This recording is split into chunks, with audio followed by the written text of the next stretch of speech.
These lectures are part of the Great Courses series. They are produced by the Teaching Company. These lectures are titled Masterpieces of the Imaginative Mind, Literature's Most Fantastic Works, Part 2. Lecture 13, Defining Science Fiction.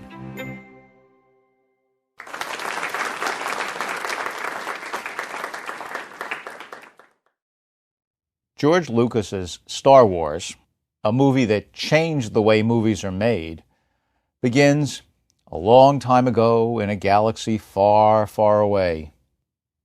Is this the once-upon-a-time past of fairy tale, or the spacefaring future of science fiction? Since Cinderella is obviously for children, and 1984 is for adults, the answer matters. By some definition, science fiction includes Plato's Republic, that first great utopian work, and Lucian of Samosata's Acharomeneppus, an early satiric utopia. Certainly works by Cyrano de Bergerac in the 17th century and Jonathan Swift in the 18th century have elements of science fiction.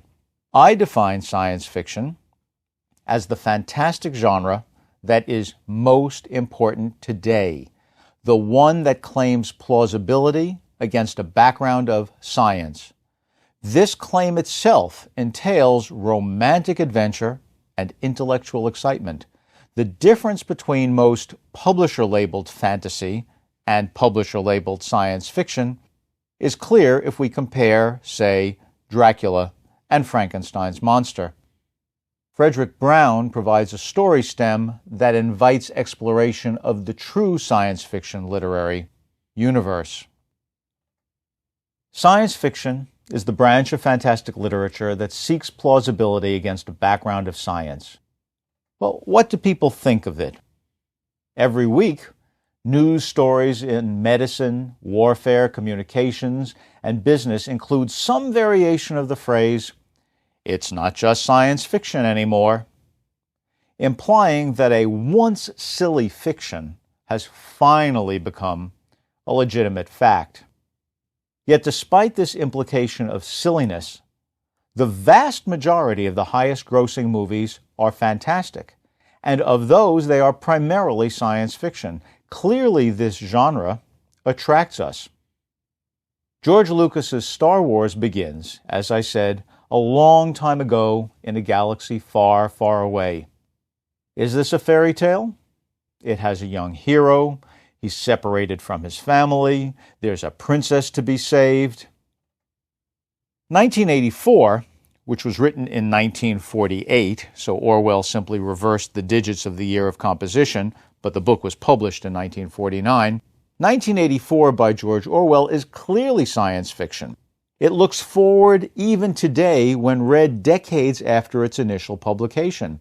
Its fundamental concept of Big Brother who is watching you, its idea of doublethink, of language being used by government in such a way that we're unable to understand the true realities behind what's being reported, but instead see a prefabricated reality.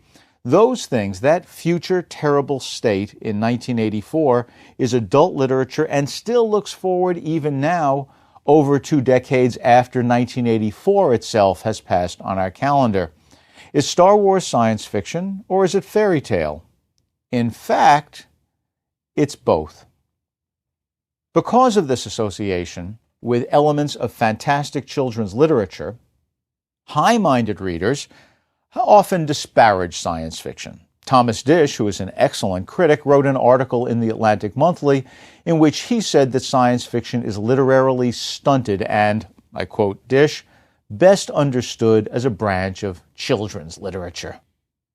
However, Disch's own acclaimed science fiction, and frankly much children's literature, as we saw, say, with Alice in Wonderland, is itself highly literary. Sven Berkertz, writing in the New York Times, said that science fiction can never be real literature because it elevates ideas over character. But both of his premises are wrong. First, science fiction does not always elevate ideas over character. And second, works that do elevate ideas over character often are fine literature. Frankenstein, the very first true science fiction novel, focuses much more on character than it does on ideas. And Nobel laureates such as Sinclair Lewis and William Golding wrote science fiction. Lewis's It Can't Happen Here is much more about ideas than character, and William Golding's The Inheritors the same. Even comic and surreal literature is supposedly serious when we find it in a work like The Tin Drum by Günter Grass, whereas a boldly innovative idea, if fantastic, is often dismissed as just science fiction. Many readers have told me that works like The Tempest, in which Prospero reads from a book and learns from it how to control the weather, Gulliver's Travels, in which we have a famous utopia of scientists, a Connecticut Yankee in King Arthur's court, in which time travel occurs and a man from our present goes back to his past, comes from their future, and uses modern, to them, technology to change things, and Brave New World, which gives its very title to our understanding of what's wrong as technology proceeds today. None of those works, The Tempest, Gulliver's Travels, A Connecticut Yankee in King Arthur's Court, and Brave New World, can be science fiction, people say, because they're good. Well, this self-fulfilling prophecy has clearly diverted from science fiction the attention that it deserves. 1984's Big Brother, Frankenstein's monster, and the title of Star Wars provide the very vocabulary for government surveillance, uncontrolled technology, and space weaponry. In short, science fiction provides the vocabulary of the modern world. Science comes from the Latin word meaning knowledge. Science fiction does not begin with the modern world. Plato, in the 5th century before this era, often considered how the application of intellect can change the conditions of human life, and how those changed conditions will affect people. Thus, he was a proto-science fiction writer. The Republic is the first great utopian work, a fantastic exercise in political science. The Republic is famous, among other things, for banning poets. But if you read the work carefully, you'll see that Plato does not have poets banned entirely from the Republic. He says, or that is, he has his character Socrates say for him in the dialogue form, "If an imaginative poet should come by, he who has the ability to make us see things we have never seen before, we would bow down before him, we would anoint his head with oils, and then we would tell him he must leave. For we have no place in the Republic for poets of this imaginative kind. We prefer the austere poets who educated our warriors when they were young." In other words, imagination per se, the fantastic, is seen as inherently destabilizing in this first great utopian work. The power of poetry, the power of imagination captured in language, is understood as a potential threat to civil calm. More specifically, in his dialogue Phaedrus, Plato talks about the difficulty of writing that terrible new technology, because writing will inevitably erode the facility of human memory. I must say, I share some of Plato's concerns. I'm old enough to remember a time before photocopiers were ubiquitous. In fact, when I went to school, one of the things we learned to do was write summaries. Nowadays, when a colleague says to me, "Eric, there's an article I think you should read," and I say, "Oh, what's it about?" the answer is always, "Oh, I'll send it to you." I don't have the time to read all those articles, and I fear that many people no longer have the skill to summarize. The photocopier has eroded that, just as writing eroded memory. But there's a trade-off. Laws are written. Social stability is actually aided. Plato needed to understand what was going on in ways he could not yet predict. But those predictions are part of what science fiction is all about. Another ancient work, Acharomeneppus by Lucian of Samosata in the 2nd century of this era, has its main character fly to the moon. He does so and then is able to use that vantage point from way up there to look down on us and settle certain scientific disputes and offer extravagant social critique. This dramatic displacement is characteristic of all science fiction. Whether it's displacement in space, or displacement in time, or displacement in social condition, or displacement to an alien being, the idea of displacement creates the possibility of perspective. It creates the possibility of irony. It creates a way of changing the world radically. It comes from the fantastic. And yet, in science fiction, we make that fantastic plausible.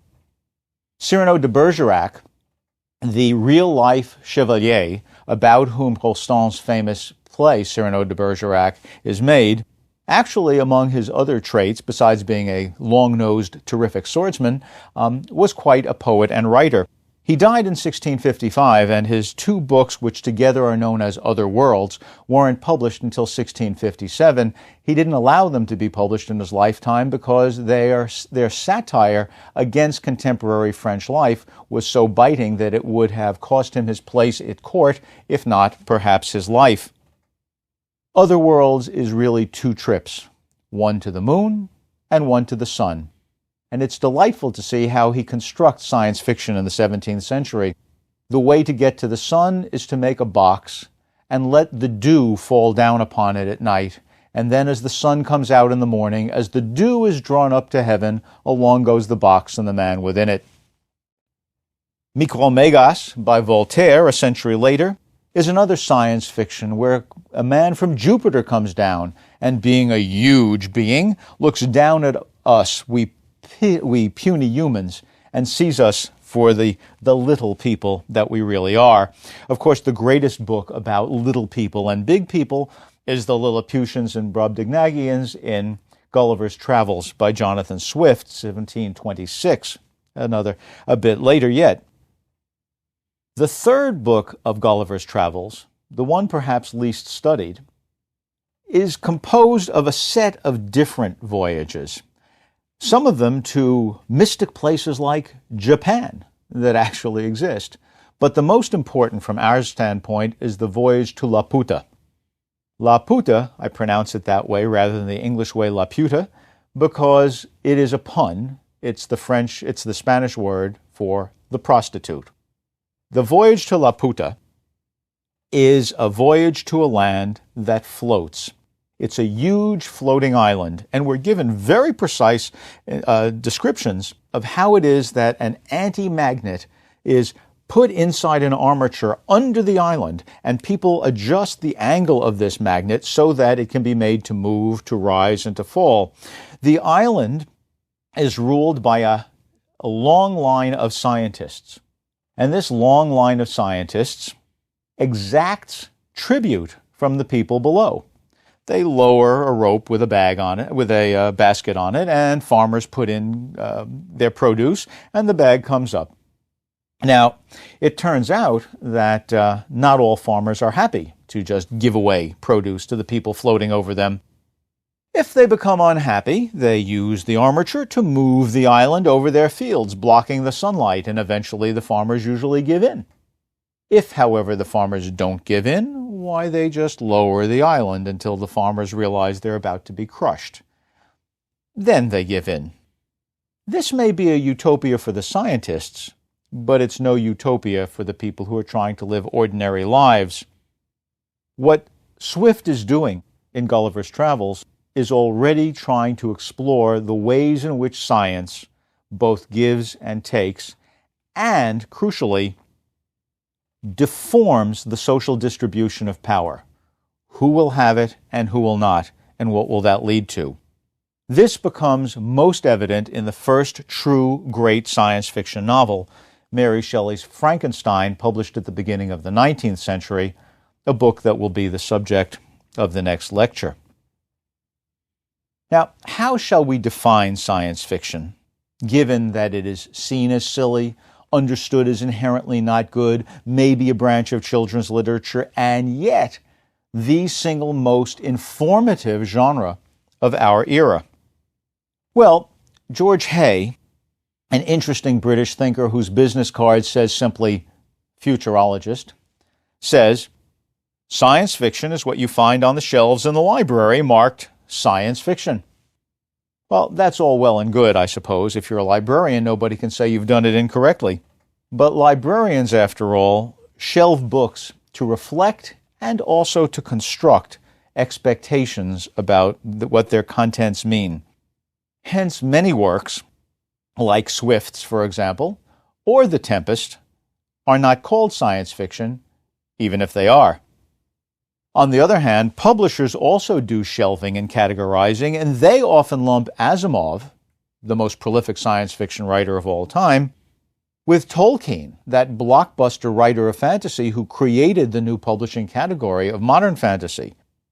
But while those two, Asimov and Tolkien, who are so different, are lumped together by publishers, Golding, whose novel The Inheritors talks about the demise of the Neanderthals, the Cro-Magnon man under the incoming new Homo sapiens, Golding is never thought of as shelved with Tolkien and Asimov. He's too good a writer. Let's take a look to understand what science fiction means at Frankenstein and Dracula. Now, Frankenstein, briefly, we'll discuss it more in another lecture, is the story about someone who takes charnel waste, brings down lightning, and the lightning animates the creature who then walks off into modern culture. Perhaps from the movies, the key image we have of Frankenstein is that image of the dead but sewn together creature on the table being raised up into the tower to have the lightning come down, then lowered again, and slowly we see one finger begin to move. The actor in the movie says, "It lives."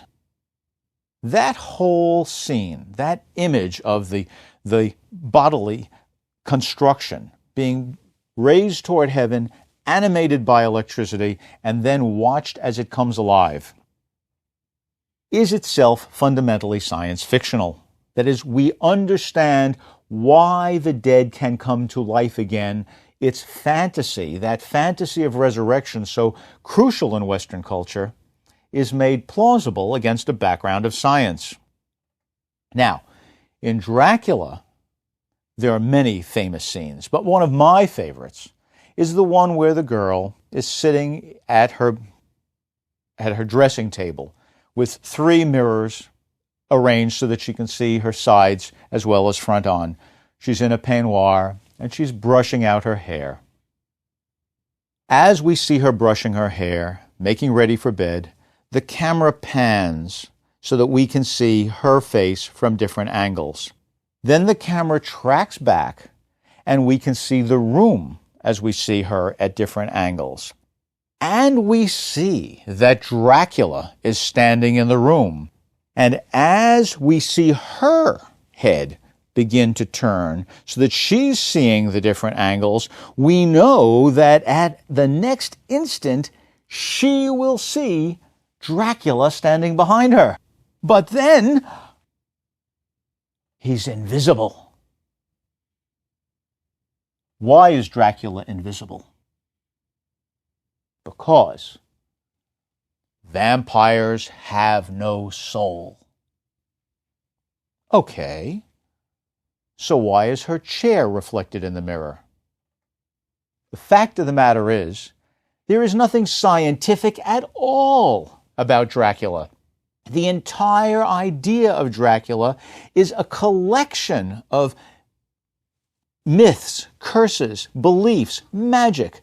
And it is this collection which, taken together, motivates the social structure that Dracula participates in.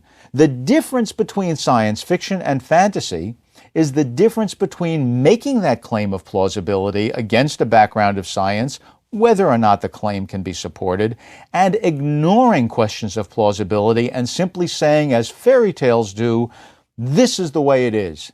This is the way it is.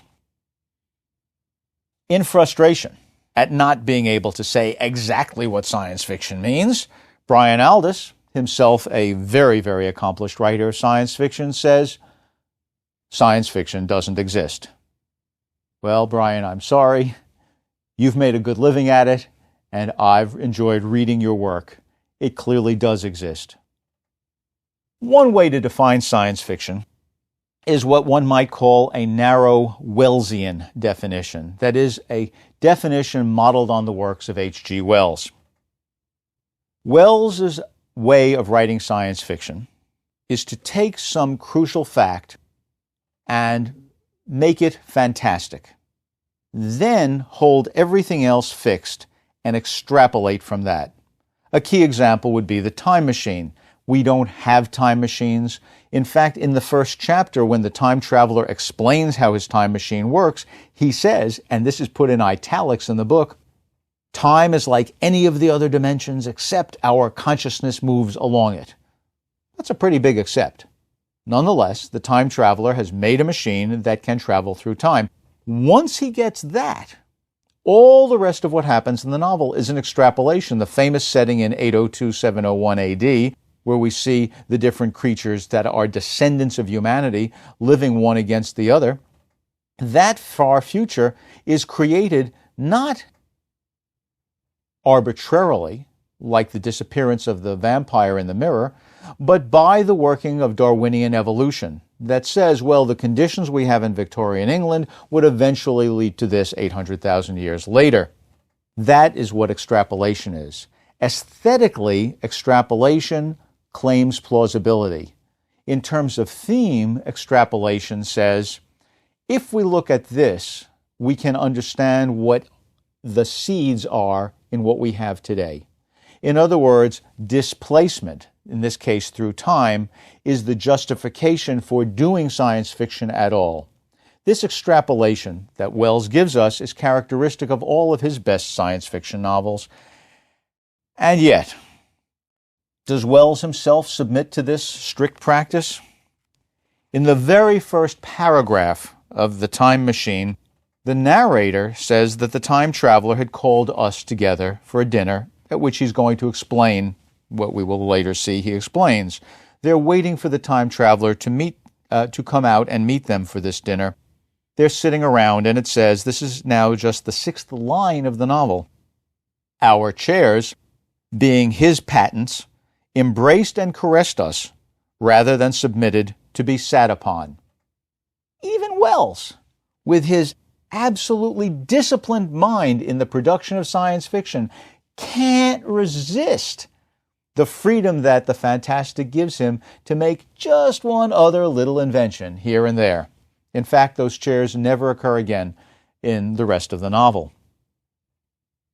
There are a number of different ways in which one can go about defining things.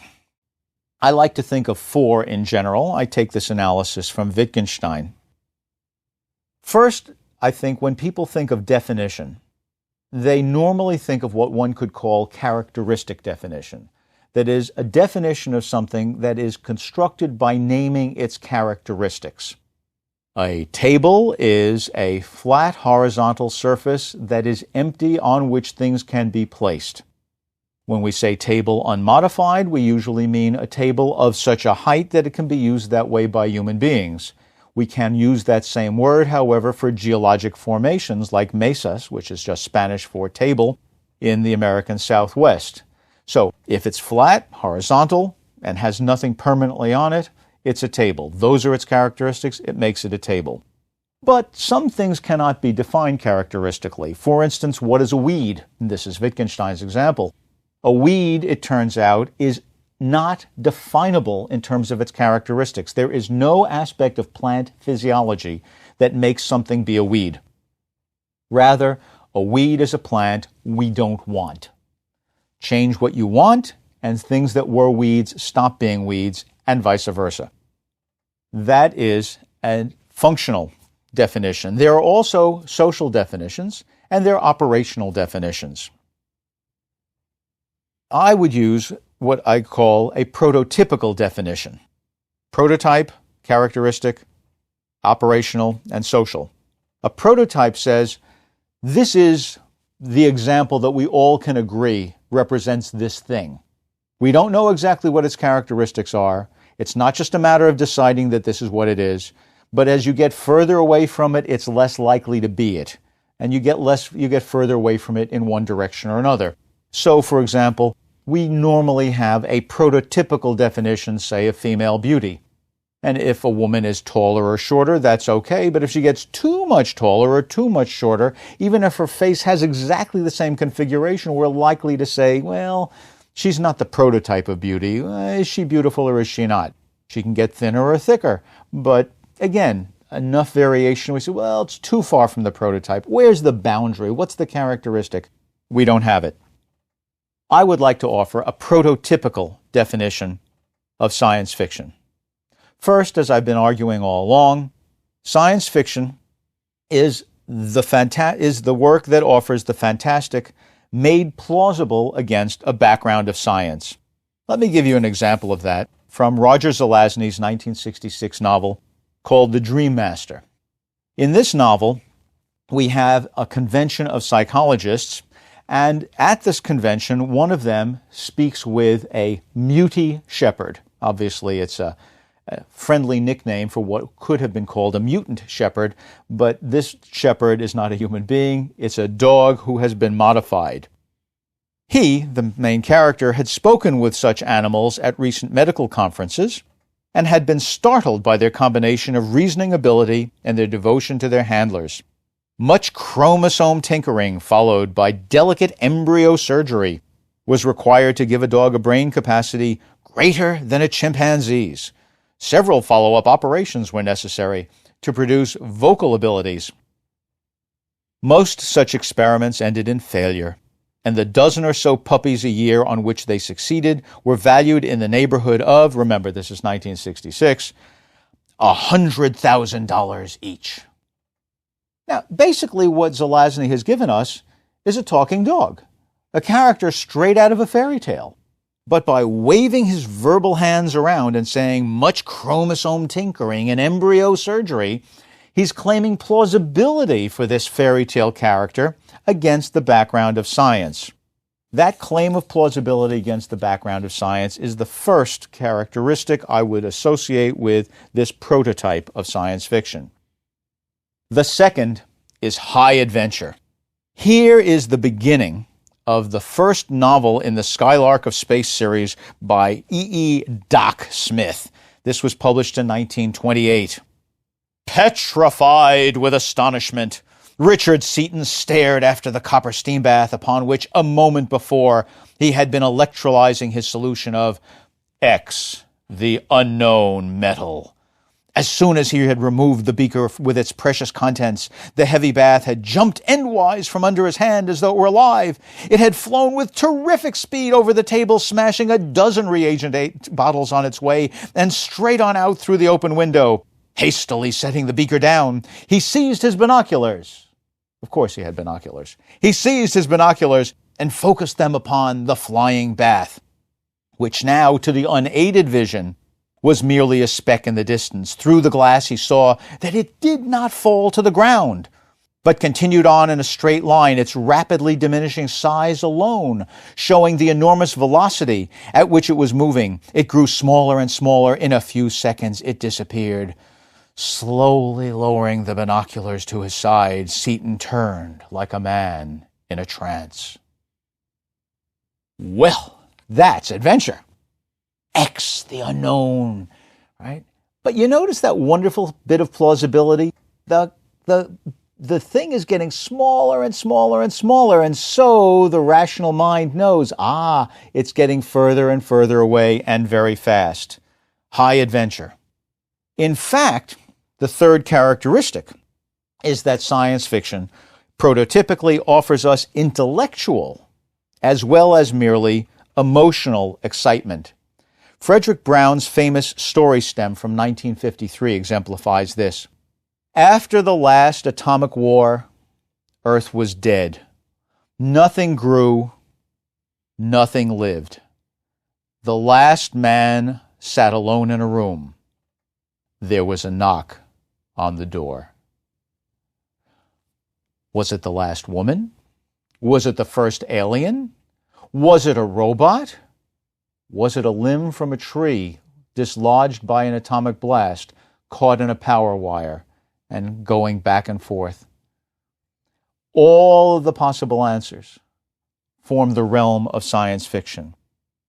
These characteristics, the fantastic made plausible against a background of science, high adventure and intellectual excitement, characterize the best science fiction, the works that we will discuss in this part of the course.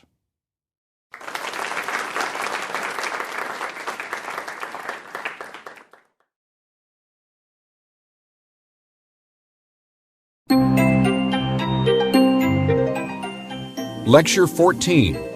Mary Shelley, Grandmother of Science Fiction.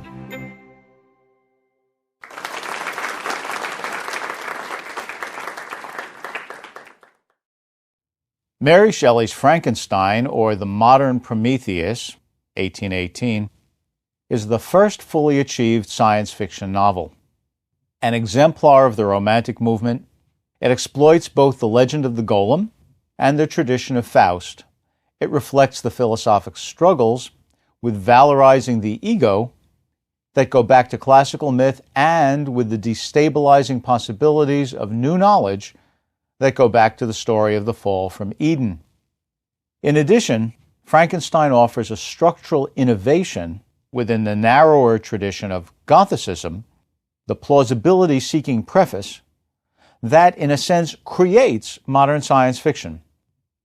Told as a set of complexly nested narratives, Frankenstein constantly explores the relationship between the individual and society.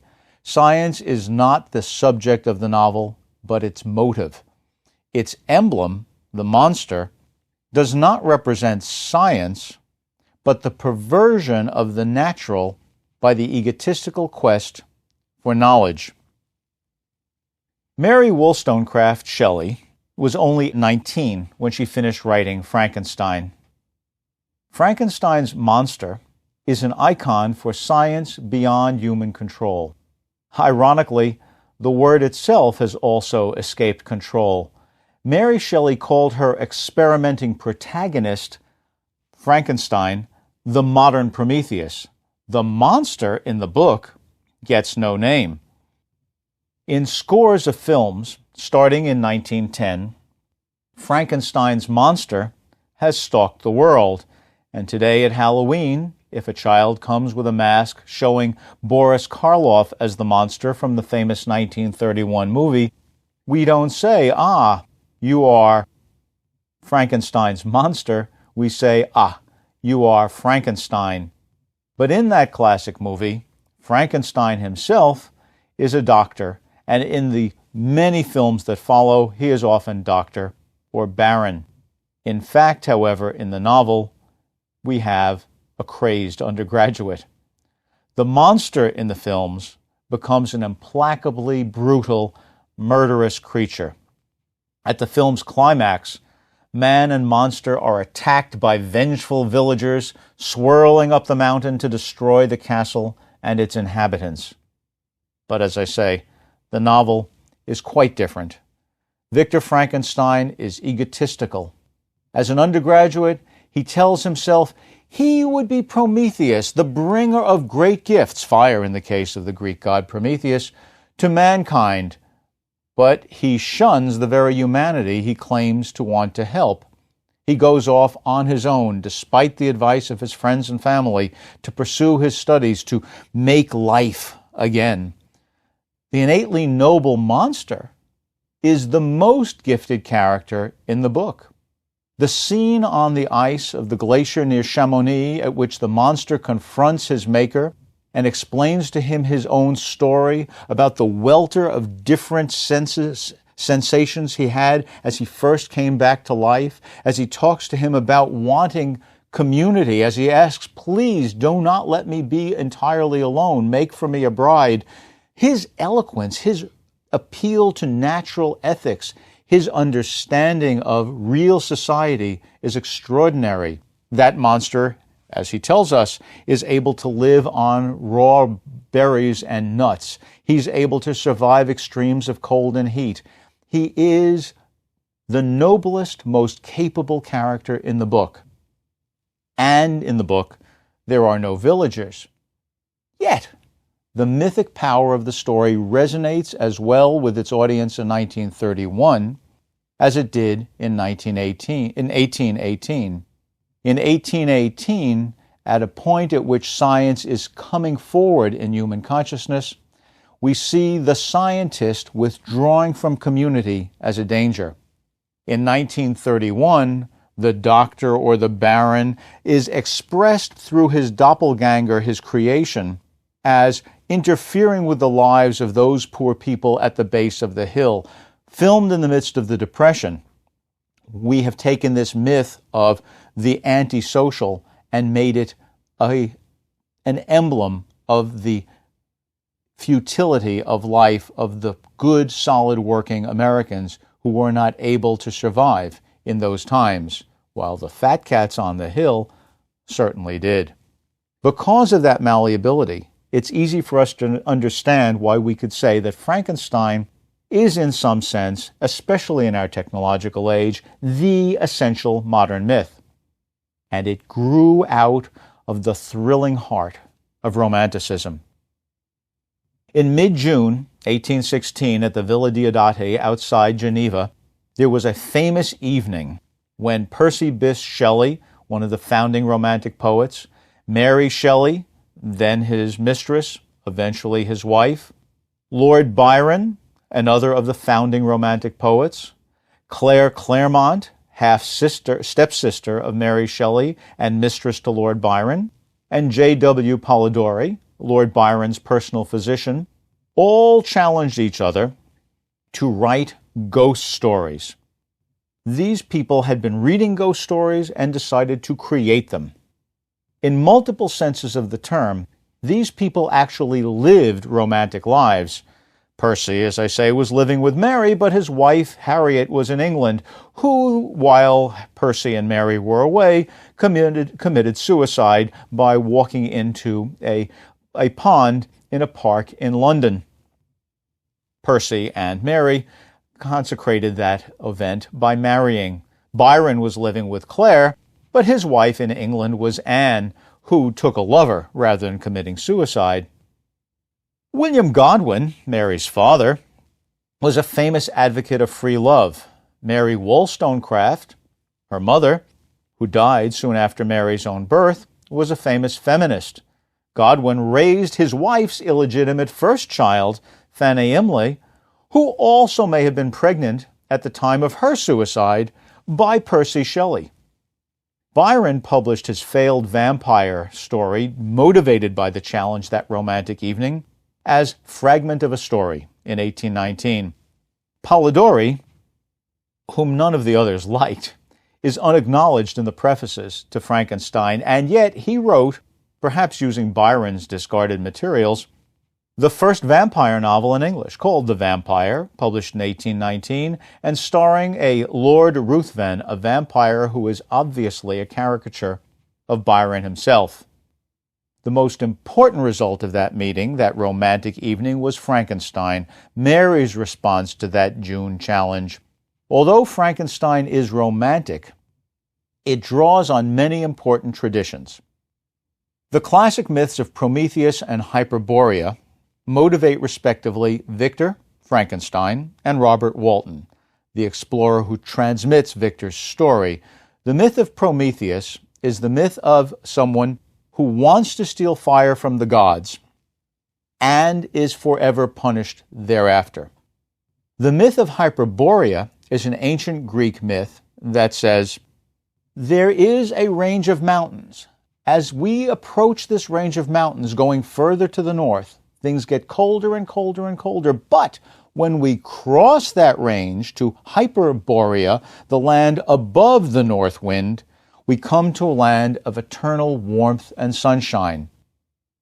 Just as Victor Frankenstein is seeking to bring fire to humanity, a new kind of fire that will reanimate the dead, Robert Walton seeks to prove the reality of the Hyperborea myth. Victor Frankenstein is found on an ice floe, almost dead in the Arctic, and is brought aboard Robert Walton's exploratory ship.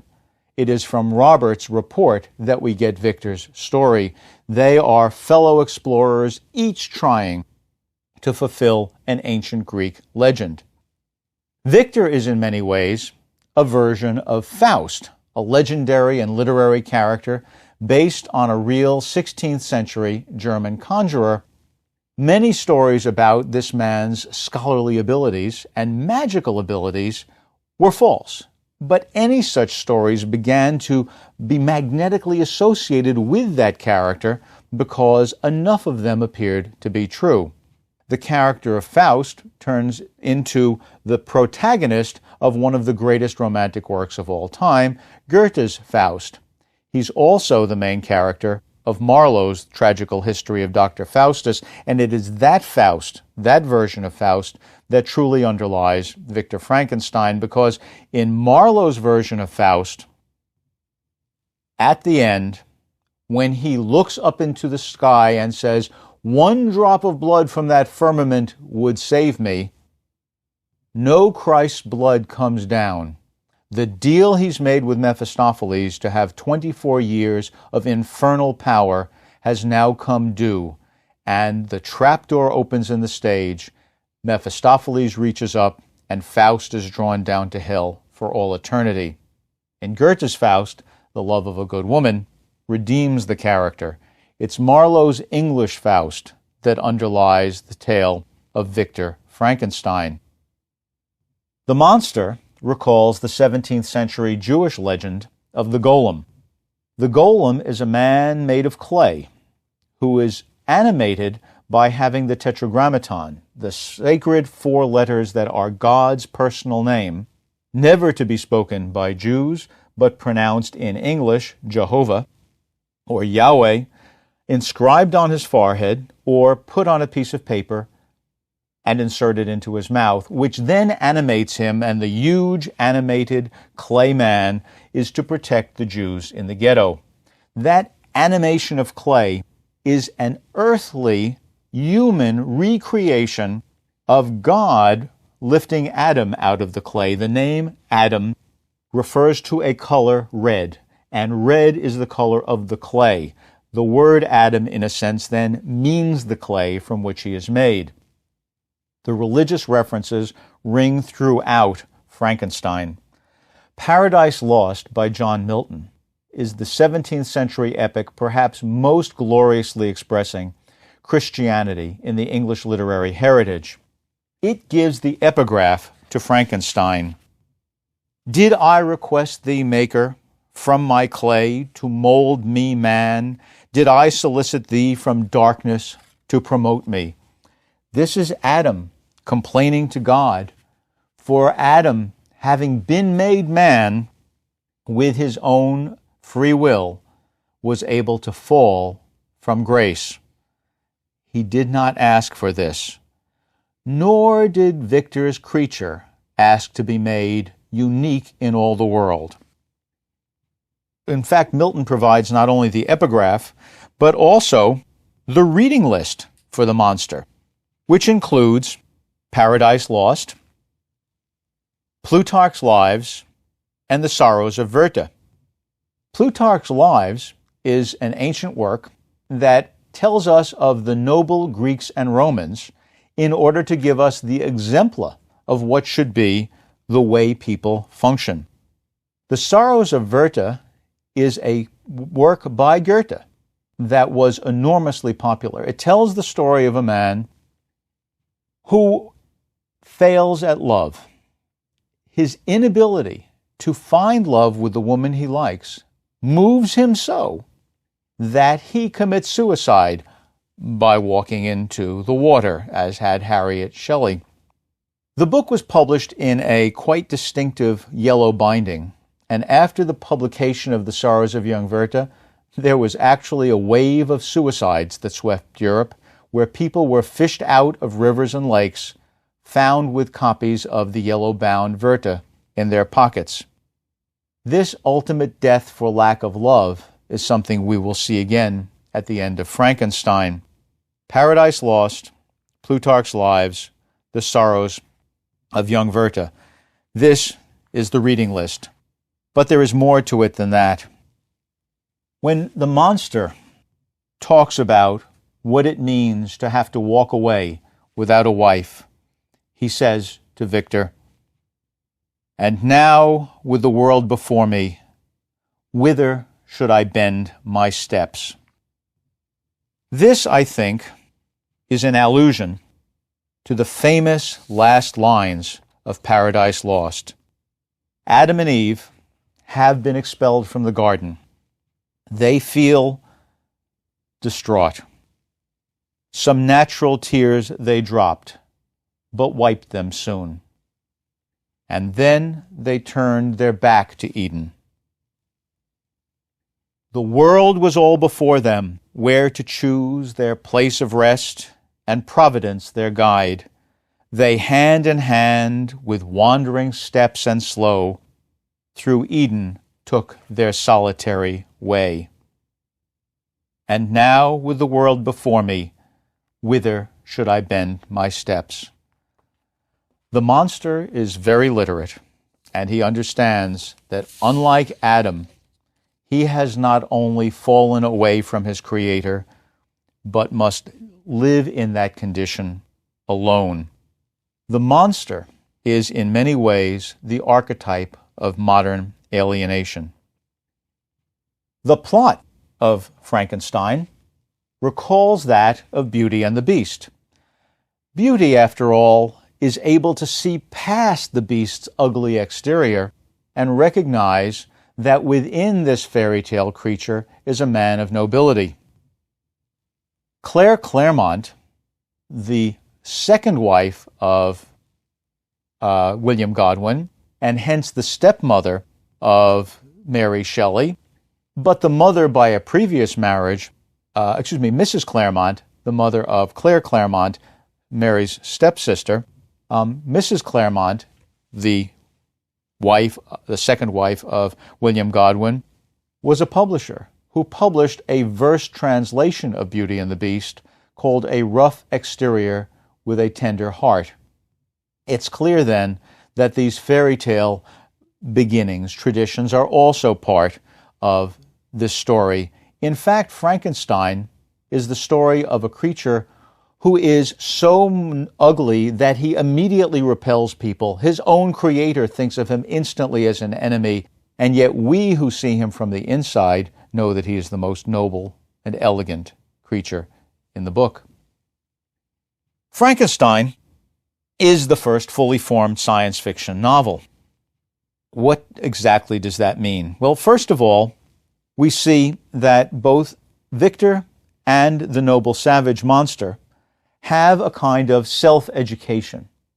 And this recalls the romanticism of the French philosopher Jean-Jacques Rousseau, who in works like Émile talk about the way in which a human being left to its own devices will naturally be good, hence the notion of noble savage. When Victor's monster first looks in the water and sees his own reflection, he is horrified because he automatically, nobly, has a savage, true sense of visual aesthetics. However, civilization perverts that natural nobility that the savage has. Rousseau romantically sees humans in a state of nature as perfect, while those who have been civilized are not. Victor's monster begins in nature, but then he approaches civilization and is ultimately made into the murderer. Gothicism is a variety of romanticism. It begins with early works like Gray's Elegy written in a country churchyard, in which the speaker contemplates the possibility that all these unknown dead people may be each a mute, inglorious Milton, someone we could have remembered for the nobility of his language and thought, but we do not, because he never actually wrote. But the Gothic reaches full form, this romantic concern for the ego, for death, for heightened emotions, in a book by Horace Walpole called The Castle of Otranto, published in 1764. This book has as its subtitle a Gothic story. And it's called Gothic because it's set in a castle. It refers the word Gothic to Gothic architecture. This story begins with a man waiting for his son to come across the courtyard for his marriage. He's late. The bride is waiting. They look across the courtyard, and there they see within it a 40-foot-high helmet that has somehow fallen from the sky. Out from beneath the helmet stick the legs of the sun. Clearly the supernatural is at play here, and what will the man do? Well, the man wants to join his principality with the neighboring principality. Having just lost his son, he decides he's going to marry the girl and spends the rest of the novel chasing her around the castle. This idea of the Gothic refers to the grotesque British ideas about Roman Catholicism and Southern European culture, having to do with myth, curses, witchcraft, and so on. But, as is always the case with any given genre, as it develops, aesthetic fatigue begins to set in, and people have to do something more with it. Anne Radcliffe, in works like The Mysteries of Udolpho, added a fantastic twist to the Gothic to produce what's called Gothic expliqué, that is, the explained Gothic, something you might more easily think of as the Scooby-Doo ending. You know, everything looks strange, the pictures have eyes, they follow you, there are these curses, there are ghosts, and at the end, somebody takes off a mask and it turns out just to be old Mr. Wilson, the neighbor down the street. Well, in the Gothic expliqué, not only do you have one fantastic element happen after another, but at the end, everything is revealed as having been natural. That naturalization is a diachronic, diametric reversal of the ground rules of the narrative world, a complete shift that happens through time, and thus the natural becomes yet more fantastic. What Anne Radcliffe did was revive our interest in the Gothic by giving that explanation, Gothic expliqué. Now, there are other ways to make the genre lively. For example, Jane Austen in Northanger Abbey, published in 1818, just like Frankenstein, made the Gothic more lively by ironizing it, but Shelley did something crucial. What she did was move Anne Radcliffe's naturalizing ending to the beginning of the novel. The novel begins with a preface that says, "The event on which this fiction is founded has been supposed by Dr. Darwin," that's Erasmus Darwin, Charles's grandfather, "and some of the physiological writers of Germany as not of impossible occurrence."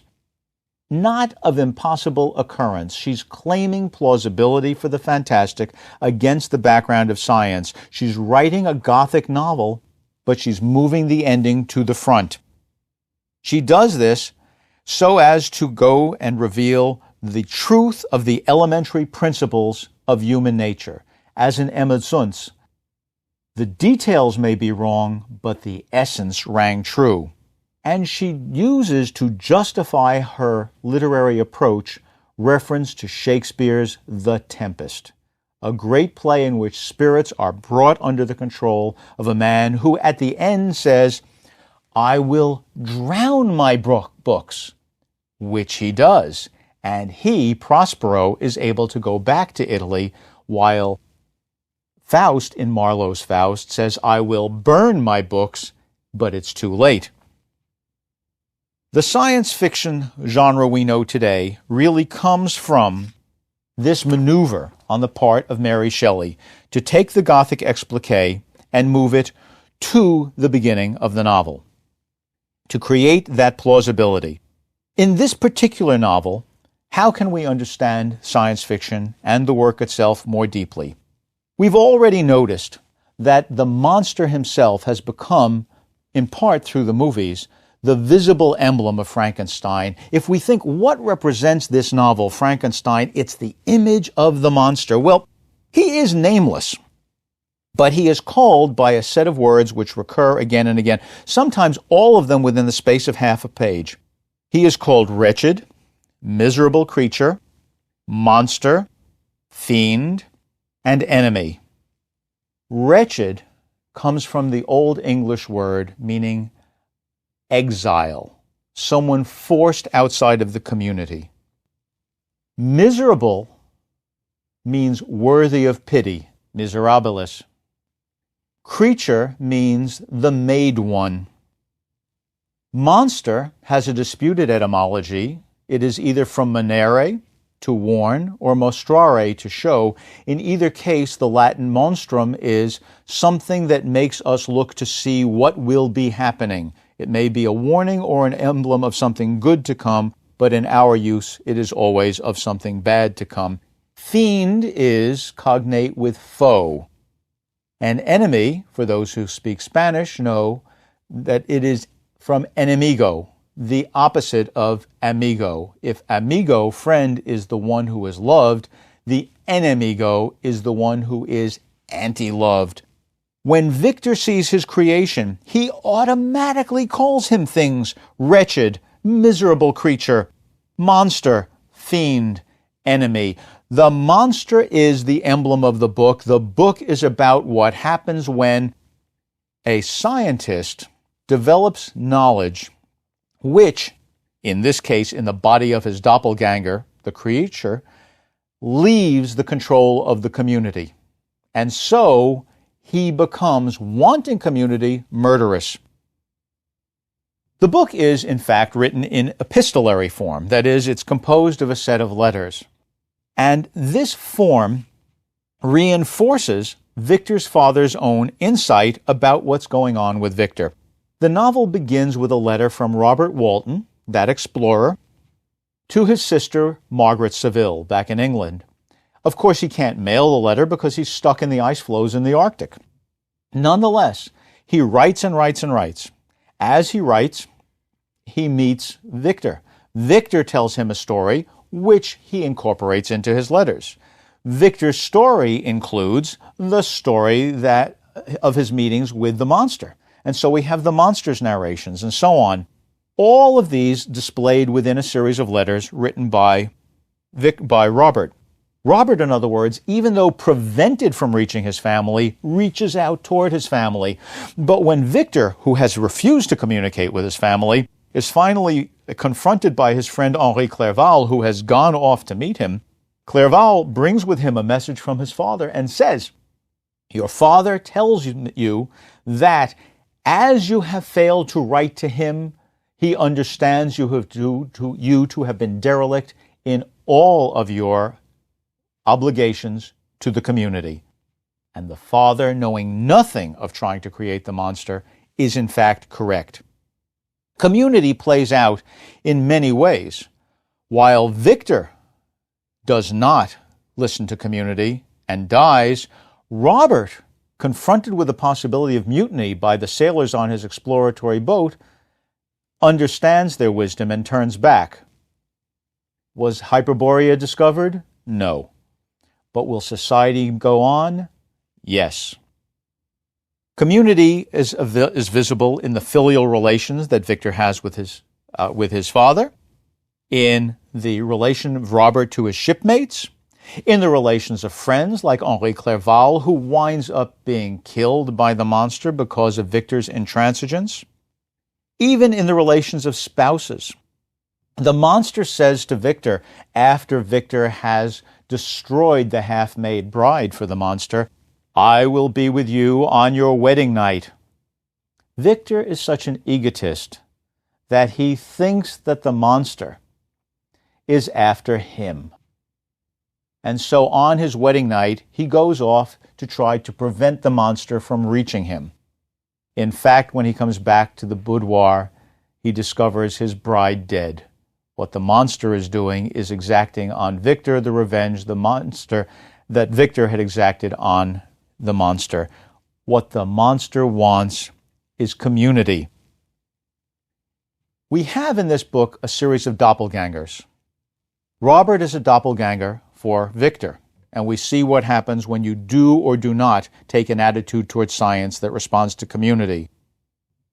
Victor is a doppelganger for the monster, and we see what happens when you do or do not allow your desire for power to run loose. The book is told as a series of nested narratives. Robert reports Victor, reports the monster, who himself reports the tale of the DeLacy cottage, which he sits by and watches and learns to read by watching them read those three books, Plutarch's Lives, The Sorrows of Young Werther, and Paradise Lost. And in the DeLacy's cottage, he sees played out yet another story, the story of Felix and Safie, Felix being one of the children of the DeLacy family. Felix and Safie are lovers who are promised the ability to marry by Safie's father, who is a Muslim. But at the end, the father says no, and so they must flee for their lives. At the center of this set of nested narratives, there is a story of familial betrayal. This novel is not a warning against science, but against science in the hands of an egotist, alienated from the restraining wisdom of community. To test the relevance of this admonition, I invite you to read today's newspaper.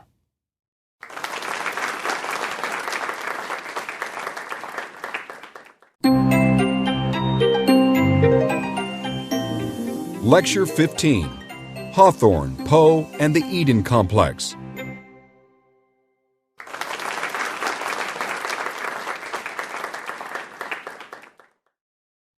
In stories like Rappaccini's Daughter and Dr. Heidegger's Experiment, Nathaniel Hawthorne uses 6 key elements of imagery, generic background, ideology, character, narrative structure, and symbolic structure that together form the Eden complex, a phenomenological complex akin to the Prometheus complex that Gaston Bachelard explicates for fire, simultaneously embodying knowledge and life, and also overwhelming passion and destruction. In many ways, the Eden complex provides the framework for all modern science fiction. Written within that framework, The Artist of the Beautiful suggests the need to renounce egotism in our pursuit of science to avoid tragedy. Edgar Allan Poe's science fictions, like Descent into the Maelstrom, The Pit and the Pendulum, and The Facts in the Case of Monsieur Valdemar, show the adaptability of the Eden complex and the ultimate powerlessness of the isolated ego. Indeed, America's most famous early writers often produced science fiction. Oliver Wendell Holmes Sr. wrote a series of so-called medical novels. In the most famous, Elsie Venner, the main character is the result of a birth in which her mother was bitten by a snake while she was in utero. This character hisses and insinuates herself as she walks down the streets. But in fact, the point of the science fiction here is to give a naturalistic context within which to explore the meaning of original sin. In A Connecticut Yankee in King Arthur's Court, Mark Twain uses unexplained time travel to explore quite comically the uses of science. It's extraordinary that science doesn't just give us answers.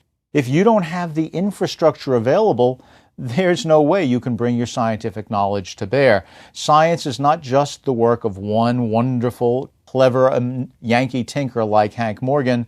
It is, in fact, something that represents an entire culture. But the great American pioneers of science fiction were Poe and Hawthorne. Nathaniel Hawthorne is a key figure in American literature. His work, The Scarlet Letter, is perhaps one of the 2 most important novels of the 19th century, the other being Moby Dick. At the end of The Scarlet Letter, Dimmesdale, the adulterer of the woman who's made to wear the scarlet letter, bears his chest on a on a scaffold in front of the townspeople. Some see nothing there. Others magically see the scarlet A for adulterer on his chest. And others, believing that the adultery has finally been accepted by heaven, see it reflected in the clouds in the sky. Is this fantasy? Is this projection? Is this love conquering all?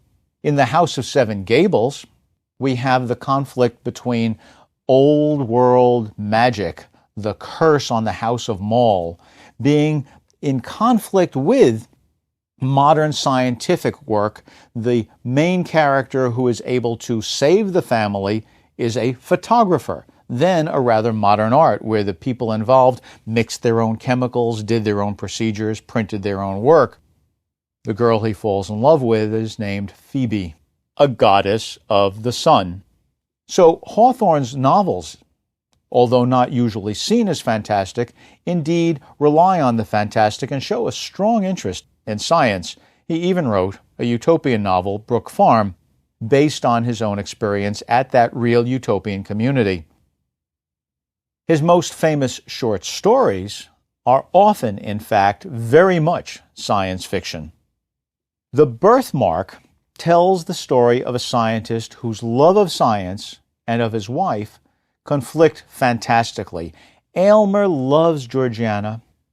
She is perfect in her beauty, save that she has on her cheek a tiny birthmark in the shape of a hand, which he calls this fairy mark manual. He decides that he will create an elixir that will remove this birthmark from her face.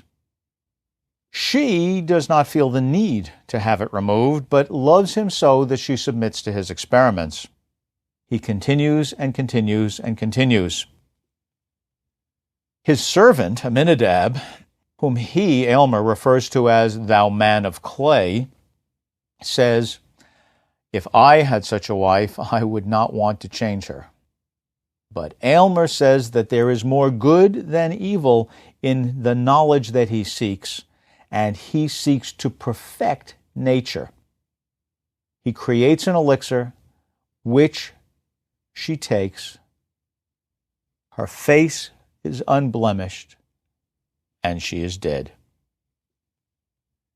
In Rappaccini's Daughter, the main character, Beatrice or Beatrice, is the offspring of the man, Rappaccini, who has created his own garden world. In this garden world, the main plant is one with luscious purple blossoms, which Beatrice thinks of as her vegetable sister. The exudates from this plant are so poisonous that insects flying by fall to the ground dead. What Rappaccini has done is created an anti-Eden, in which instead of life we find death for anyone from outside the garden, but for those inside the garden, like Beatrice, we have beauty and youth. This is, in a sense, an inversion of the story of Rapunzel. Instead of having someone look into the garden and say, "I must have that rampion," Giovanni Guasconte, a student, moves into the neighborhood and has a room that looks down into the garden. He sees Beatrice and he falls in love with her. He must have her, but remember, she is a sister of the plant. Ultimately, she falls in love with him, and he understands that her breath will kill. In order to be able to kiss her, he needs to change her. And he brings her an elixir in a beautiful silver vial. The vial is beautiful, but the contents for her are mortal. She knows this, but nonetheless says, "You do not know what you ask of me, but I will do it."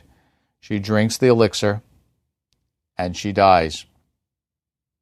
That story begins with a description of Giovanni coming to this town, to Padua. And in the very first paragraph, we're told that this young stranger was not unstudied in the great poem of his country, who was not unstudied, and recollected that one of the ancestors of this family, and perhaps an occupant of this very mansion, from which he looks down upon a modern Beatrice walking in the garden, had been pictured by Dante as a partaker of the immortal agonies of his Inferno. Now, of course, the heroine of Dante's Divine Comedy is Beatrice, the one who is able to take the character Dante and walk him through Paradiso. But here on earth, we have a family member from the Inferno. Not only is Italian epic literature an epic literature concerned with holy redemption, crucial here, but also on the very next page we get a description of the garden that tells us that within it there is a statue of Vertumnus. Vertumnus is the god of change. He is the god from whom we get the word autumn. Vertumnus is in love with a girl. She, however, will not have anything of men. He comes to her as a beautiful young man, she rejects him. He comes to her as a weak old man, she rejects him. He comes to her in the form of a withered old crone, and she at least is willing to talk. The old crone talks about the virtues of love. She talks about the beauty of the human form. Eventually, the girl begins to feel that maybe there is the possibility of love in the world. Then Vertumnus changes into a handsome young man, and they consummate their relationship. Vertumnus is the image of change from myth. Change runs all through Rappaccini's daughter. Rappacinere means to make small, and what Rappaccini has done has been to belittle his daughter and the vegetable natural world by trying, he thinks, to give it the ability to defend itself. What he's really done is imposed upon it his own will, created an anti-Eden that kills.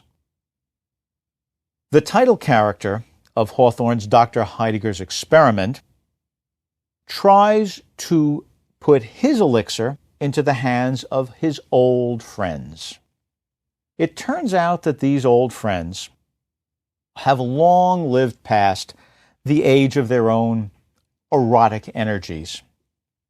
He shows them that this elixir can bring back youth. He takes a withered flower that has been pressed in the pages of a book and puts it into the elixir, and before their eyes they see the flower return to bloom. They immediately agree to drink the elixir, and they become young again, randy, so amorous after their years of senescence that they begin chasing each other around, a number of men and one woman. As they are making young fools of themselves, we see the flower wither again and its petals fall to the floor. The old people soon thereafter return to old age. Dr. Heidegger's experiment was not an experiment in making youth. He knew his elixir would not return youth. It would only return the promise of youth. And these old people are now forever blighted by their desire to find the source of that elixir themselves, which they hear is in Florida, where Ponce de Leon had found the fountain of youth, and they must spend their lives in a fruitless search. Why did Heidegger do this? We're given a hint. He had failed to accept love early in his life, and by the time he was willing to accept it, the woman was no longer available, and he lived a life of bitterness, which finally he revenges by bringing bitterness to people who are supposedly his friends. There are common elements among all of these stories by Hawthorne, and I call the common features that get associated here the Eden complex. It's a phenomenological complex. What is a phenomenological complex? It is not a psychological complex like Freud's Oedipus complex that dominates a single character. Rather, it is a phenomenon as defined by Edmund Husserl as an intentional act of consciousness. That is, all of the pieces of this, whatever it is, coexist together because we take them that way in our minds. Gaston Bachelard, a great French phenomenologist, exemplified phenomenological methods in his book called The Poetics of Space, in which he shows us how in literature and culture in mythology, in architecture, in fact, in art, we have certain ideas of space, of nests as protective, of attics as intellectual, of basements as having to do with raw passion, and so on. He takes that methodology and uses it to study fire in a famous book called The Psychoanalysis of Fire, in which he defines 4 different complexes.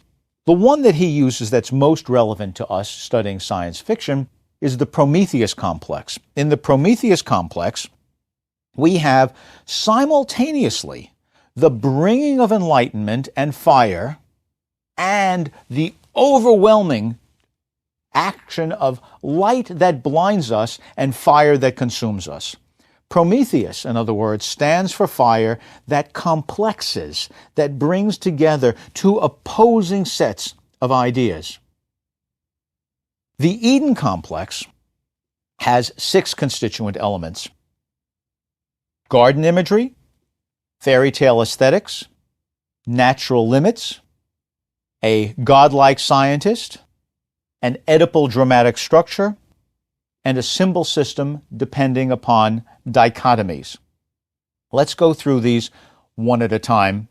You'll see, I think, that they all apply to all of these works by Hawthorne. First of all, we have garden imagery, or Eden imagery more specifically. I think of the garden imagery here not simply as the fall, but rather the significance of plant life, plant as inherently life-giving. And yet, at the center of the garden, we have the tree of knowledge of good and evil, which is both strengthening for those who will eat of it.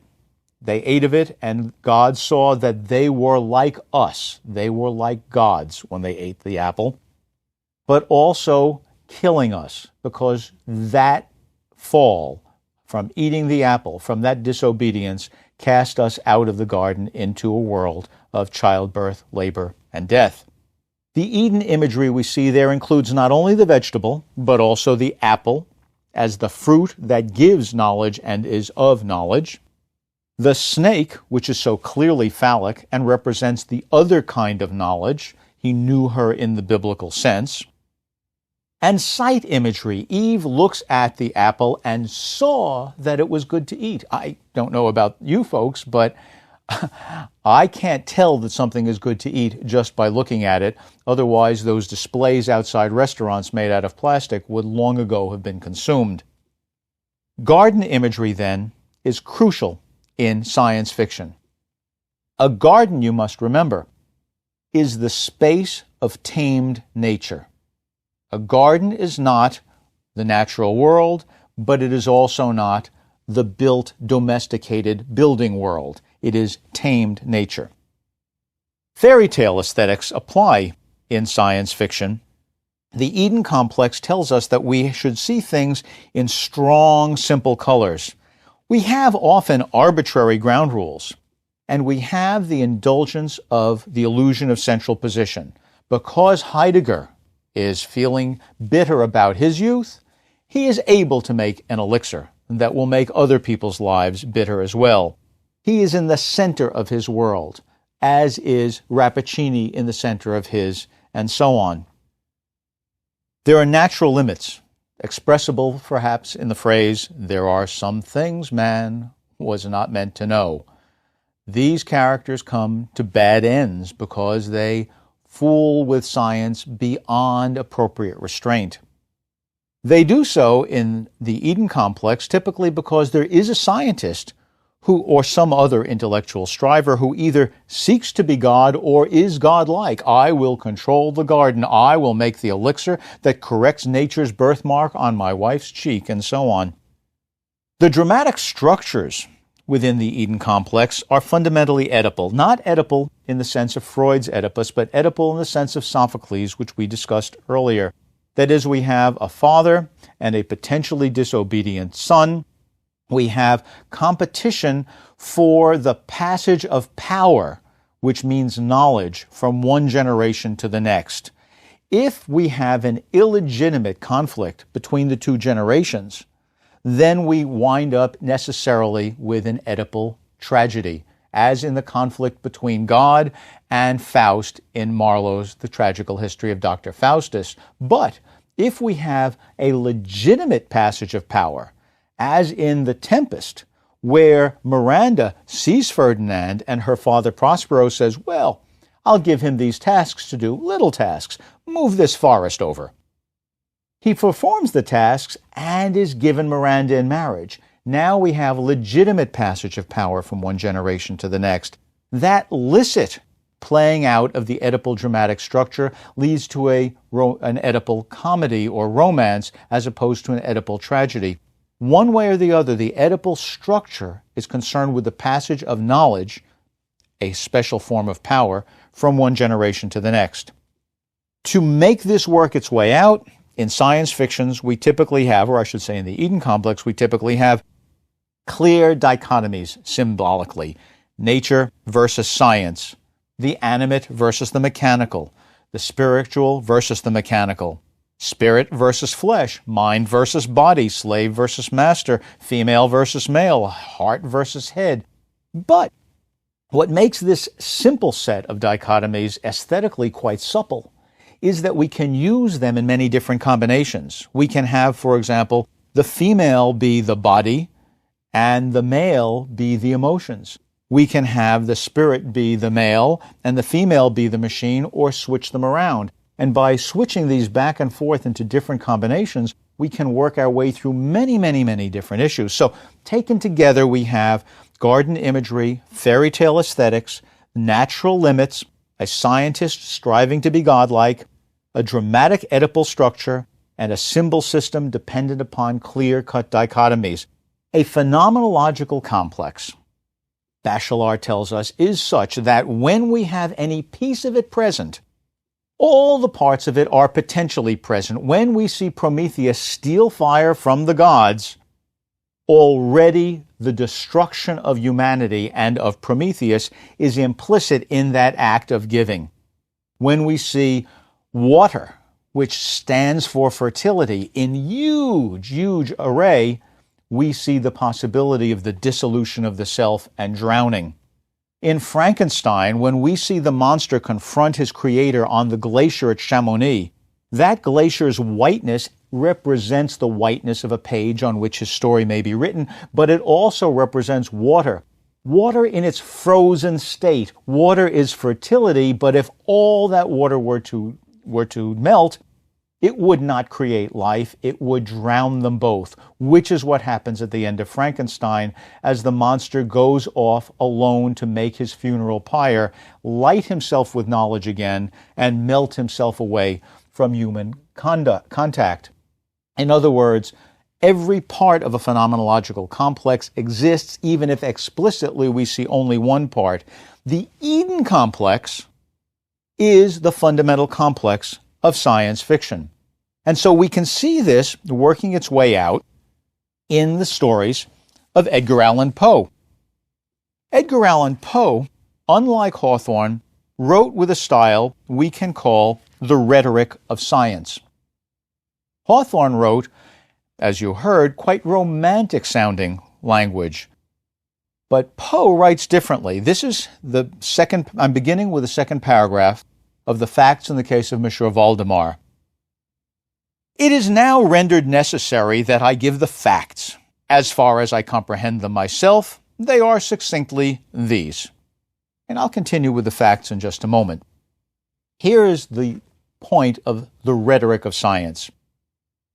In 1662, the Royal Society was formed in London. The Royal Society with no other name, not the Royal Society of Art or of Drama or what have you. The first Royal Society was the Royal Society that we now know of as the Royal Society of Science, but still called the Royal Society. And they understood that anything that they were to discover that did not accord with the teachings of the Church ran the risk of conflict of authority.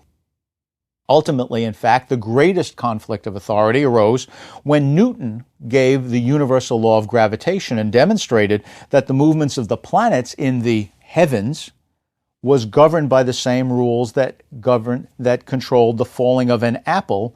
Isn't it interesting that we tell the story of it being an apple on the earth? that the rules down below in this fallen world are the same as those above in heaven suggested that these are not two separate realms, that either heaven is secular and fallen, or somehow, and this is clearly false, we're divine. In order to, Newton, ultimately became president of the Royal Society.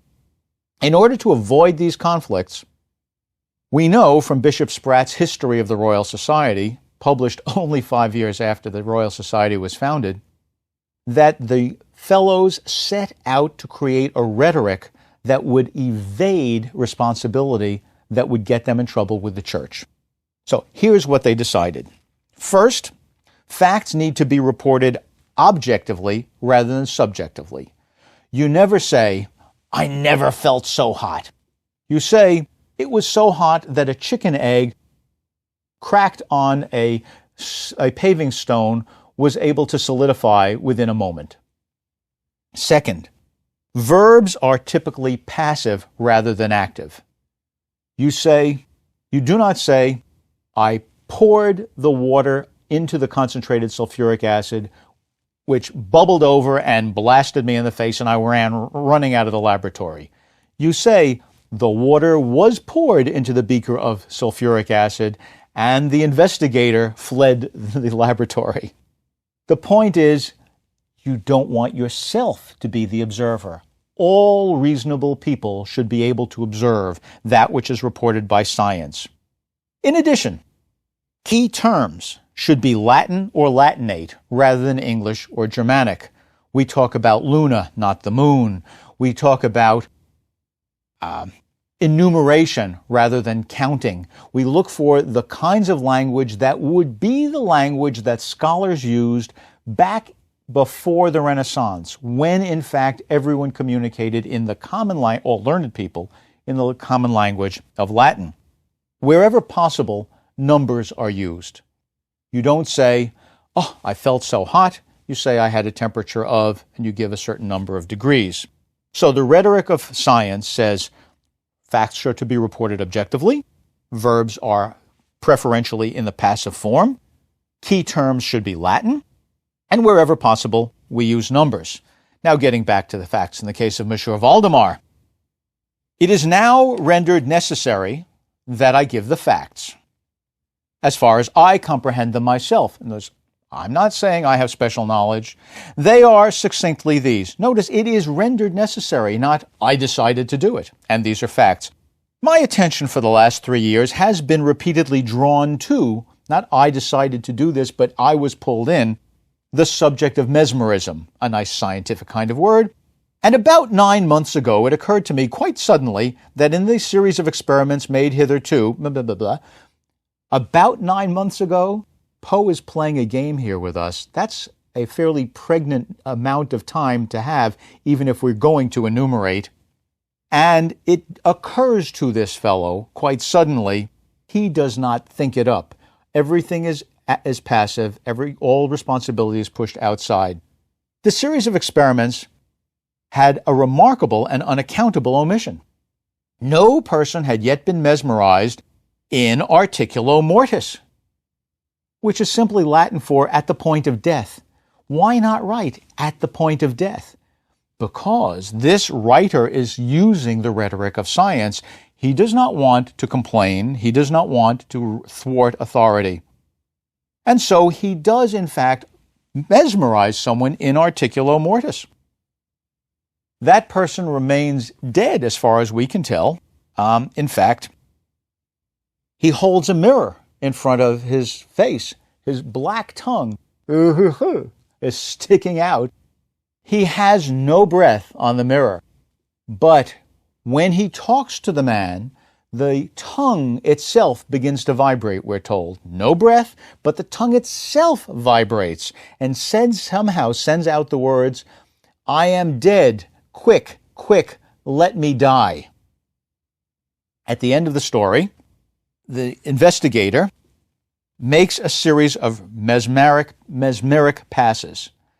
Earlier, he had put the patient into this state by making, as he said, a series of passes by staring him in the right eye and exchanging vertical ones for horizontal ones. If you make that motion yourself, you'll see that this is an ironic play against the extreme unction. Last rites.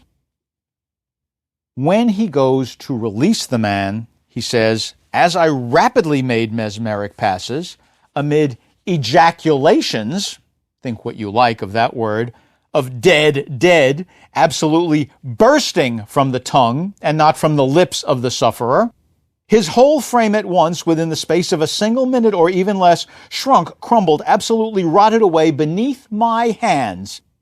Upon the bed before that whole company there lay a nearly liquid mass of loathsome, of detestable putridity. There are some things man was not meant to know, and what seems explicitly that man was not meant to know is how to keep death from coming. But in fact, this is a coming. This is an ironic version of masturbation, just as we had gotten an ironic version of extreme unction. What Poe is giving us is people who cannot stand to deal with ordinary sexuality. If we look at Poe's stories, like The Descent into the Maelstrom, where someone is changed utterly by falling into that terrible pit, or The Pit and the Pendulum, in which somebody is in the grips of the Inquisition and notices the number of paces around it takes to get the dimensions of the pit, calculates the acceleration of the pendulum about to cut him off. We have the language, the rhetoric of science in all of these. We have the entire Eden complex, save for one factor. We do not have a female figure.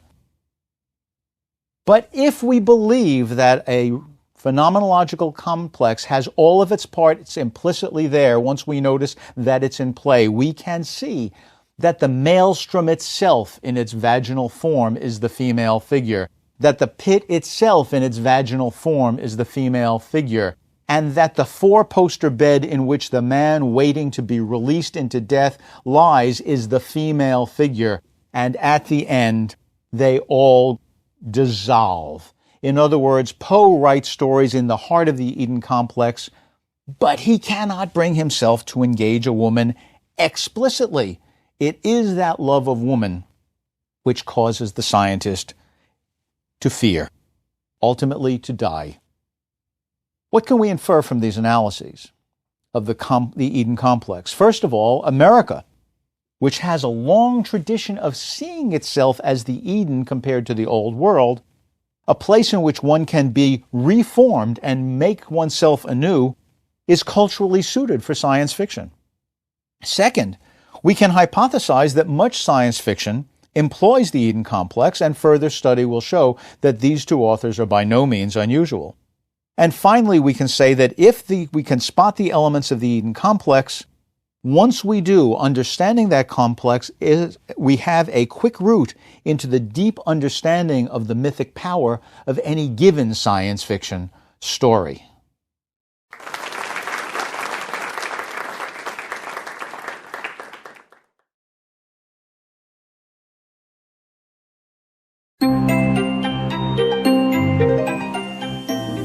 Lecture 16, Jules Verne and the Robinsonade.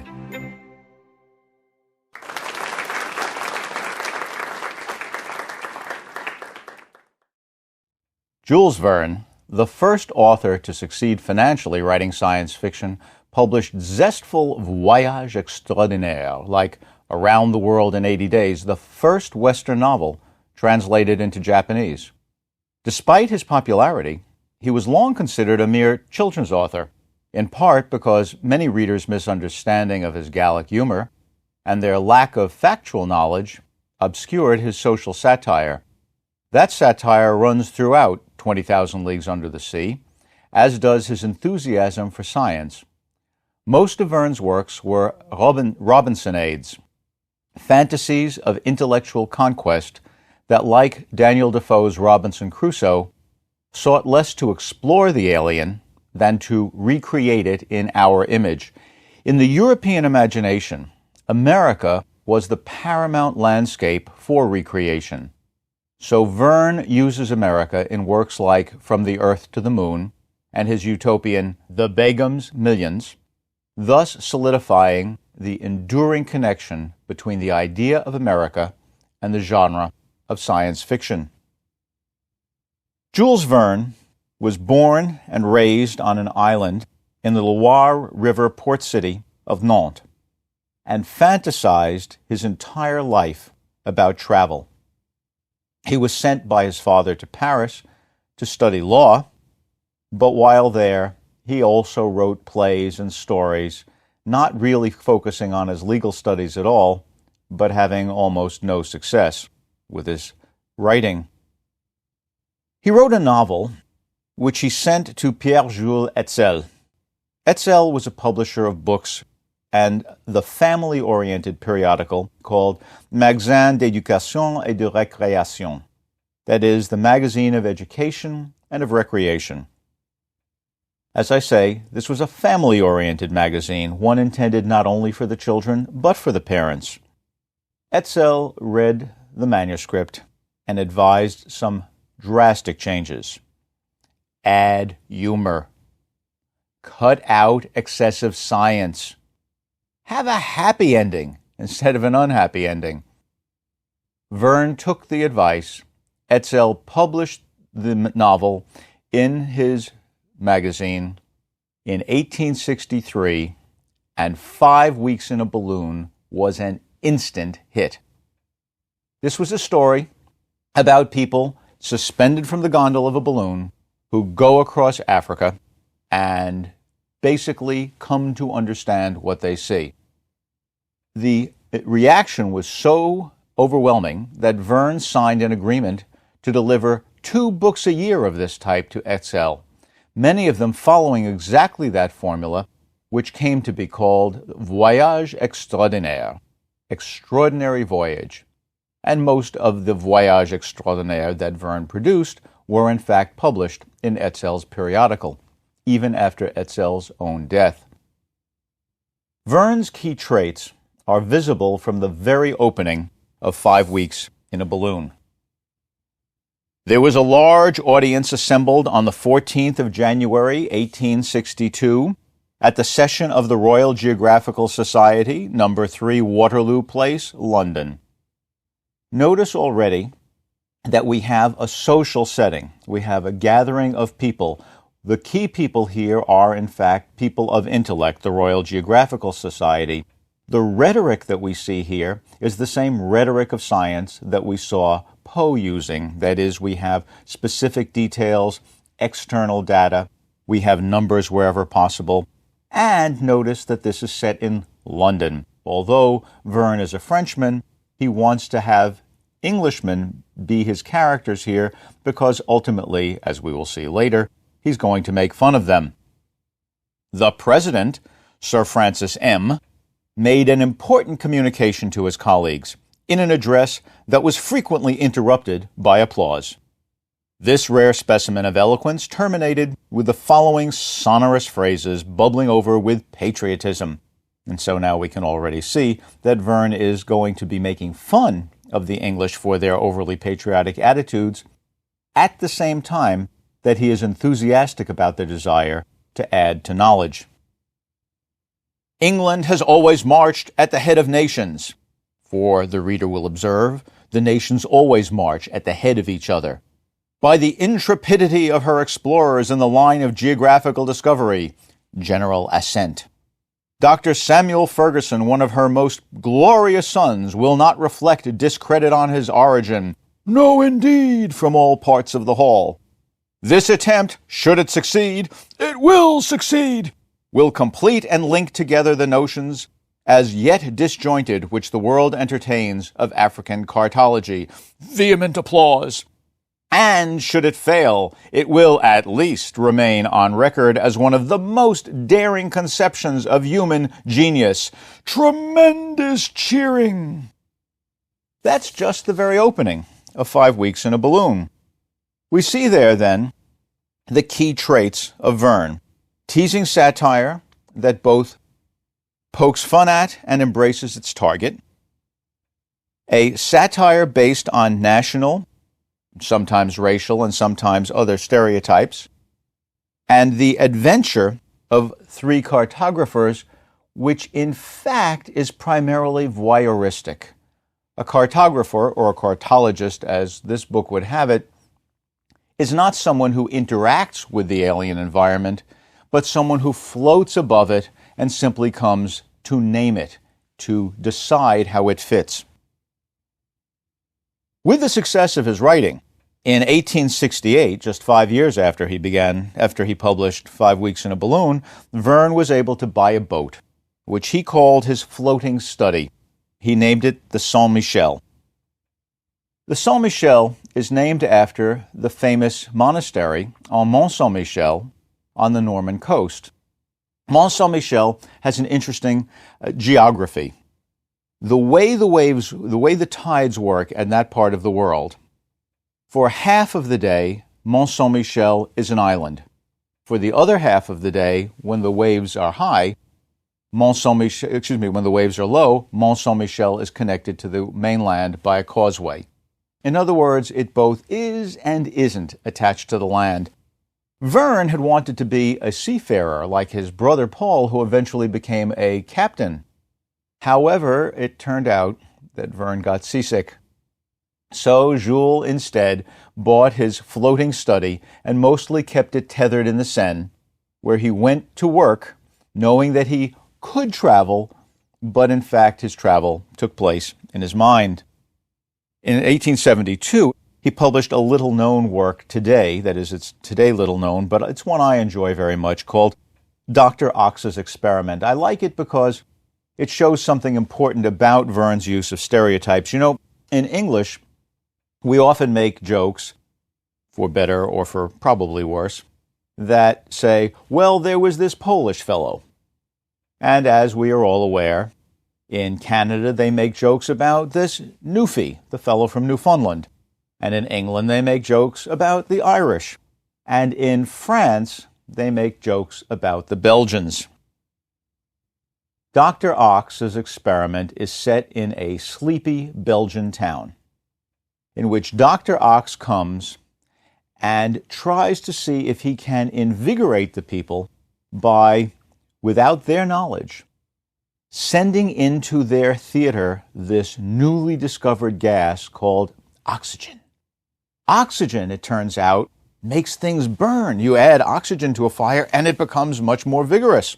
And so, this fellow, with the help of his assistant, add tubes underneath the floorboards of the local theater. And during performances, they pump in oxygen. Well, the people in this town get to be a whole lot more lively, and we have all kinds of interesting phenomena take place. We have perfectly good, stable marriages that devolve into randy affairs with neighbors' husbands and wives. We have children running wild through the streets. And the whole of the story, really, is just to see how silly these Belgians become once they are changed by this modern scientific discovery. The assistant, by the way, is a fellow named Eugène. And the punchline of the story, of course, is that this Belgian village has been set into turmoil by the applications of Ox, Eugène. It's basically an extended joke based on stereotypes. It embraces science, it teases science, it embraces stereotype, it teases stereotype, but it's ultimately enthusiastic and good-hearted. That is Verne. His most popular novel was Around the World in 80 Days, published in 1873. In this novel, a man named Phileas Fogg accepts a challenge to go around the world within 80 days. With him, he takes his faithful servant, PART2, which means goes along everywhere. And in the course of going around the world, they manage to save a maiden, they tame the American West, and Phileas Fogg, in fact, wins his bet. Verne, in that same year, used his increasing proceeds to buy the Saint Michel II. He was, in fact, the first science fiction writer in history to live, and indeed live very well, solely by his pen. But in a sense, this delightful story of one adventure after another in which the staid fellow remains himself no matter where he goes, was hardly science fiction. 16 years later, a period during which it's true the final link of the American Transcontinental Railway was completed, but otherwise no really major changes in world transportation, an American journalist named Nellie Bly decided to see if she could go around the world in 80 days. And in fact, she succeeded in going around the world in reality in 72 days, 6 hours, and 11 minutes. In other words, she beat Phileas Fogg's time by 10%. 20,000 Leagues Under the Sea, to me, epitomizes Verne when he writes true science fiction. This is a story told from the viewpoint of a Professor Aronnax. Professor Aronnax also has a faithful servant, this one named Conseil, which means counsel. The other main characters in this story are a Canadian harpooner named Ned Land. Isn't that just the most earthy, reliable name you could think of? Ned Land. And, as we will see soon, a mysterious submarine captain named Nemo. The book opens with the shipping lanes of the North Atlantic being depredated by some unknown mechanism. Ships are struck below the waterline and sinking. All of North Atlantic shipping is in danger. Who should be sent out to save the day? Why, naturally enough, America. And the Abraham Lincoln is the frigate that goes out to save everyone. Commodore Farragut, late a hero of the American Civil War, commands the Abraham Lincoln. And on this boat we have Pierre Aronnax, world-famous French zoologist. Why? Because the debate is this. Is the shipping danger nothing but what is called in the book a great unicorn fish? Is it a narwhal that somehow with its single horn is stabbing holes in wooden vessels below the waterline? Or is it what is called a submarine monitor? The Monitor, of course, is the ironclad vessel in the American Civil War, and the word submarine at this time in the history of both French and English is still only an adjective. A submarine monitor, one that goes below the surface of the sea. In fact, Nemo will turn out to be a polymath, a misanthrope, and an idealist who takes the other three characters on a fantastic world tour. So, like 5 Weeks in a Balloon, we have fundamentally a voyage extraordinaire. Verne uses stereotypes, as always, to tease all of his characters. For example, he teases the scientist himself. Aronnax, early on in the book, is talking to Ned Land about the two competing theories, the unicorn fish and the submarine monitor. Well, he says to Ned, "You still believe in the possibility of an enormous whale?" "Yes, Ned, and my conviction is based on logic and facts." Professor Aronnax has logically concluded there must be a unicorn fish. "I believe it to be a powerfully built mammal belonging to the subkingdom of the vertebrates, like whales, cachalots, and dolphins, and armed with a tusk of great penetrating power." Said the harpooner, shaking his head with the look of a man who did not want to be convinced. "But you must remember," I replied, "that if such an animal exists, if it inhabits the ocean depths, and if it lives in those layers of water situated several miles below the surface, then it must be built in some incredibly powerful way." "Why?" Ned asked. "Because incalculable strength is needed to stay at great depths and withstand the pressure there." "Really?" said Ned, blinking. "Yes, and I could give you some figures to prove it easily." "Oh, figures," answered Ned. "You can make figures do whatever you want." "Perhaps in business, Ned, but not in mathematics." Just another sly little bit of satire that Verne throws in. "Now listen. The pressure of 1 atmosphere is represented by a column of water 32 feet high. In actual fact, the column of water would not be that high because here we're dealing with seawater, which has a greater density than fresh water. And Aronnax goes on to explain that each time we go down 32 feet, we go up by 1 order of magnitude, that the pressure on us is 14.7 pounds per square inch. At 32 feet, it would be 147 pounds per square inch, and so on and so forth. And at one point he says, and do you know how many square inches there are on your body? And of course, Ned Land says no. And Professor Aronnax tells him and multiplies that by the pressure. Well, that's actually bad science. And Verne knew that. The pressure on your body does not go up depending upon the size of your body. The pressure is per square inch, no matter how many square inches you have. But after Aronnax gets done with all of this description, he says that, in fact, only a mammal could stand this pressure. And Aronnax says, why, if that's so, then he must have skin like steel plates 8 inches thick. And of course, what we later find out is that Ned Land, in his easy simplicity, has understood what Professor Aronnax has not. The Abraham Lincoln is struck by the submarine, and Aronnax is thrown overboard. So is Ned Land, floating in the water. After a while, he looks around, and here comes Conseil, pushing a beam toward him. Conseil, I didn't see you get pushed over, Aronnax says. And Conseil says, monsieur, I thought perhaps you would need my help, and so I dived in after you. This is how the story begins, and they go everywhere. They meet Nemo, and they look through his extraordinary submarine, the Nautilus. In that Nautilus, they are taken first to see the wonders of the world in Nemo's own museum, where he has examples of sea life from everywhere, and an enormous array of books, which Aronnax notices are arranged by subject regardless of the language in which they're written. Nemo is truly a man of the world. He is, in a way, no man, like the name that Odysseus uses to fool the Cyclops as he takes his lengthy trip around the Mediterranean world. These trips make us as readers quite delighted. But as critics have looked at works like 20,000 Leagues Under the Sea, they have decided that the book really is only for children.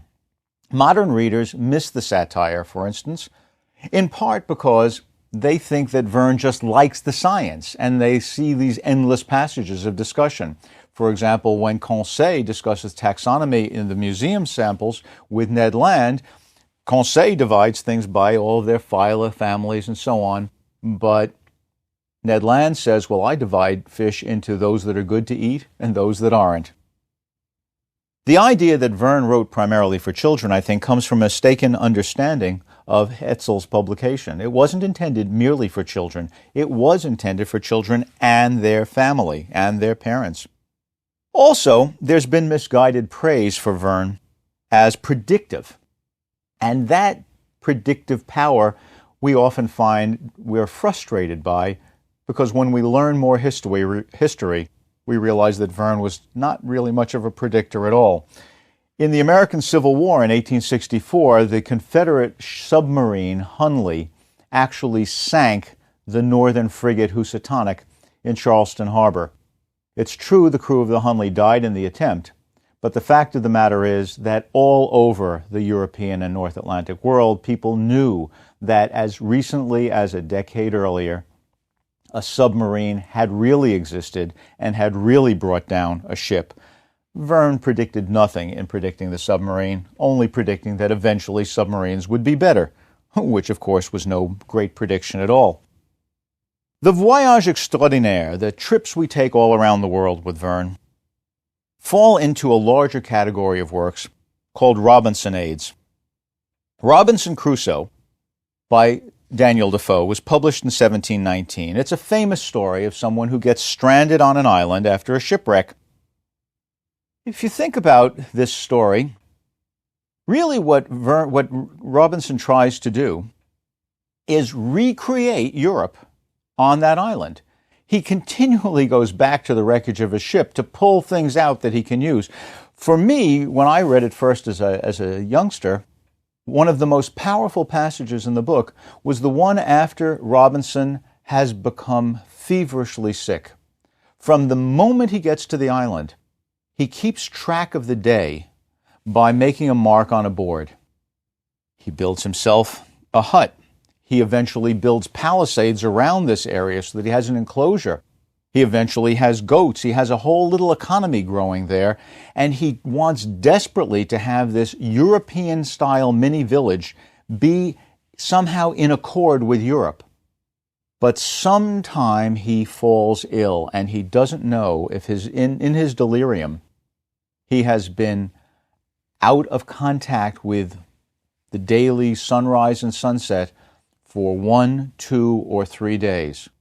And he realizes, looking at the board that now has many, many, many marks on it, that he will not be able to know for sure if he celebrates Christmas at the right time. That's what creates a sense of alienation in Robinson. Not being on the island, but not being able to make the island into Europe. The most famous encounter on this island is that between Robinson and the character we come to call Friday. Friday was being chased by cannibals, and Robinson manages to drive them off with his gun, something that he has from Europe. He's pulled from the shipwreck. Here is the passage in which he has now brought this non-European back to his enclosure. Then, calling away, I carried him not to my castle, but quite away to my cave on the farther part of the island. So I did not let my dream come to pass in that part, that he came into my grove for shelter. Here I gave him bread and a bunch of raisins to eat. Notice that what we have here is bread and not yet wine. Since raisins are dried grapes rather than fermented grapes, we have a very abstemious kind of communion going on here. Here I gave him bread and a bunch of raisins to eat, and a draught of water, which I found he was indeed in great distress for, from his running. And having refreshed him, I made signs for him to go and lie down to sleep, showing him a place where I had laid some rice straw and a blanket upon it, which I used to sleep upon myself sometimes. I can't help but think of this straw and this isolated human being who has appeared magically from nowhere as somehow a manger. So the poor creature lay down and went to sleep. If Friday, Good Friday, if Friday, as he will be named, is the Jesus figure, then Robinson, like Moreau on his island, is making himself the god. Then comes a paragraph in which Robinson expatiates on the appearance of this savage and sees him as extraordinarily handsome because he does not have Negro features, but rather, despite his dark skin, the more elegant and refined features of a European. We see exactly where Robinson's prejudices lie. And then, he awoke and came out of the cave to me. Speaking of Jesus. For I had been milking my goats, which I had in the enclosure just by, when he espied me, and he came running to me, laying himself down upon the ground, with all the possible signs of an humble, thankful disposition, making a great many antic gestures to show it. At last he lays his head flat upon the ground, close to my foot, and sets my other foot upon his head, as he had done before, and after this made all the signs to me of subjection, servitude, and submission imaginable, to let me know that he would serve me so long as he lived. Now, I must say, I can understand how one can take those physical signs to imply subjection and servitude, but how did Robinson infer that this meant as long as he shall live? Clearly, Robinson is projecting onto the man just as he is projected onto the island, recreating a system of European slavery within a European geography. I understood him in many things, and let him know I was very well pleased with him. In a little time, I began to speak to him, and teach him to speak to me. And first, I let him know his name should be Friday, rather than asking him his name. This is complete imposition, which was the day I saved his life. I called him so for the memory of the time. I likewise taught him to say, Master, and then let him know that was to be my name. I likewise taught him to say yes and no, and to know the meaning of them. I gave him some milk in an earthen pot, and let him see me drink it before him, and sop my bread in it, and gave him a cake of bread to do the same, which he quickly complied with, and made signs that it was very good for him. I kept there with him all that night, but as soon as it was day, I beckoned him to come with me, and let him know I would give him some clothes, at which he seemed very glad, for he was stark naked. And so Friday is expelled from the garden, and knows his nakedness as Adam and Eve did. This key passage in Robinson Crusoe shows us not only the connection between science fiction and religion, between the ideas of God and the garden and so on, but that the science is often used, certainly in Verne's Voyage Extraordinaire, not so much to improve the world as to make the world over again as it was in Europe. Stanislaw Lem says that to become a true Robinson, the world, exactly as it is found, must be put to rights. Verne always admired America, perhaps because it was putting to rights a whole continent. Verne made America prominent in his novels. From the Earth to the Moon, for example, pays homage to Poe. It is a trip by ballistic rocket to the moon that is launched by an organization called the Baltimore Gun Club, after Poe's association with Baltimore. It turns out, people will say, isn't this wonderful prediction on Verne's part, that this rocket takes off from what is almost exactly the location of Cape Canaveral today? Well, anyone who knows Florida geology, as Verne did, knows that if you go down about 5 feet at the place of Cape Canaveral, you're below the water level. Verne's rocket is in a hole 500 feet deep. He knew that it would be flooded. He's making fun of the Americans. Also, he knew that a ballistic rocket, that is one that goes off with an initial bang rather than has a rocket engine that propels it, will create a change of velocity so great that human beings would be squashed and killed. This is a satire, in fact. Around the World in 80 Days not only has a maiden saved, but a Native American maiden saved by these gallant Europeans. The ship that went around the world in 20,000 Leagues Under the Sea, as I said, is the Abraham Lincoln, and commanded by a hero of the U.S. Civil War. In The Mysterious Island, 1875, we are with a group of Northern prisoners who have escaped by balloon from a Confederate prison camp, and they are helped by a mysterious someone they never get to see, sort of like Rumpelstiltskin. And it turns out that this someone they never get to see is, again, our old friend, Captain Nemo. In The Begum's Millions, Verne puts 2 competing communities on the Olympic Peninsula opposite Seattle. In the Olympic Mountains, on opposing mountaintops, we find Francville, the French ideal state, and Stahlstadt, the German ideal state. And as their economies churn along, they come into inevitable conflict. Now, Germany won the Franco-Prussian War, 1870 to 71, but in this 1879 novel, guess which ideal state wins on the American continent? Verne's work, if not the man, traveled and imposed itself everywhere. After Agatha Christie, according to the United Nations listing of most translated authors, he is the most translated author in all of human history. Around the World in 80 Days was the very first Western novel translated into Japanese. He, in fact, helped to Europeanize Japanese culture.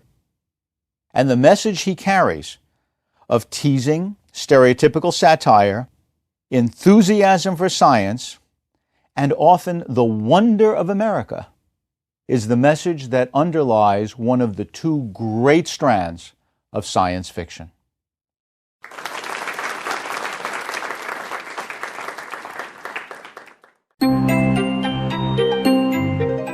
Lecture 17, Wells, Industrialization of the Fantastic.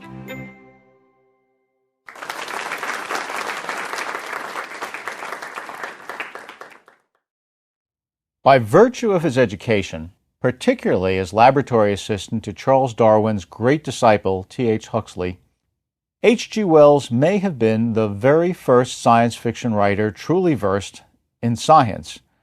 Where Verne tended to extol marvelous inventions and draw broad social satire, Wells offered subtle parables of political and philosophical criticism. He understood the role of fundamental change, including invention, chance, and popular ideology, in driving social evolution. The Time Machine, based on a radically new science fictional idea, places a far future utopian adventure within both Victorian and eschatological frames in order to question assumptions about both social class and the place of humanity. The War of the Worlds, the classic invasion tale, questions assumptions about both British imperialism and the place of humanity. By positing what has never existed, and then logically extrapolating broad patterns of social consequence, Wells challenged his readers to change themselves. Jules Verne and H.G. Wells together reflect the dominant attitudes toward science in science fiction.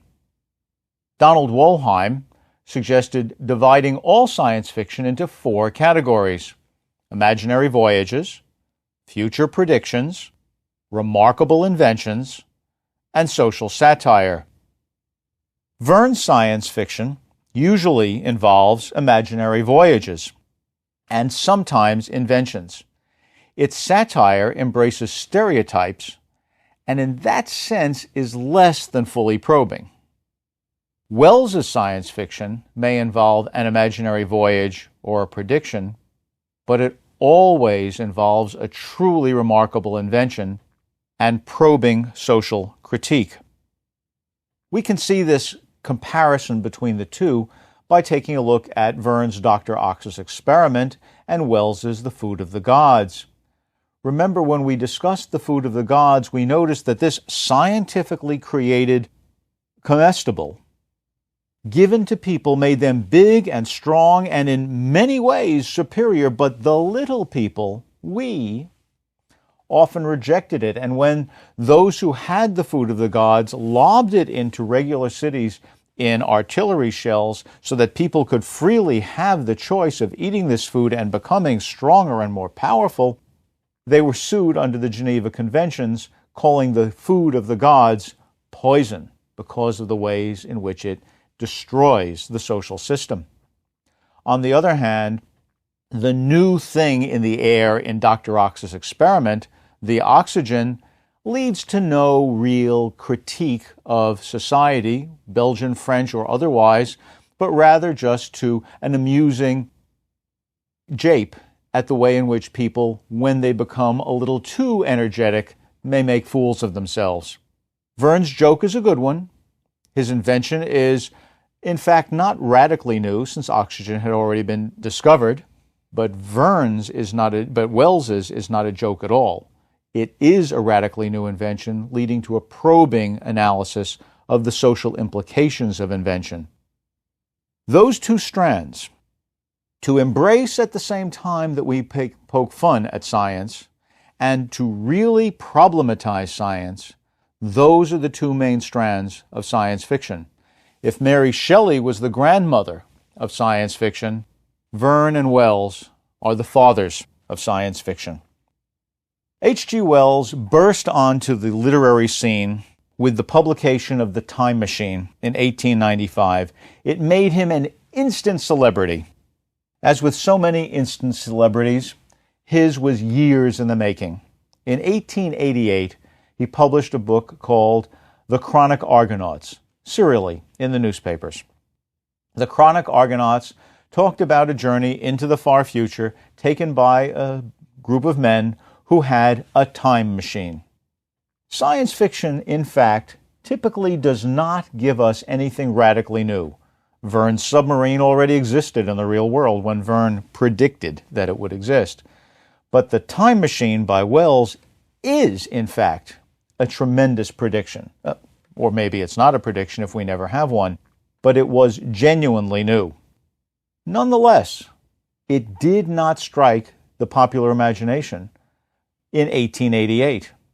Wells pushed through 7 revisions of the work until he finally released it in 1895, and then suddenly everyone could write about time machines. In fact, the first chapter of The Time Machine is set in the Victorian period, and the time traveler is explaining to his dinner guests how it is that the time machine works. Time is like all of the other dimensions, except our consciousness moves along it. We're told that in italics. And he gives a demonstration of a little model time machine. He adjusts the tiny levers, and pretty soon it glows and then disappears, and of course disappears forever because there's no tiny little man to get onto the tiny little time machine and bring it back to the present. After that demonstration, we know what a time machine is, and the rest of the story takes off. After the publication of The Time Machine, no science fiction writer again ever needs to write about what makes a time machine. They just get on, wear, whatever may be the case, their time machine, and go off.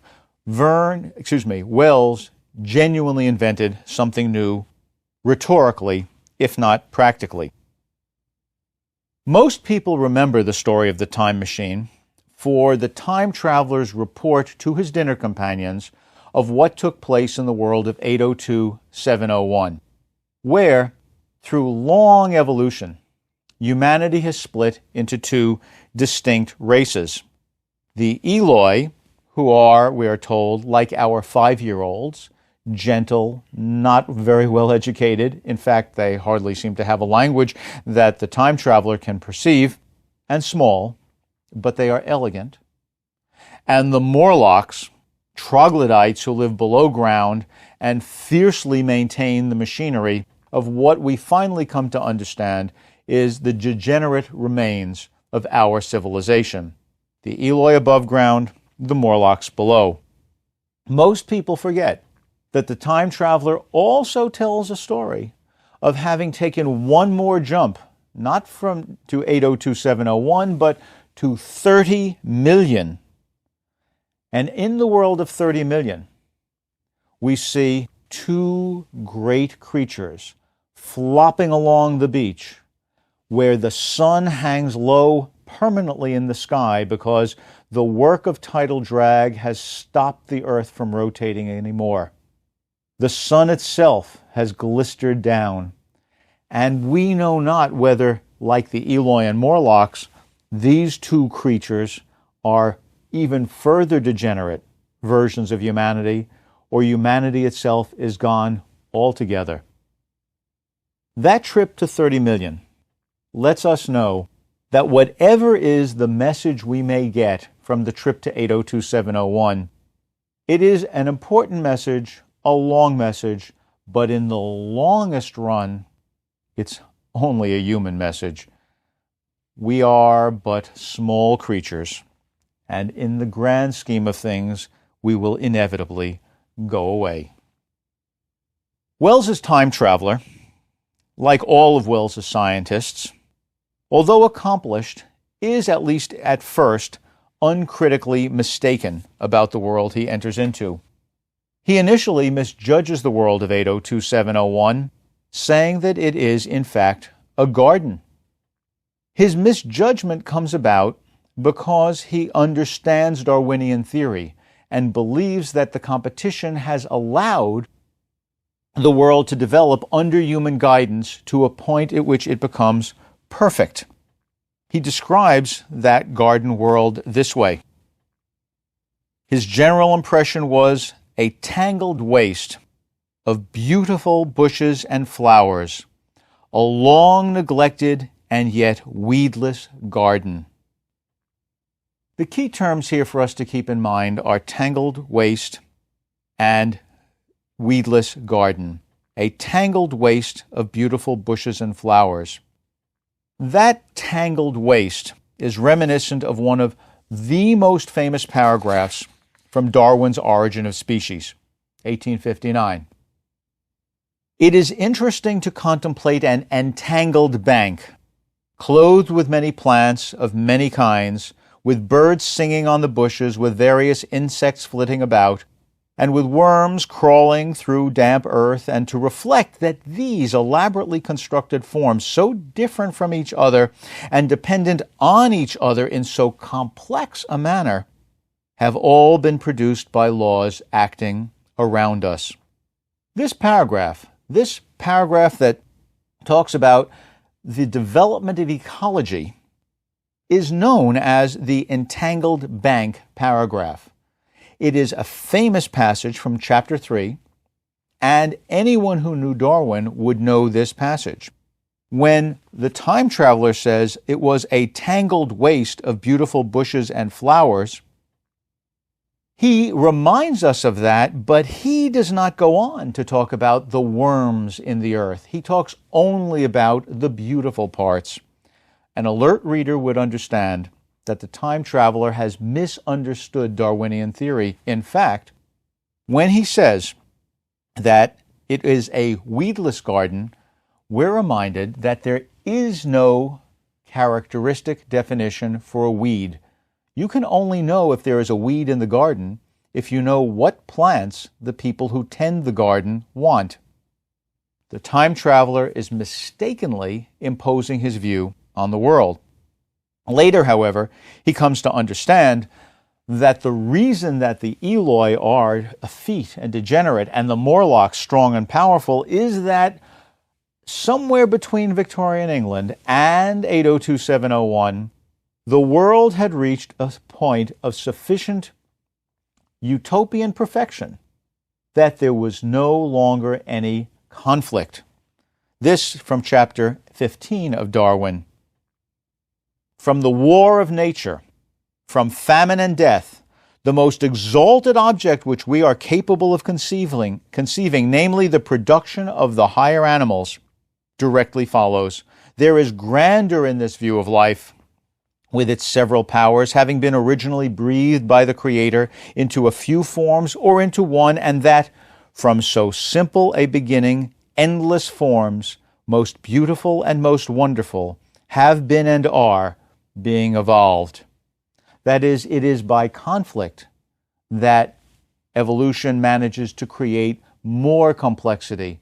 Without conflict, there is degeneration. The Eloi have degenerated to the point where they can accomplish nothing. They simply eat the foods that come out of the machinery. The foods get onto the machinery because they are placed there thoughtlessly by the Morlocks, who are equally degenerate in most regards and yet have maintained the ability to maintain the machinery. In effect, the Morlocks are closer to us than the Eloi, but we come to understand that the Eloi are the degenerate descendants of the owning class, and the Morlocks are the degenerate descendants of the working class.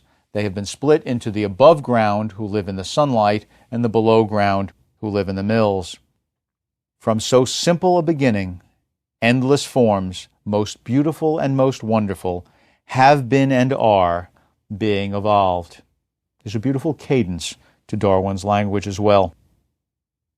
Although the book reads easily, it is a subtle parable that, I think, rewards our attention.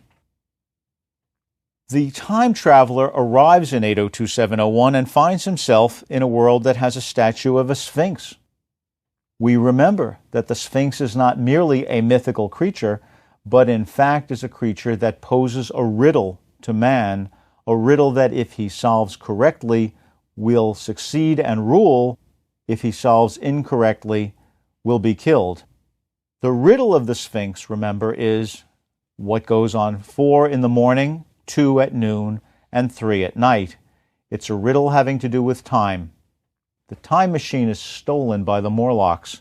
They've dragged it into the base of the Sphinx, past a door that the time traveler cannot enter. So the story of the time traveler is a mythic story as well. The very names of the creatures have biblical resonance. If you read through the 4 Gospels, Jesus is reported to have spoken on the cross. Some of the Gospels report sentences that are reported in others. Some reports are unique. But if you put all together the unique things Jesus is reported to have said on the cross in the 4 Gospels, you come up with 7 utterances which are known collectively as the 7 last words of Christ. The fourth of these, the middle one, the crux, the central one, is the only one that we get in the King James Bible, not only in English, but in the original Aramaic. Eloi, Eloi, lama sabachthani. My God, why hast thou forsaken me? These are the Eloi. Also, Saint Aloysius is the patron saint of foundries, that is, the one who owned the factories to begin with. The Eloi are like children, and we discover that the Morlocks eat them. They feed them as we feed cattle. At night they come out, and stray Eloi are captured to be eaten by their human cousins, as it were. In the Bible, Moloch is the god that demands live sacrifice of children. Occasional scientific details come into the book and also give us subtleties. For example, while in the forest in 802-701, the time traveler thinks to himself, how strange to realize that this far, far journey I've taken in time is really only 40 of the great precessional cycles of the Earth. The Earth moves like a gyroscope. That is, it itself moves on an orbit around the sun, but the Earth itself spins once every 24 hours. But if you've ever used a gyroscope, you've noticed that the axis itself may have its own small circular or oval motion. That motion of the axis, slow motion while the gyroscope itself spins rapidly, that's called precession. Right now, the North Star, Polaris, is the fixed star in the heavens. In 20,000 years, Polaris will be the North Star again. But in 10,000 years, Vega will be the North Star, because the Earth precesses, and its complete precessional cycle is 20,000 years. 20,000 times 40 is 800,000. The time traveler realizes that he is 40 time units into the future. At the latitude of Babylon, at the time of the writing of the Bible, the greatest astronomers of the world were indeed the Babylonians, and they could see that a group of stars together, known as the Pleiades, every day as the year advanced, set lower and lower in the sky. At just about the winter solstice, the longest night of the year, the Pleiades set below the horizon and did not return for 40 days. In other words, at the winter solstice, a timepiece begins to click, and 40 days later we have resurrection. In the Bible, 40 is the number for death and rebirth, for suffering and resurrection. We see it in the 40 years in the wilderness for the Hebrews, the 40 days of temptation for Jesus in the wilderness, the 40 days of rain for Noah, and in many other places besides. In the time machine, 40 precessional cycles brings our time traveler from the Victorian age to a rebirth where he finds a new mission for himself. At the end, the time traveler is gone. He has returned to the future, somewhere in the future, or so the narrator believes. The narrator, who's one of the guests at the dinner party at which the time traveler retells his story, hoping to alter the further future so that the Eloi and Morlocks will not be at each other's throats, particularly so that the Eloi will be saved. The time traveler, we're told, thought but cheerlessly of the advancement of mankind, and saw in the growing pile of civilization only a foolish heaping that must inevitably fall back upon and destroy its makers in the end. And yet, this narrator says, I have by me 2 strange white flowers, flowers that one of the Eloi had given to the time traveler and placed into his pocket. to witness that even when mind and strength are gone, gratitude and mutual tenderness still lived on in the heart of man. But the narrator, to a canny reader, is wrong. We know that that character, Weena by name, had no depth of emotion. We know that if the time traveler has not returned, it means that he cannot return, because if the time machine were functional, you could return to the instant that you left, regardless of how much time you spent in the future. The time traveler has either gone native or been killed.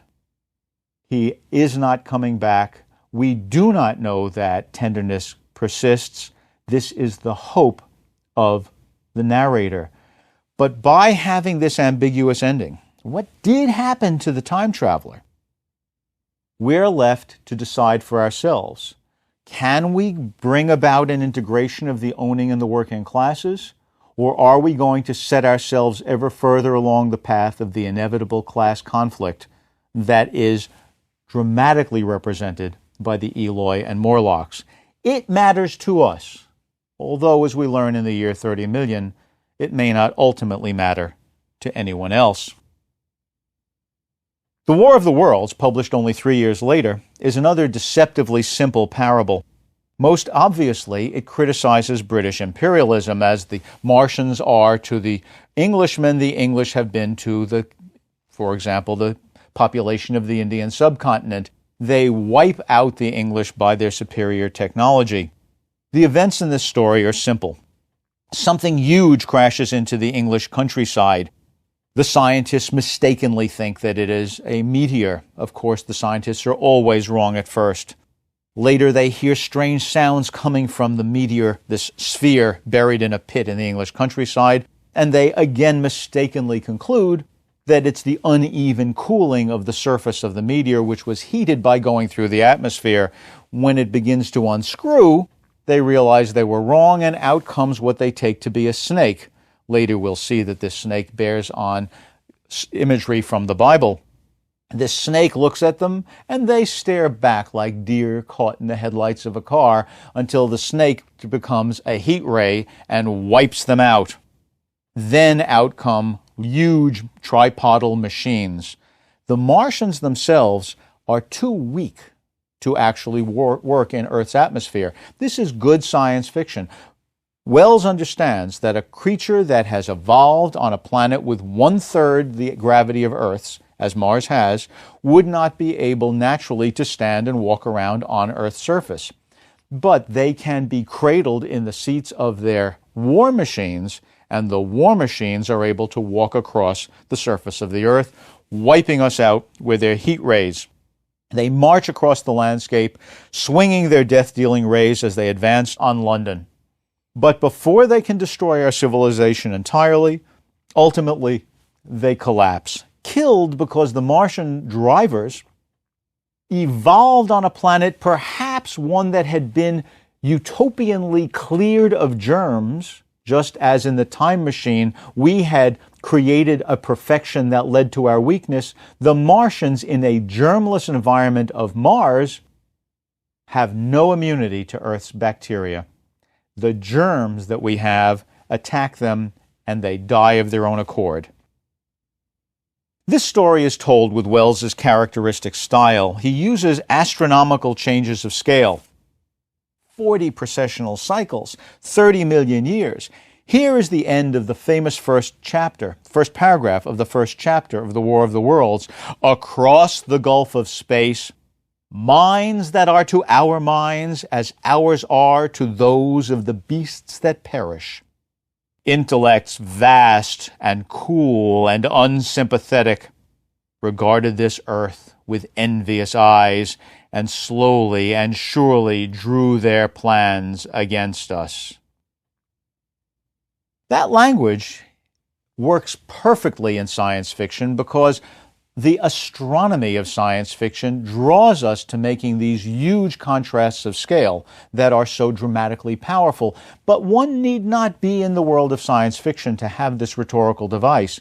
In King Lear, we're told that as flies to wanton boys are we to the gods. They kill us for their sport. the Martians are not killing us for their sport. It turns out they're killing us to tame us because they live as vampires off the blood of creatures that look much like us. We know because after the demise of the Martians, we find their skeletons. They've been brought with the Martians to help them survive the journey. And later in the story, we see Martians drinking human blood through pipettes. This story of a vampirish imperialism we get with, again, allusions to the Bible. The light of their own destruction was death leaping from man to man as the heat rays wipe out a military group. It was sweeping round swiftly and steadily, this flaming death, this invisible, inevitable sword of heat.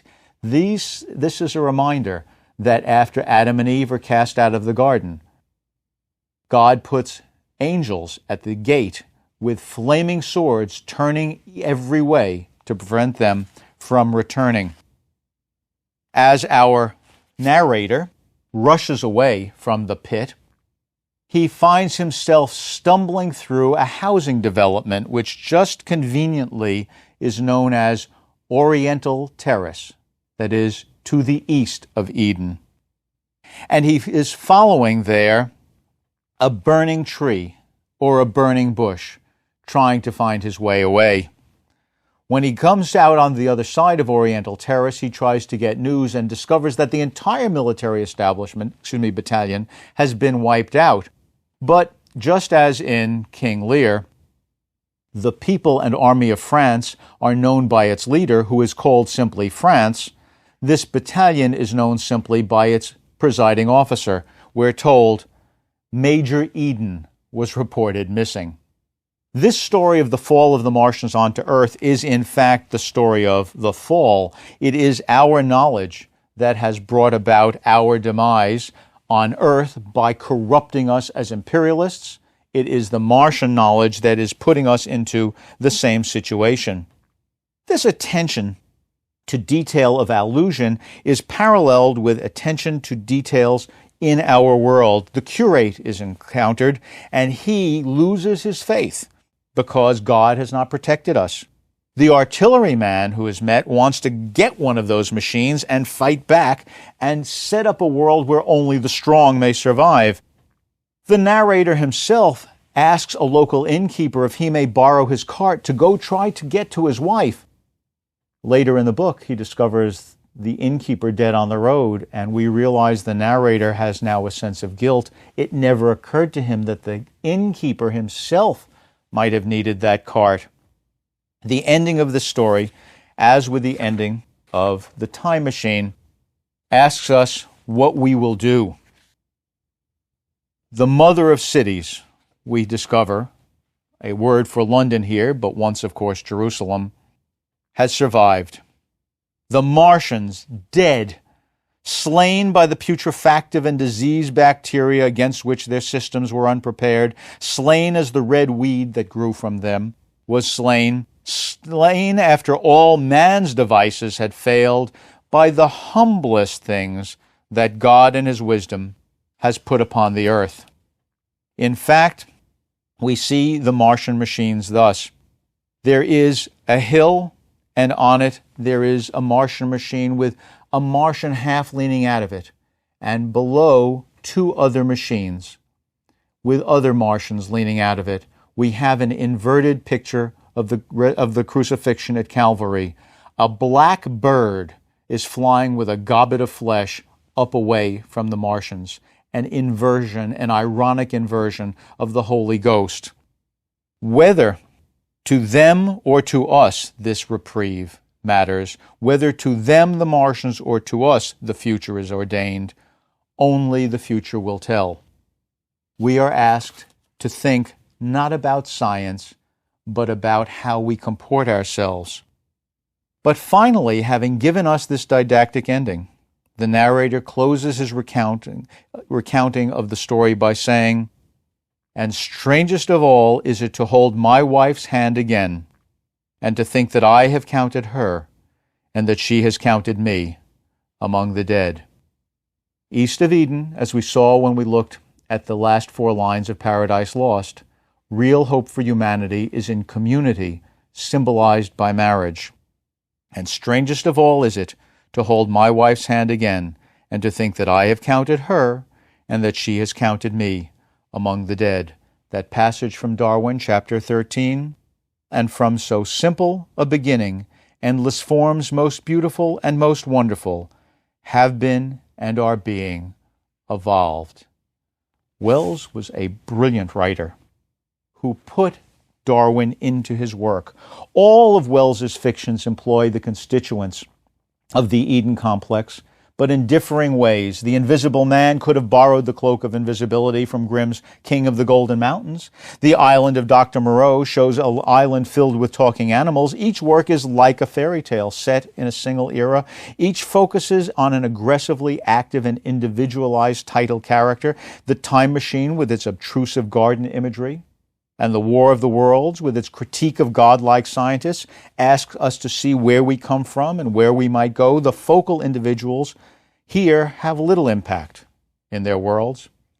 Wells's education began as a taker of standardized tests. He split the bounty that he got for passing the tests with the headmaster who gave him the books. Then he served as a lab assistant to Huxley, Darwin's great disciple. He appreciated pattern. In his experiment and autobiography, reflecting on his work as a journalist, an essayist, a playwright, a writer of fiction, of nonfiction, he said, at bottom, he was a teacher. By writing fictions that ask each and all of us to consider the effects of all broad social forces, including science, and by mass producing those imaginative fictions, Wells aimed to change us and improve the world.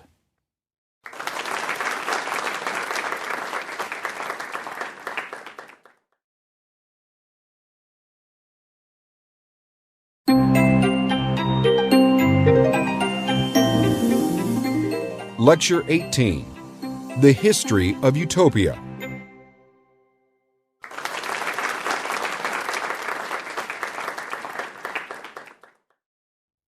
If one considers political science as the scientific background against which the fantastic claims plausibility, utopian fiction is the first tributary of the river of science fiction.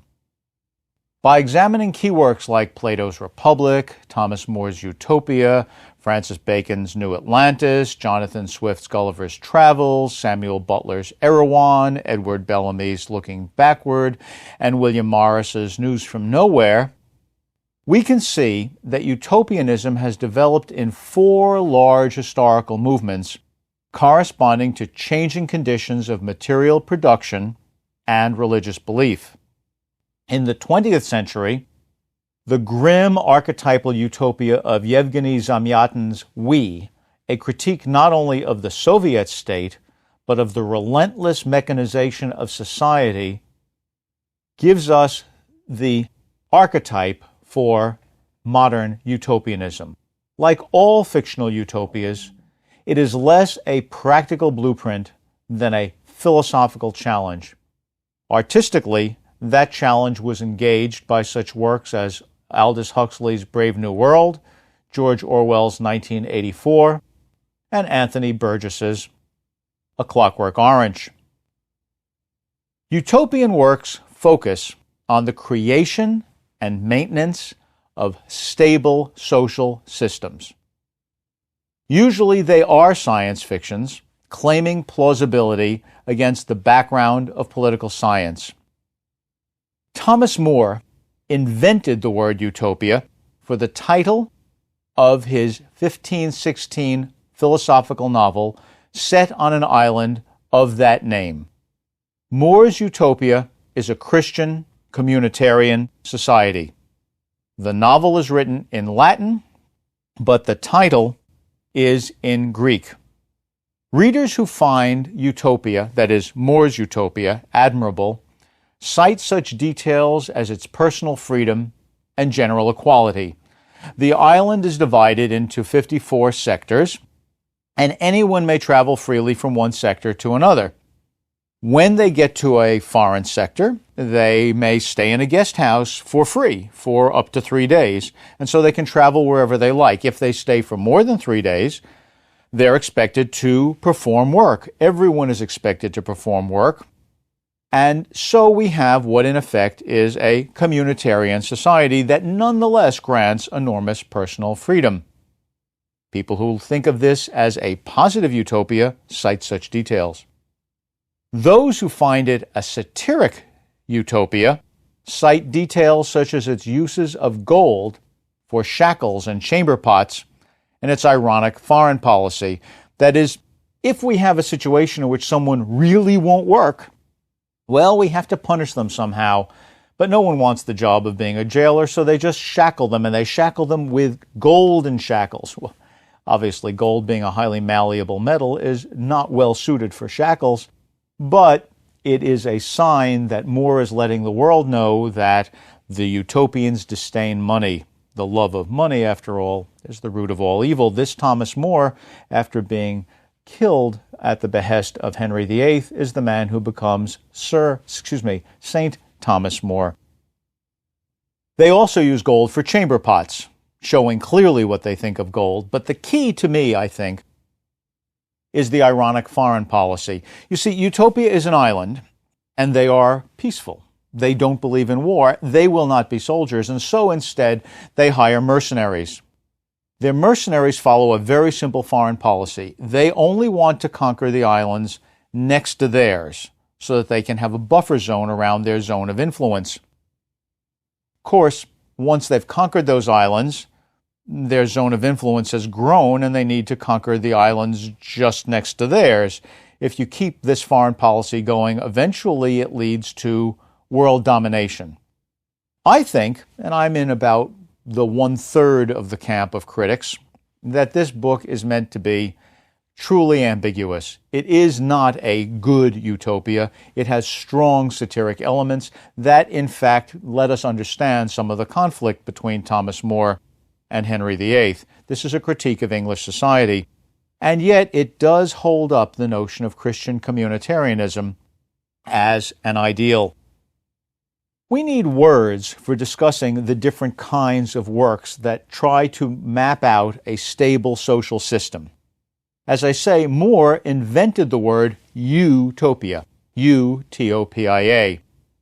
Although the book is in Latin, this is a Greek pun in the title. In English, we would pronounce E-U-T-O-P-I-A, utopia. In Greek, that would be eutopia, or eutopos, a good place. There would also be the word O-U-T-O-P-O-S, meaning no place in Greek, and in Greek that would be pronounced utopos. Eutopos and utopos, good place and no place. To an English reader, they both become utopos. So utopia is an English pun on the Greek word that could mean either a good place or no place. No place in this fallen world is a good place.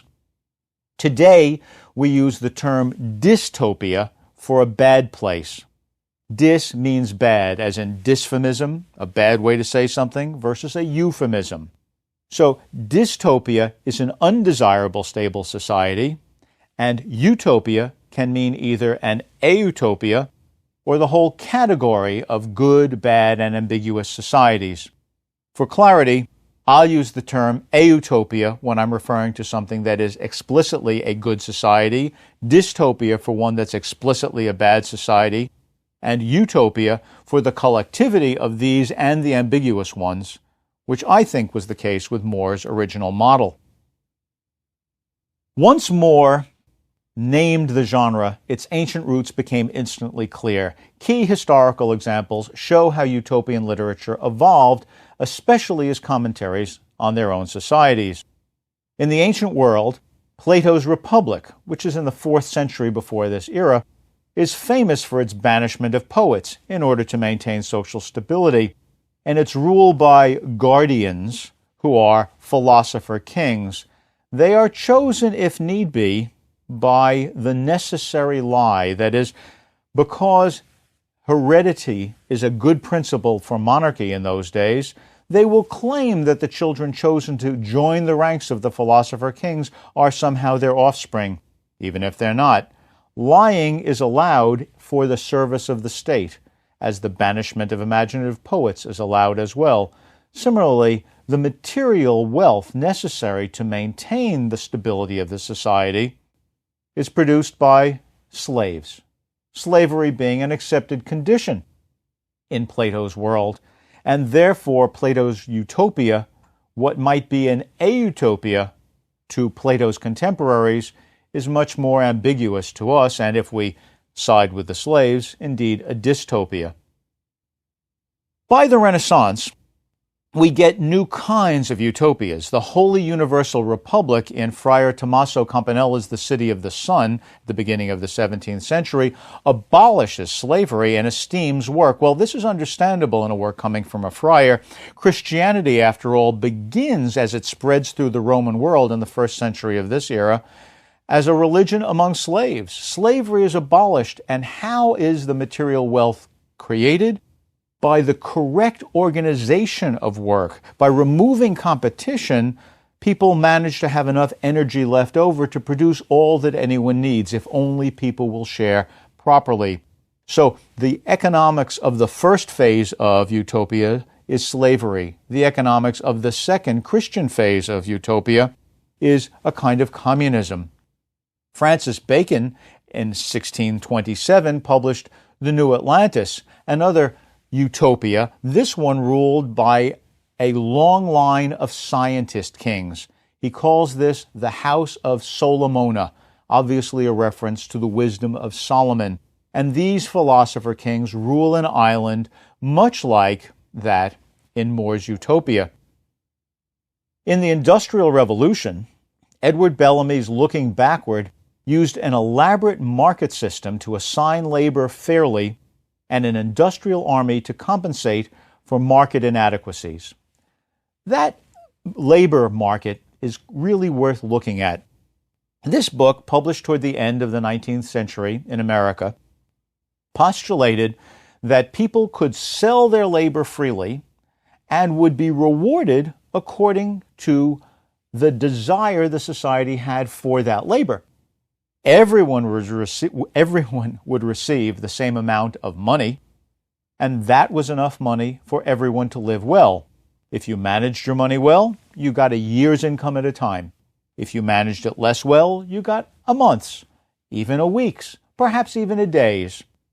But no one would be allowed to starve. All that could be removed by not allowing you the larger amount of time is the ability to acquire enough capital to buy things that are rather more costly. This is an interesting kind of materialist view of a communist state. Well, how is all this created, all the wealth that supports everyone? People go to the labor market and they say, well, I would like to be a poet. Well and good, but we have lots and lots of poets. If you want to be a poet, you can be a poet. You can have your fixed allotment of goods, but you have to be a poet 18 hours a day. Okay, then I will be a garbage collector. Great, nobody wants to be a garbage collector. You can do that for 2 hours a day. Now, sometimes this didn't work out because maybe nobody wants to be a coal miner, a dangerous occupation. Between the ages of 18 and 25, everyone is conscripted into the industrial army and made to do the jobs that no one else wants to do. But once having earned their way through to 25, they become citizens and can have whatever they like. Bellamy's book led to the creation of over 400 Bellamy clubs in the United States. It is the most important utopian novel in the history of America, and those utopian Bellamy clubs almost elected a president of the United States. However, while it's clear that Bellamy saw this as an autopia, others saw it as just the opposite. William Morris in England saw this as what we would now call fascist, although that word did not exist for him to use, this centralized control, conscription, forcing people to do things that they might not want, and so on. He responded to this by writing his own utopian work, News from Nowhere, in which we find an anarchy. The halls of Parliament are used for storing manure. in which everyone, because they want to work, chooses the jobs they like best. And magically, women keep doing serving and men keep doing heavy lifting, but they are indeed happy. It's a throwback. The character who gives our reader the tour says, I drink to the 25th century, I drink to the days that are, we have our childhood back again. In the post-industrial world, that is one in which industrialization has already come upon us, we have works like Karl Čapek's play R.U.R. That is the title of the play, although we learn in the play that it stands for Rossum's Universal Robots. Robot comes from the word robotir, to labor in Czech, and in this book, in this play, Karl Čapek invents the modern word robot, which has spread to all modern languages. These robots are not what we would call robots. They're actually what we would call androids, because they are grown in vats rather than assembled by bolting together pieces of metal. But that really makes no difference. What we see here is the question, are we to be ruled by our technology or are we to rule it? You see, we have slaves in the ancient world. We have the organization of work in the Christian Renaissance. But by the time we get into the 19th century, we have wonderful technologies that can allow us, as in looking backward, to create the labor that we want, create the wealth that we want, But after a while, we have to ask, what is the status of those machines? The machines become ever more wise. In 2 chapters of Erewhon, which is itself an anagram for nowhere, Samuel Butler's 1872 utopian or dystopian work, the viewpoint character goes to a land in which they have stopped all technological development. Why? These 2 chapters, known collectively as the Books of the Machine, explain. In London, right then, in 1872, people were on streetcars, and as streetcars approached corners, the conductor of one streetcar would ring a bell to make sure that anybody coming down another street would be warned and stop. After a while, the Erewhonians realized it would become quite sensible for you to build a tripwire into the trolley path so that the bell goes off automatically. And then after that, it would become quite reasonable to build a sensor into the other trolley so that when the bell goes off, the other trolley stops automatically, and pretty soon you won't need conductors at all, and after that, it's only the next step till machines learn to reproduce themselves. Amazingly, in 1872, Samuel Butler foresees the possibility of the machines ruling us, an image we see, for example, in modern films like The Matrix. The robots, androids we would call them, in R.U.R. eventually cease to be just labor and try to become our masters. The play ends with their revolution in full swing. There are some common issues in all of utopian writing. First of all, we always have to ask, is the imagined society a dystopia, like, say, Brave New World, an autopia, as many think More's utopia was, and as Plato clearly thought the Republic was, or is it a utopia, a place inherently ambiguous that makes us think about social stability? Aristophanes' The Clouds in the 4th century before this era satirized Plato's Academy, and it clearly was a dystopia. Valentin Andre's Christianopolis at the beginning of the 17th century was modeled on John Calvin's Geneva, everyone living in the quarter in which he worked, with all power moving toward the center of the town, and it was clearly an autopia in its author's mind. But as a response to that, perhaps, Thomas Hobbes, or I should say as a response to More, Thomas Hobbes wrote Leviathan, asserting the need for absolute monarchy to prevent life from being what he said life would be in a state of nature for a human being, famously, solitary, poor, nasty, brutish, and short. For Hobbes, this centralized control is in fact autopian. I would see it as dystopian. Is the imagined society authoritarian or anti-authoritarian? That's another question we always have to ask. Is it one in which people can run free, as they do to good effect in Morris's News from Nowhere, or are they in fact made to follow authority to good effect in Hobbes?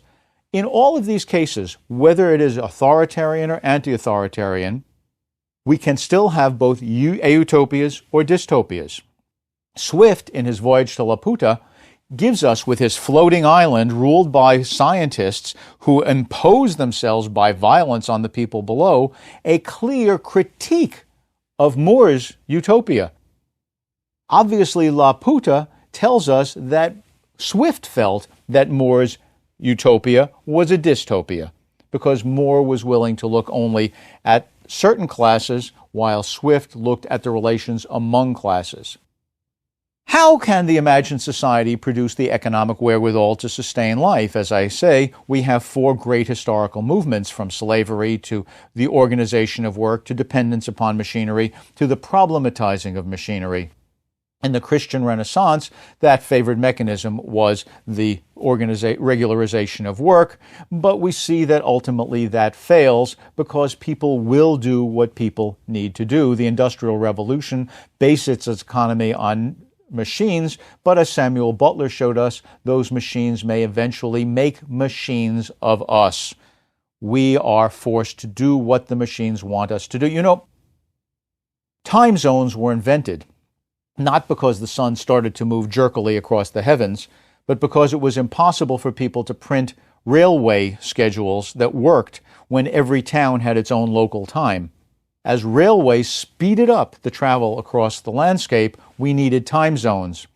And so now we say it's wonderful if we make the trains run on time, but notice, if we catch our commuter train for work, the trains make us run on time. That's the problem that arises in the Industrial Revolution and leads to the dystopias that characterize all of the 20th century. In this post-industrial world, the economy is often based on humans who have become machines. This is not a state most of us would like. In Brave New World, we see this biologically. We're turned out to be in different classes of workers depending upon how the nutrients are added to the brew as we gestate. In Orwell's 1984, Big Brother watches us to make sure we do only what we are supposed to do. We have to ask of every utopian work, is it an extrapolation from current conditions, or is it a reversal of them? In a work like Charlotte Perkins Gilman's Herland, an utopia run by women, in fact populated only by women, clearly what has happened is that men have been removed and women have brought their sensibility to bear. The details of that interesting utopia don't bear on the current question. What does bear is this, that Herland is a reversal of the conditions of patriarchy that existed at the beginning of the 20th century when Gilman wrote. Whereas in a work like The Handmaid's Tale by Margaret Atwood, those conditions of patriarchy are extrapolated to the extreme and women become only servants. In the 20th century, most utopian work is in fact dystopian, and the greatest of those dystopian works, it seems to me, is Yevgeny Zamyatin's We, written in 1920.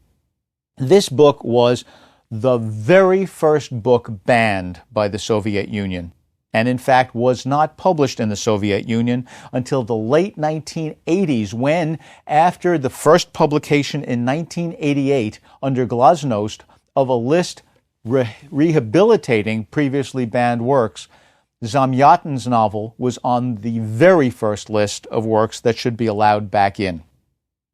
The plot of We proceeds on two levels.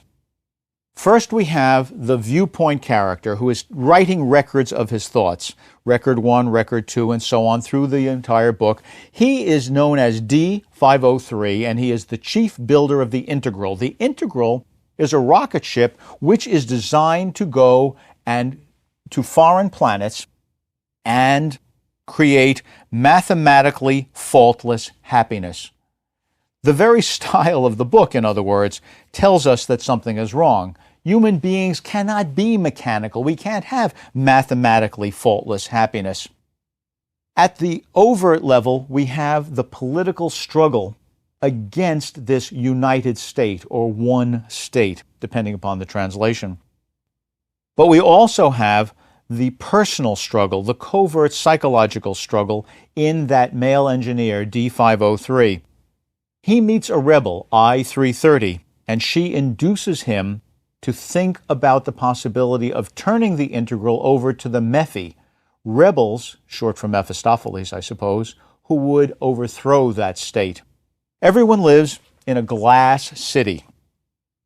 The city is surrounded by a wall, which is called the Green Wall. We have an eversion of Eden here. The wall is green because the vegetation pressing in from the outside makes the glass look green. Everyone lives in glass apartments, and they may draw the curtains only when they are having sex. They may have sex at the appointed sexual time, the sexual hour which is noted on the table of hours, which regularizes everybody's work. The problem in this novel, having to do with the Soviet Union, is clear. We have a mechanical system. Everyone is told what to do, a centralized economy, and so on. But I think this work is a classic because it goes well beyond its moment of historical composition. A fast reading of the book suggests that D503 falls away from the United States because of his erotic attraction to I-330. But I think that's false. This is how the book begins, the very first record. D503 writes, "This is merely a copy, word for word, of what was published this morning in the state newspaper.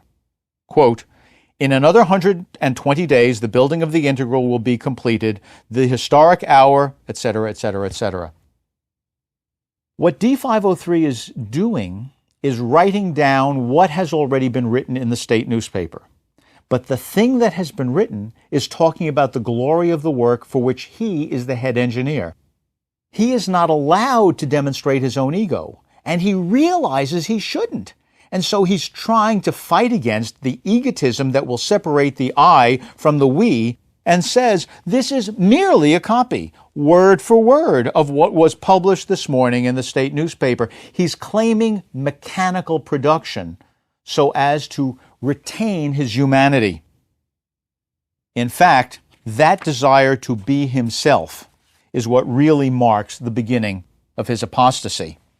The novel brilliantly combines the romantic with the mechanical. People, as you already have heard, have numbers instead of names. D503, R13 is the lowest numbered character, S4711 the highest. S4711 is one of the guardians. R13, a poet. With broad lips, spittle comes out as he talks. Dark skin. American readers might think, R13 is the lowest class character. He is clearly a black man. Obviously, the Russians are disparaging him. But we need to understand, in Russian literature, the greatest romantic poet is Pushkin, who was part African. And all Russians knew that. Pushkin was proud of his African heritage. And so what Zamyatin has done is said, the man that would have been excluded, in fact, is at the heart of this story. Not at the machine of this story, the engine of this story, but the heart of this story.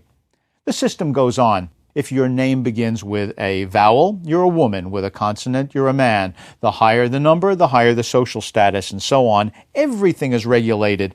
There is a lex sexualis, the sexual law, that says a number, meaning a citizen, may obtain a license to use any other number as a sexual product. The very style sees the clash between the romantic and the mechanical. For example, L equals F of D, written out like the algebraic formula. Love is the function of death. And yet, perhaps it is. Without love, we have no reproduction. Without reproduction, we have no birth and death. It's meaningless to talk about the death of an amoeba who is itself the 12th generation of amoebae who keeps splitting and producing identical amoebae.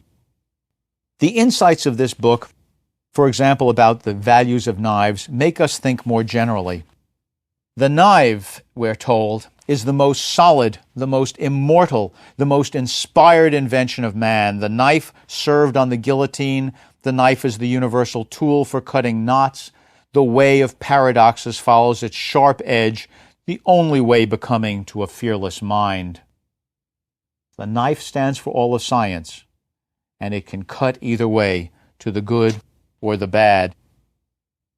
Desires are tortures, aren't they?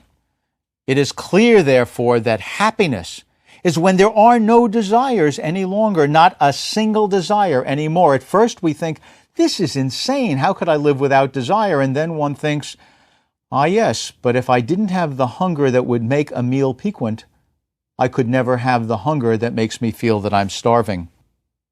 At the end of the novel, it turns out that every character in this book is described in terms of his mouth and his teeth. The teeth are the knives of the body. And so what we see is the central image of this book is a kind of combination of knives and teeth. And we have to see who has what kind of power and whether that power will be vampiric, to bite our neck, or loving, to kiss our neck. Ultimately, D503 watches I-330 have the air sucked out of her. And on the last page of the book, he thinks about that woman whom he no longer remembers. Her teeth were very white and were pretty. He can't remember her because the operation to remove fancy has knifed into his brain and taken away his imagination. Right now, there is still a revolt in the western part of the city, but the Transverse Avenue 40 is a place where we have succeeded in establishing a temporary wall of high-voltage waves. And I, D30 says, now having changed, hope we will win. More than that, I am certain we shall win. Reason must prevail. Reason means the life without imagination. This is a terrible, tragic ending. 40 is the name of the avenue. 40 records. 40 the days of suffering. Will we be transformed by reading this book? Zamyatin asks us to think what we create in this modern world and have the imagination to do better.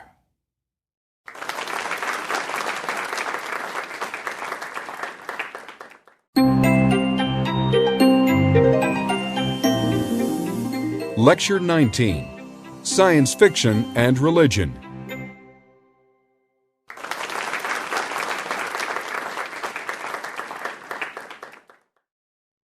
Mary Shelley quoted John Milton's Paradise Lost for Frankenstein's epigraph. As we see in the Eden complex, a scientist striving to be godlike always prompts moral issues like those we associate with religion. Shelley in Frankenstein and Wells in works like The War of the Worlds and a famous short story called The Star used religious allusion to generalize their thematic concerns. Olaf Stapledon, an admirer of Wells, genuinely spiritual but in no orthodox way religious, wrote the seminal scripture of science fiction, a book called Star Maker. Young Arthur C. Clarke, later author of the classic parable The Star, was moved by both Wells and Stapledon. Few science fiction works, however, uphold not only the moral but the canonical aspects of religion. The most religiously important of those is C.S. Lewis's Space Trilogy, but the most lasting in literary impact is Walter Miller's A Canticle for Leibowitz. There is a natural resonance between science fiction and religion, as in Zamyatin's We with its 40 chapters, its Avenue 40. The fact that Zamyatin's father was a Russian Orthodox priest may have made the religious tradition more available to him, but even if that were not the case, science and religion are much alike in that both aim to ameliorate human life, either through explanation, instruction, or promise. The epigraph of Frankenstein, Did I Ask You to Make Me Man?, drawn from Paradise Lost, helps us see how such amelioration is often problematic. The Eden complex naturally echoes this resonance, especially in the constituent elements of natural limits, there are things man was not meant to know, do not disobey, and disobedience. Verne's heroic Nemo is in fact a man without a country. Both science with space and religion with its astronomical contrasts of scale exploit astronomy, exploit enormous rhetorical differences. Remember, in the beginning of the War of the Worlds, across the gulf of space, minds that are to our minds as ours are to those of the beasts that perish. Intellects vast, cool, and unsympathetic regarded this earth with envious eyes, and slowly and surely drew their plans against us. That diminution, that astronomical diminution, does not depend upon science fiction. Here is Psalm 114. Israel went out of Egypt. Judah, that is to say, the Hebrews, was his sanctuary, the land of Judah, and Israel his dominion. The sea saw it and fled. Jordan, that is the river, was driven back. The mountains skipped like rams, and the little hills like lambs. What ailed thee, O thou sea, that thou fleddest? In fact, whole mountains turned to little animals in the face of God. What we see is a natural reason between science fiction and religion to use these enormous changes of scale. But science and religion, after all, may conflict because they are different ways of knowing based on different notions of authority. Perhaps his most famous story, The 9 Billion Names of God, shows Arthur C. Clarke exploring this. He has two characters who are computer technicians. Now remember, this is in the early days of computers. They ran a lot more slowly than computers run now. A llama, that is to say a Dalai Lama type of llama, shows up in New York and asks a computing company to set up a computer program that will generate all of the possible combinations of their 9-letter alphabet, which they have carefully constructed, in which can be produced all of the names of God. They believe that when all of the names of God have been enumerated, the universe will become perfect. And that is the role of this sect on the earth. The two Americans are sent to fulfill this contract, and they go off to the mountains of Tibet, and they set up their computer, and they start it running. And it needs to run for about 3 months, so they stay there watching it run, tending to it. But they know that sooner or later the program is going to come to the end. And when they get to the end, they know that the llamas are going to be very disappointed. So just before the end, they get onto their donkeys and start going down the mountain. As they go down the mountain in the nighttime, they look, and down below them they see the battered old DC-3 at the end of the runway, like a tiny silver cross. I think that reminder of the dominant religion of the West is not immaterial. They continue on down, understanding that nothing will happen. And then one says, well, in an hour we should be there and be able to take off on the plane. Chuck didn't reply, so George swung round in his saddle. He could just see Chuck's face, a white oval turned toward the sky. "Look," whispered Chuck, and George lifted his eyes to heaven. There is always a last time for everything. Overhead, without any fuss, the stars were going out. This is an interesting and problematic story because, after all, it doesn't say that Western science was wrong. Western science, after all, provided the machine that made possible the permutations of the alphabet that gave us the 9 billion names of God. And yet, somehow, the relation between East and West is not comfortable. One flees from the other.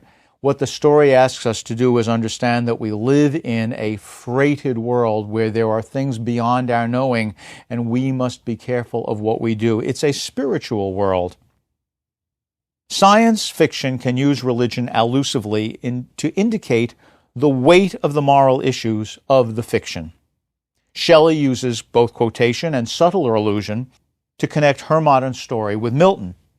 Wells uses both quotation and allusion, as we discussed previously in The Island of Dr. Moreau, for example. The law, do not suck liquid, are we not men? Do not eat flesh, are we not men? That litany reminds us of the use of religion as a tool of colonial repression. In the War of the Worlds, the parodic vision of the three Martian machines with the dead Martians hanging out of them on a hilltop is a reminder of Calvary.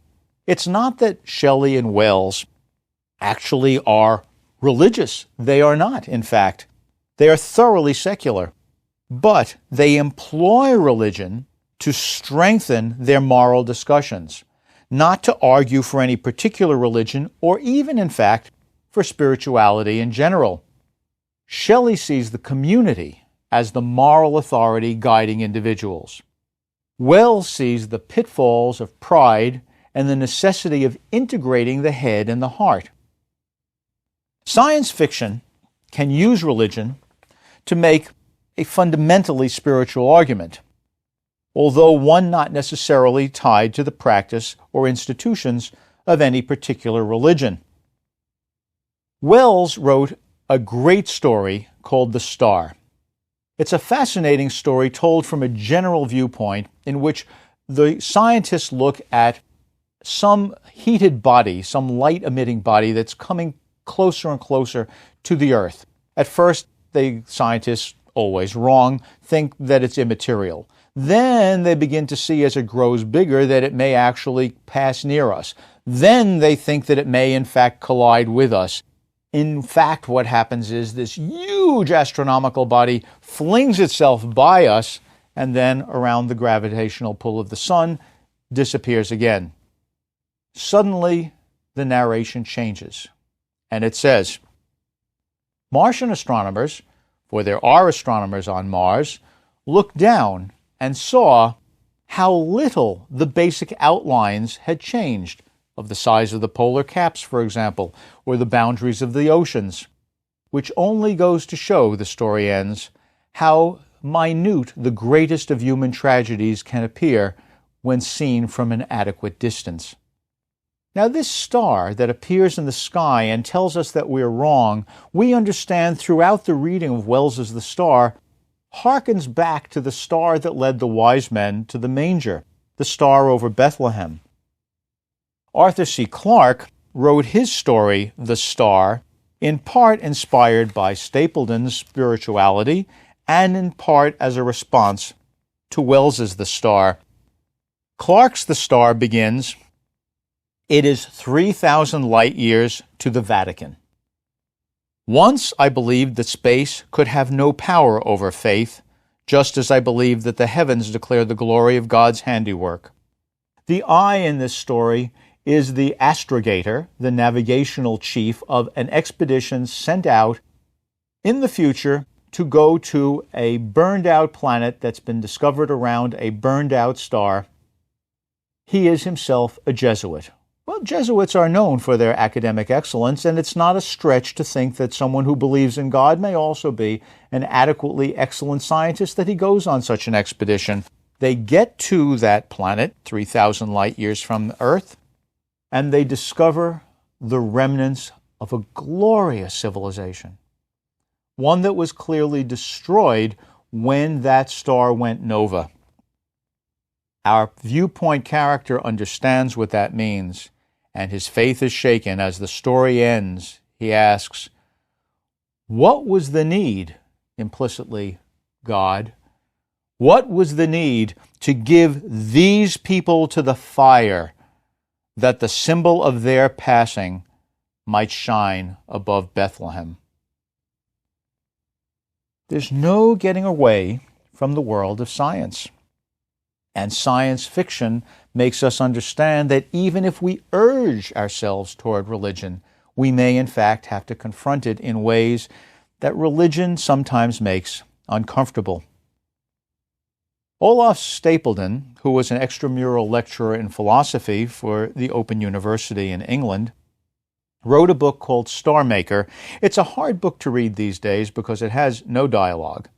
But it was in fact a bestseller at its time because if one reads it slowly, with care, it is indeed a great work of poetry. Beyond that, it has been called the great gray holy book of science fiction.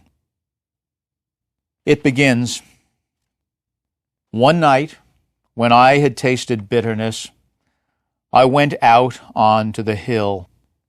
Dark heather checked my feet. Below marched the suburban street lamps. Windows, their curtains drawn, were shut eyes, inwardly watching the lives of dreams. Beyond the sea's level darkness, a lighthouse pulsed. Overhead, obscurity." That word bitterness is crucial for this speaker, the I. The very next paragraph says, "I distinguished our own house, our islet in the tumultuous and bitter currents of the world." And the third paragraph begins, "All this surely was good." He thinks of the, quote, "intricate symbiosis between himself and his wife. And yet there was a bitterness." So the paragraphs begin with bitterness, bitterness, bitterness. Something has driven him away from his home this night, and yet he knows that in theory his relationship with his wife should be perfect, should be something upon which he relies. Indeed, there's a passage somewhat later in the book in which he says that they two had grown together like trees planted too closely together, mutually distorting and mutually supporting. It is indeed a poetic book. The Divine Comedy by Dante tells the story of a poet who goes out onto a hillside and has somehow a journey overtake him. This is how the Divine Comedy begins. "Midway the journey of this life, I was ware that I had strayed into a dark forest," perhaps heather checked his feet, "and the right path appeared not anywhere. Ah, tongue cannot describe how it oppressed this wood, so harsh, dismal, and wild that fear at thought of it strikes now into my breast. Oh, bitter it is! Death is scarce bitterer." This term bitter recurs a number of times at the very beginning of the Divine Comedy, and no explanation is given for Dante, the poet's character is named Dante, feeling this bitterness any more than an explanation is given for the bitterness of the first-person narrator in Star Maker. Most people who read Star Maker don't recognize the allusion to Dante, but I think it's an important one. Dante's Inferno takes us on a trip where Dante is led by his predecessor epic poet, Virgil, and he sees one person after another suffering for all eternity, and he hears their stories, all very interesting. Then Virgil takes him to Purgatorio, to Limbo, where he sees another set of people all suffering, hears their stories, all very interesting, but these people at least eventually can purge themselves of their sins and move on to paradise. Paradiso, however, is not a place that Virgil can take Dante because Virgil lived before Jesus and therefore had not the benefit of being a true Christian. He'll have to wait until Judgment Day. Virgil hands Dante off to Beatrice, his on earth object of admiration, the same Beatrice whose name is used in Rappaccini's Daughter by Hawthorne, and Beatrice takes him through paradise, in which he sees people enjoying heaven, and he hears their stories. Not as interesting. But at the very end, or I should say just before the very end, Beatrice shows Dante an image of all of heaven. All of the stars come together and they swirl around until they form an enormous glowing rose. The rose being the single most important medieval icon for the Virgin Mary. Seeing the blazing light of that rose composed of all the stars of the universe, suddenly Dante falls back and finds himself on precisely the hillside on which he began. In Stapleton's story, we have overhead obscurity. Then, seeing nothing, the narrator goes on. He contemplates the intricate symbiosis of his marriage. He acknowledges his bitterness. He acknowledges that his bitterness is not well justified. He thinks about this us, and suddenly, overhead, obscurity unveiled a star. He thinks about that star and he realizes that we poor humans must understand some sense of awe in looking up there.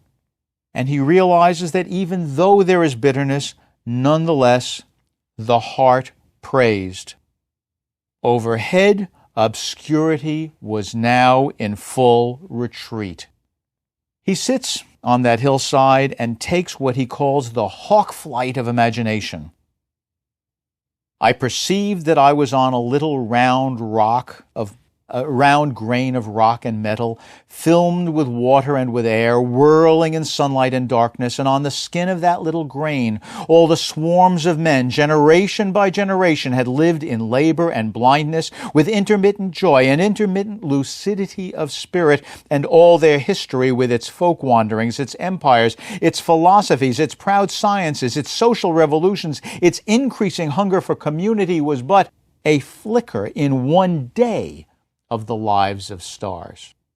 This is astronomical scales, and that writing style is characteristic of Stapleton. He uses one word after another to get us to go to a larger and larger and larger and larger thing until suddenly he projects it all down into something so small that we realize awe. This is that speaker. It turns out that the speaker finds that he can think his way to other places. He goes at first to what's called the other earth, and he sees people much like us, except that smell and taste are their major senses instead of sight, and interesting satire again about our earth transpires. But what's more important is that he merges with the mind of a philosopher who lives there, and together they come to have a new insight and are able to go even further afield.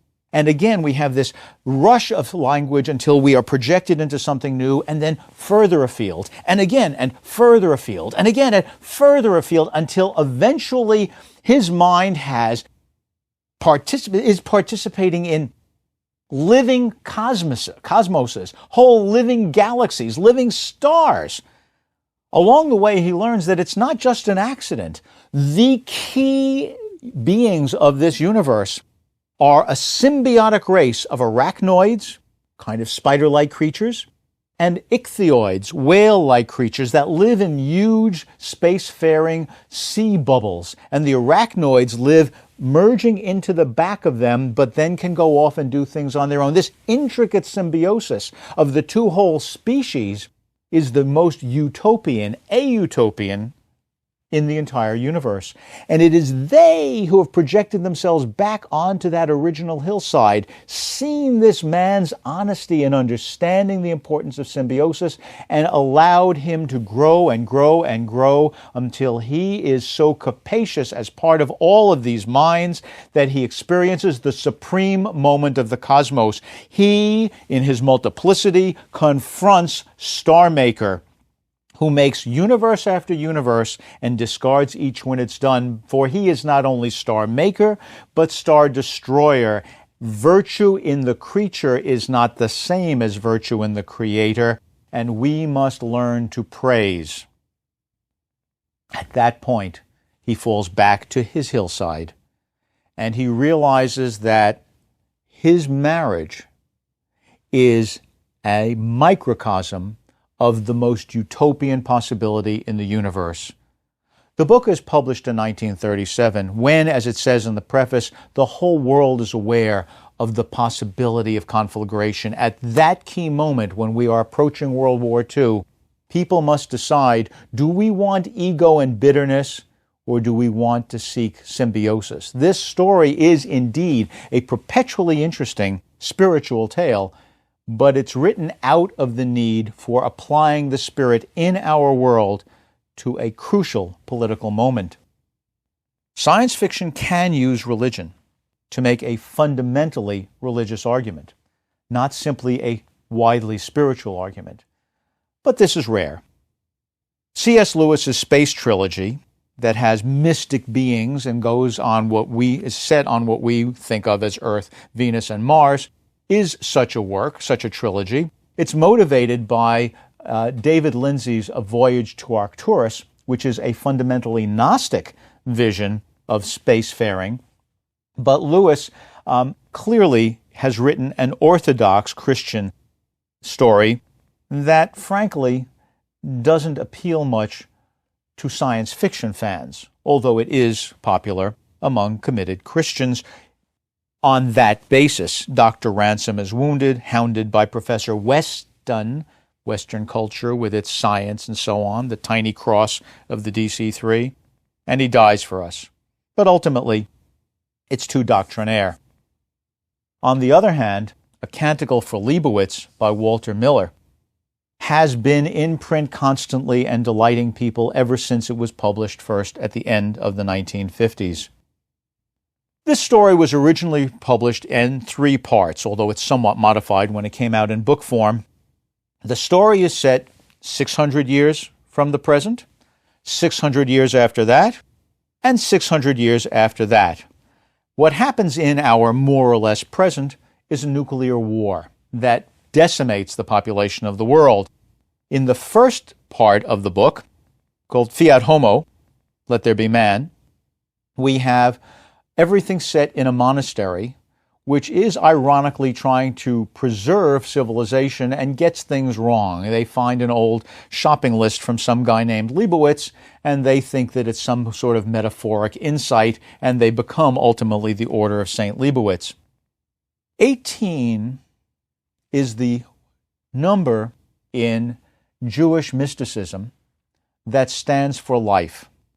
When you say to life, l'chaim, chai, life, is composed of the letters Yud, Chet, which together form the numeral 18.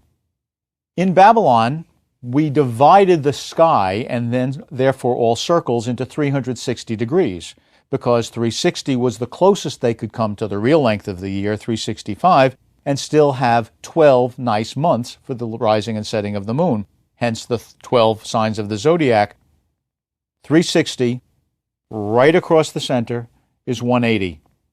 18 means going from darkness to light, from winter to summer.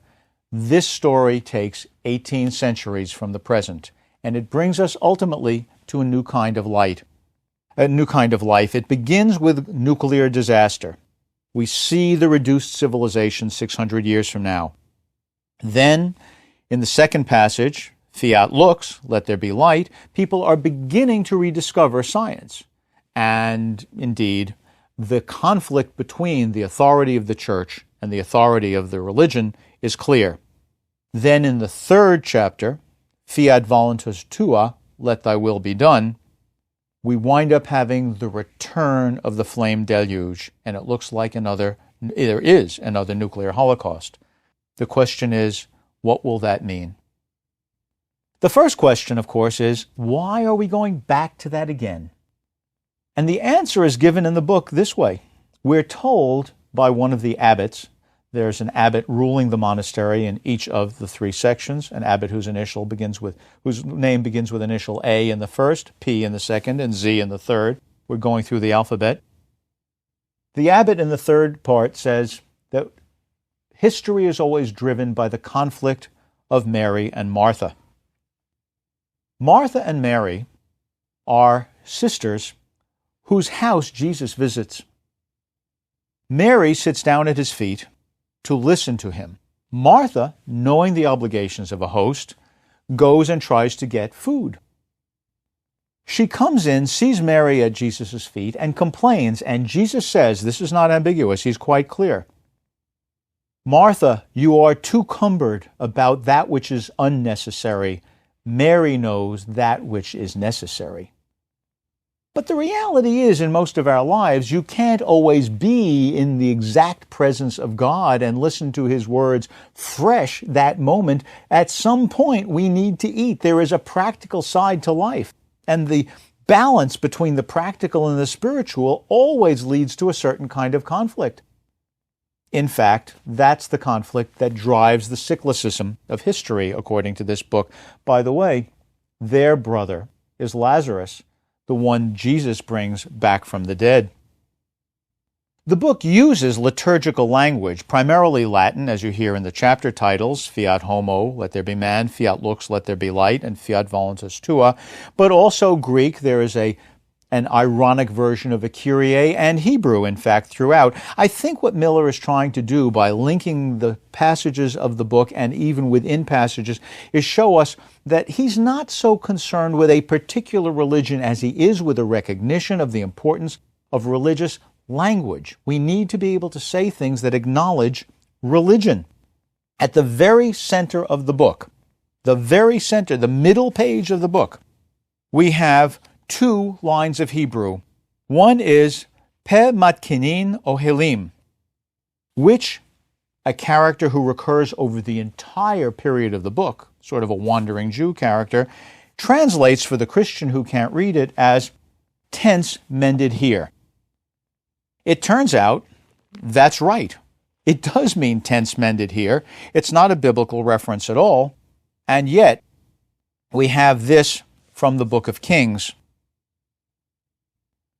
So when all Israel saw that the king hearkened not unto them, the people answered the king, saying, What portion have we in David? Neither have we inheritance in the son of Jesse. To your tents, O Israel. Now see to thine own house, David. So Israel departed unto their tents. The wandering Jew character spends his time waiting through 18 centuries, as did the famous wandering Jew, for a second coming. On the facing page, still in the center of the book, we get Shema Yisrael Hashem Eloheinu Hashem Echad, the beginning of the Shema, what is called the central prayer of Judaism. Hear, O Israel, the Lord our God, the Lord is one. This phrase is written on the back side of a stone, the front side of which says, Tents mended here. If the world comes into accord such that we can understand that the world's powers are allowing the spiritual to develop, then God will be one, and the end of the world will come about as it should. There are three endings to this book. One is an ending in which a brother Joshua, like the Joshua who went in and took the land of Canaan for the Israelites, for the Hebrews, leads a group of children off the earth just before the nuclear holocaust.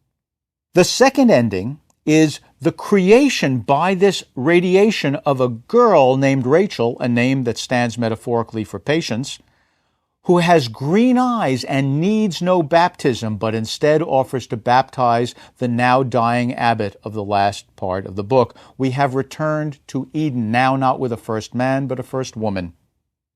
And finally, we have this, a story, a passage about a shark. Now, you need to understand that the first chapter ends with this: the buzzards laid their eggs in season and lovingly fed their young. For all things there is a season and a purpose under heaven, as we're told in Ecclesiastes. The buzzard, who lives off carrion, is a scavenger, an ironic version of the bird that stands for the Holy Spirit. At the end of the second section, we have the wild black scavengers of the sky laid their eggs in season. So again, we've returned to these buzzards. The buzzards, however, metamorphose at the end of the book as a whole. A wind came across the ocean, chilling it. A pall fell down. The breakers washed dead shrimp ashore. The whiting was washed up. But the shark, an inversion of the fish that stands for Jesus, the shark swam out to his deepest waters and brooded in the cold, clean currents. That word brood has two meanings: gave birth and worried. He was very hungry that season. This is not the end of the world, but again, God in his wonder has scourged us for our good. Science fiction and religion do go together, and perhaps its greatest work, both as secular and as religious combination, is Miller's A Canticle for Leibowitz.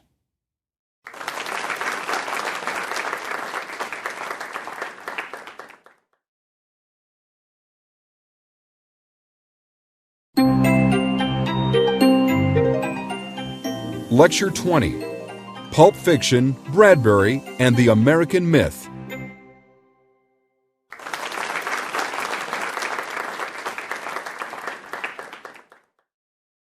After World War II, global science fiction came under American hegemony. Besides a handful of literary science fiction writers, America also had a long tradition of pulp fiction, ephemeral writing aimed at the broadest market. Works like Frank Reed and his Steam-Man of the Plains adopted unquestioningly the myth of the American West and popular social prejudices.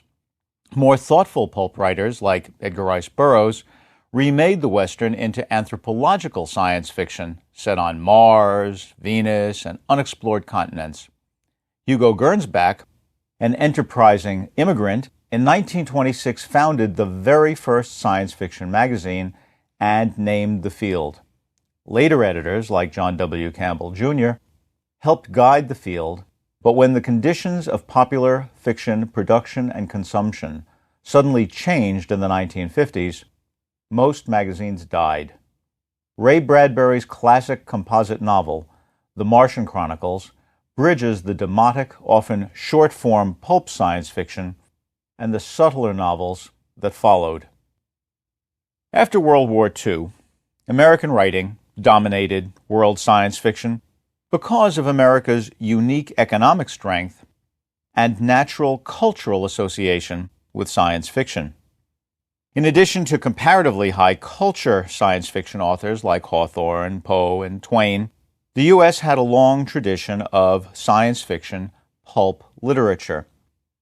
Pulp literature is named for pulp paper, the cheap paper primarily composed of wood pulp rather than having any cloth rag content that's used for printing it. In other words, material published on pulp paper is expected to be ephemeral since the paper itself so easily decomposes.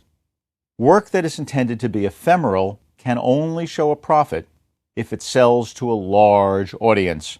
Consider the difference between going to an expensive steakhouse and going to a drive-in burger place.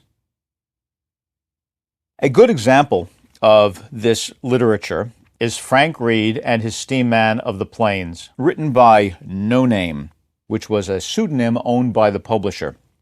The people who wrote for these publishers turned out literally thousands of novels. The fellow who wrote Frank Reed and his Steam-Man of the Plains is reputed to have written over 1,100 novels on his own.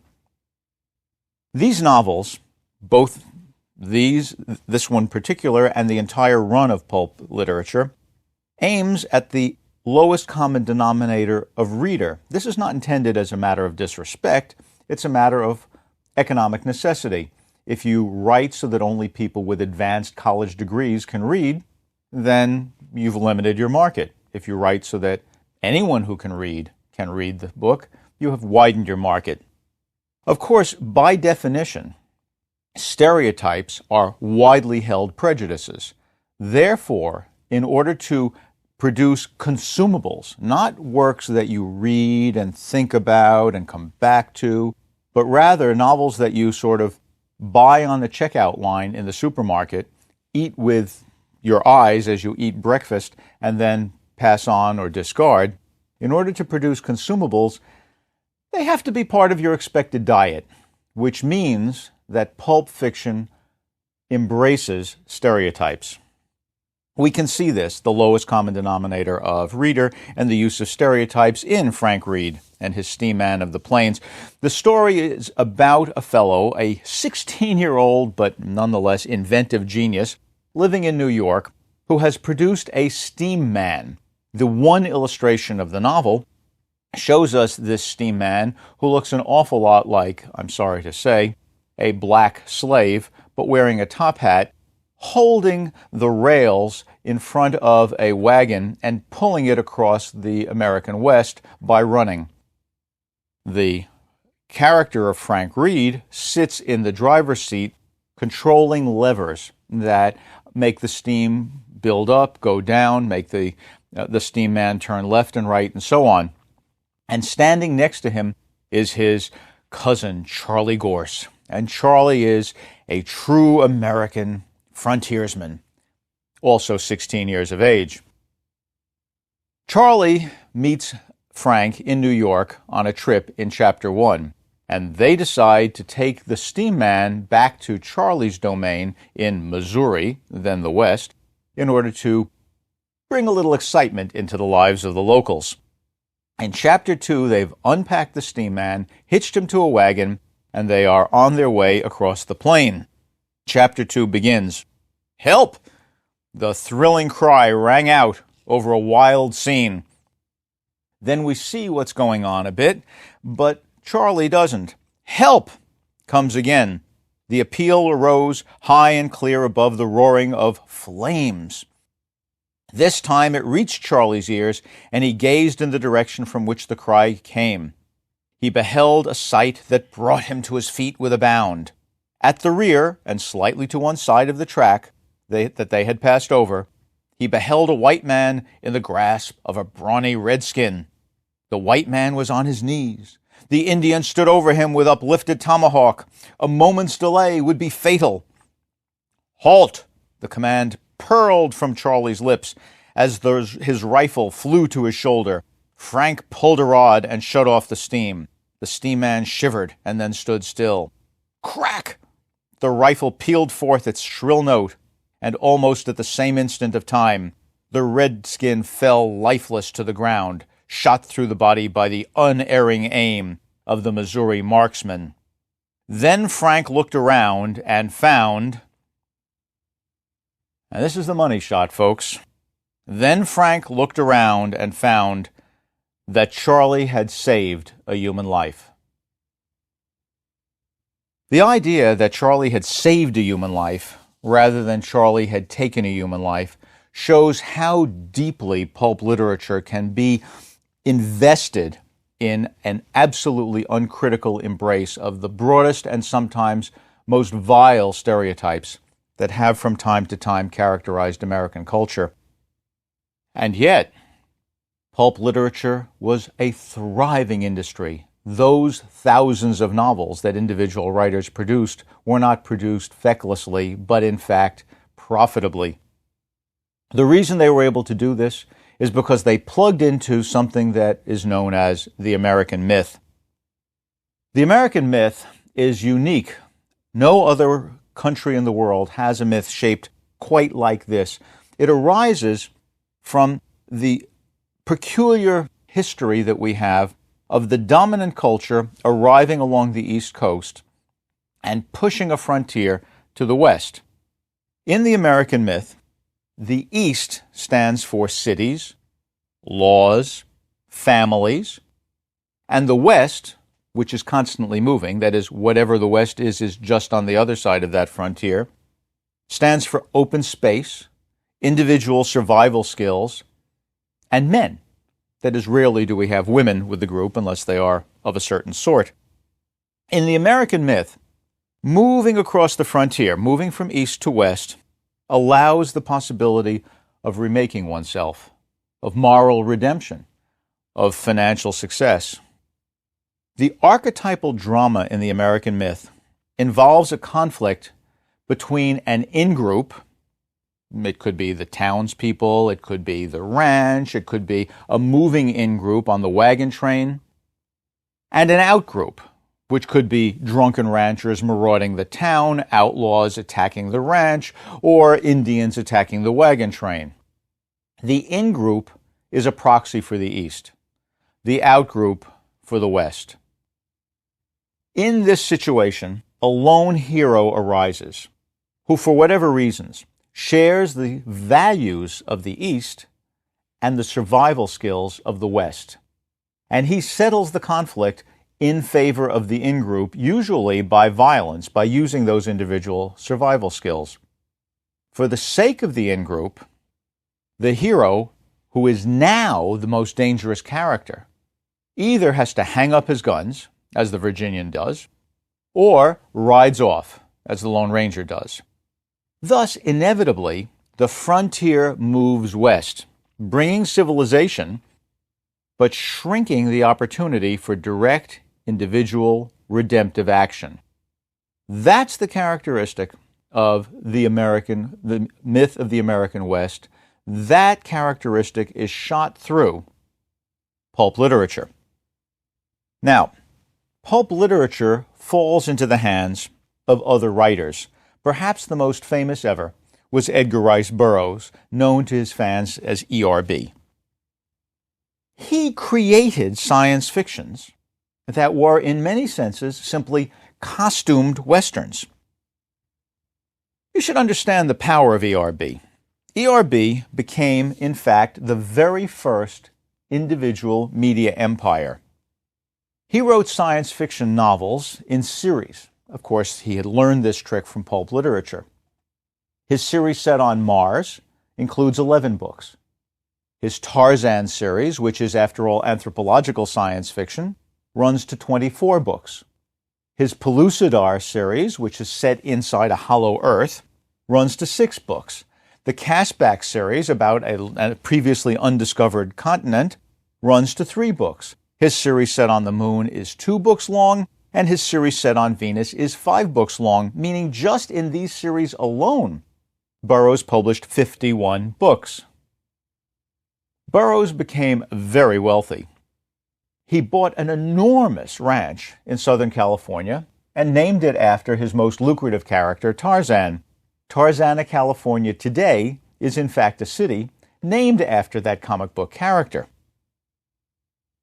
Burroughs incorporated himself, and Burroughs Incorporated controlled the rights to the use of the characters. He was the first one to give licensing rights for children's costumes that reflected the characters. He was the one who licensed the movie rights, and so on. He died a wealthy man reading a comic book in his bed in Tarzana. The very beginning of that empire was a story he published serially between 1911 and 1912 in All Story, a magazine that published all sorts of short stories, called Under the Moons of Mars. And it became the central story, the beginning story, I should say, of the first book of his Mars series called A Princess of Mars. That book shows all of the best and some of the worst features of pulp science fiction. It begins with our main character, John Carter. Notice the initials JC. John Carter riding across the Arizona desert with a friend, fleeing yelling redskins, murderous redskins who loose arrows at them and, in fact, kill the companion. But Carter manages to escape and goes into a cave he finds, deep into the cave, where, waiting out he hoped for passage of the Indians, he's overcome by some strange miasma. It breathes it in, and he falls asleep. When he awakens, he goes back out the mouth of the cave, and the yellow landscape of Arizona has become red. He's on Mars. John Carter, erstwhile captain of the Confederate Army, who was never able to enforce his gentlemanly ideals on Earth, now is a Superman, because, having been born on Earth, his muscles are stronger by far than those of any Martian, no matter how large and fearsome, because the Martian gravity is only 1/3 that of Earth's.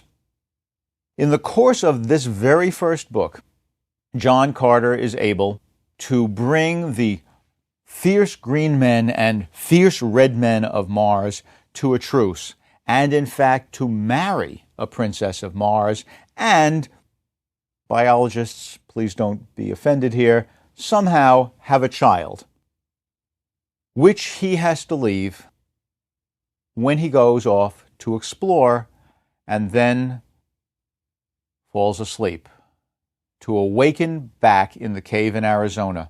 He goes out the cave mouth, looks around, looks up in the sky, and 10 years later narrates this story, telling how every night he looks up at the sky and feels longing and nostalgia for the place where he was able to do so well, for the woman whom he loves, for his faithful pet creature, and for the child he doesn't know.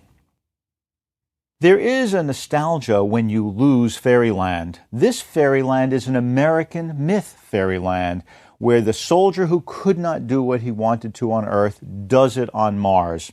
John Carter saves the Martians, and he dies there and comes resurrected out of the cave. And this happens again in 10 more books. That's the best of pulp fiction. It truly energizes myths that we all feel in our culture, the American myth, the myth of Christianity, and so on. But it's based on stereotypes, some sufficiently heinous, like the difference between red men and other men, that most of us these days reject. Science fiction kept changing. It was, in fact, shaped by a handful of very influential editors. Perhaps the first, and in some senses the most important of these, was Hugo Gernsback, an immigrant from Luxembourg who saw a profit in the future. He began to publish what he called electric magazines. In Modern Electrics, he had not only stories about real inventions, but also the occasional work of fiction. In that magazine of his own, he published a very important, for historical reasons, science fiction novel called Ralph 124C41+. The title character is one of the 10 men on Earth who's allowed to use a plus sign after his name. Ralph 124C1+ is full of amazing inventions. In fact, most science fiction, as I've mentioned previously, really does not show us the future. The science fiction writers, like Verne, know what already exists and simply perfect it a bit. Gernsback really studied science with the enthusiasm of a convert, and in Ralph 124C41+, he has a diagram for what later will become radar. This is the first description of how radar could work. It's really quite astonishing. The story itself is based on Spenser's The Fairy Queen, and we really just have Ralph chasing all over the solar system trying to save Alice, who is a wonderful French girl whom he has come into contact with by seeing her through his telephone and saving her from an avalanche that would have fallen on our little alpine house, save for the fact that he blasted a heat ray across the Atlantic Ocean at it and vaporized the snow before it could kill her. When her father rushes in order to embrace his almost lost daughter, Ralph very gentlemanly turns off the telephone. This is clearly a stereotypical story, but it is a delightful one. However, the success of stories like that showed Gernsback that there was more money to be made, and in April 1926, he issued the first issue of Amazing Stories. Amazing Stories is the first science fiction magazine in the history of the world, and in some sense it is the first to show us that science fiction is indeed a separable genre. In his editorial, he says that he intends to print here those works which make us really think about how science can function, that he calls scientifiction. That is, scientific fiction, with the fic of scientific and the fic of fiction being the same word, that portmanteau word, scientifiction. It didn't stick. But within an issue, the term science fiction stuck, and it's been science fiction ever since. In that editorial, he says he's going to publish works such as those we see in Verne and Wells. He understood that there was a genre, but no one had previously named it. He did something else that was very important. Always the entrepreneur. He created what he called the Science Fiction League. He wanted to have people talk to each other, and they needed to read his magazine in order to have good conversations. Therefore, the Science Fiction League would not only please the readers, but it would serve as a marketing tool for Gernsback. In order to make the Science Fiction League vital, he invented letters columns. Now, of course, other magazines had printed the occasional letter to the editor, but Gernsback actually put in people's addresses when they sent in letters. And he wanted them to start writing back and forth to each other. He didn't just have the occasional letter that commented on the contents of the magazine.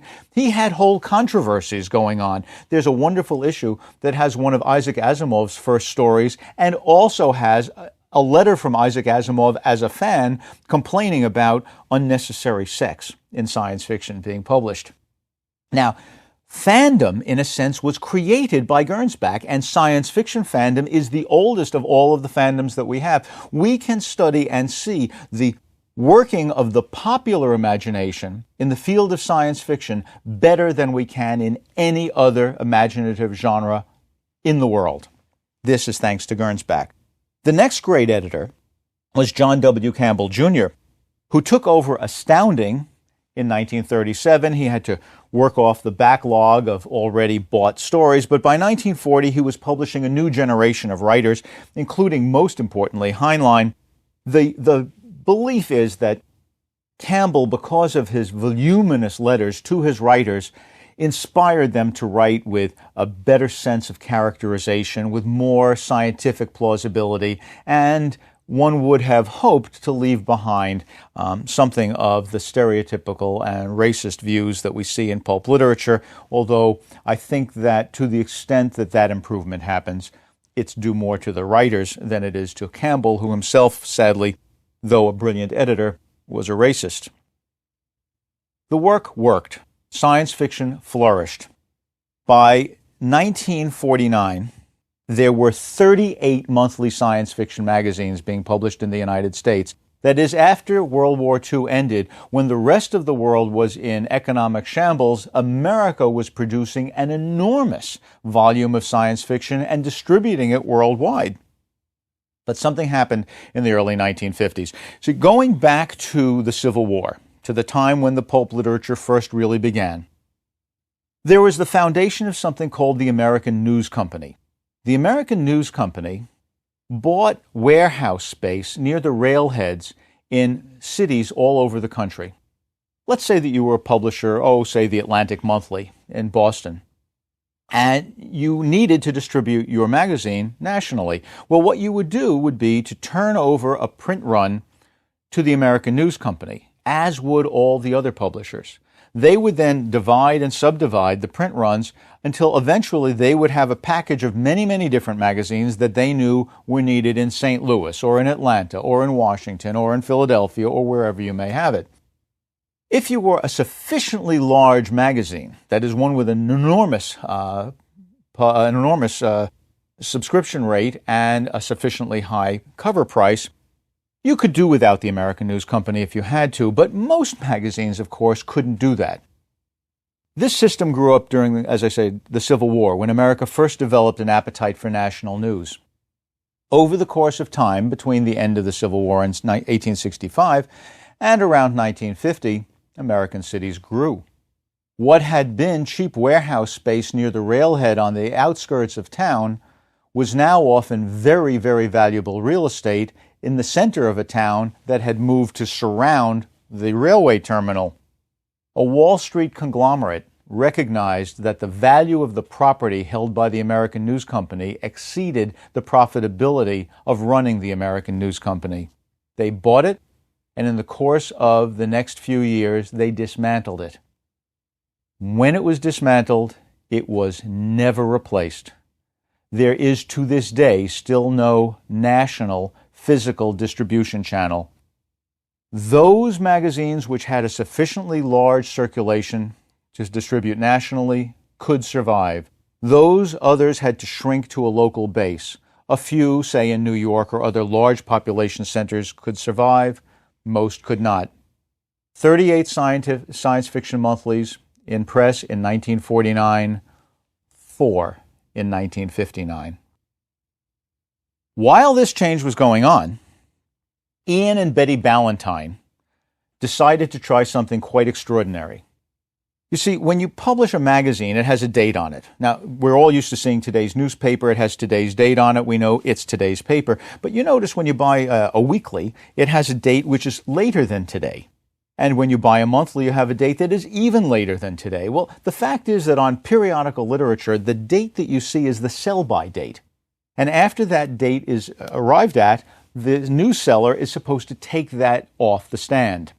Novels don't have sell-by dates. What the Ballantines decided to do was publish softback originals. And in doing that, they created a new kind of market for popular literature, a longer form that allowed people to go more deeply into character, to develop more complex plot. In other words, they created the possibility of a more literary kind of science fiction. First, what we got were what are called fix-ups. Science fiction authors had been used to writing short stories, so they figured out ways of putting a bunch of these stories together, sewing them together, and calling it a book. That's what was called in the field a fix-up. A. Van Vogt was particularly adept at this, quite an enterprising fellow, a man I had the pleasure of meeting shortly before he died and carrying a message from him to my father shortly before he died. A message I didn't mind bringing, even though I know that his spirituality grew out of his own Scientology. He was, in fact, the president of the California Scientological Association. And Scientology, as you probably know, as it's so famous, was actually founded by L. Ron Hubbard, a science fiction writer, who was not a bad science fiction writer, but when asked, well, are you making a lot of money at it, said, well, if I really wanted to make money, I think what I should do is found a religion. Of course, whether or not that's what he did is a matter that many will debate with you about. In 1960, by 1960, the original novel had replaced the short story as the dominant mode of production of science fiction. Now we have hardbacks, and they compete beautifully. The bridge from short stories as a dominant form to novels as a dominant form can be seen working most clearly, I think, in The Martian Chronicles by Ray Bradbury. This is not a fix-up, although 2/3 of the chapters of this book were previously published as individual short stories. The other third were written clearly for this book. The Martian Chronicles, published in 1950, was the first science fiction novel ever to get a front-page review on the New York Times Book Review. It was the novel that broke out of the science fiction ghetto. In fact, science fiction writers often complain that The Martian Chronicles isn't science fiction at all, because at the end, the father who has brought his family of sons to Mars to escape a nuclear disaster that destroys the Earth, destroys his own rocket ship, so that if more Earthmen should survive and follow them, they won't be found because, he says, technology ran ahead of us. We were not able to deal with the power. We need to go back and start again. Many science fiction writers thought of Ray Bradbury as an anti-science fiction writer. This book is in many ways the American myth set on a fairyland. A good example of that is the chapter called The Green Morning, where Benjamin Driscoll is walking across the sere Martian landscape, much like Burroughs, Arizona, but with a thinner atmosphere, trying to seed it. Benjamin Driscoll is a version of Johnny Appleseed. He kept his eyes only ahead of him, going on down this wide, shallow valley, under the sun, away from First Town, waiting for the rains to come. There's not enough rain on Mars, but he plants seeds nonetheless. He falls asleep. A sudden odor of water. Tonight, he thought, and put his hand out to feel for rain. Tonight, there's a paragraph break. Listen to the lyricism of Bradbury's language. This is not hasty pulp writing. He awoke to a tap on his brow. Water ran down his nose, into his lips. Another drop hit his eye, blurring it. Another splashed his chin. The rain. The raw, gentle, and easy rain. It mizzled out of the high air, a special elixir, tasting of spells and stars and air, carrying a peppery dust in it, and moving like a rare light sherry on his tongue. Rain. He sat up. This is the Eden complex full-blown. This is the garden coming alive. The spells and stars put us back into the fairy tale landscape.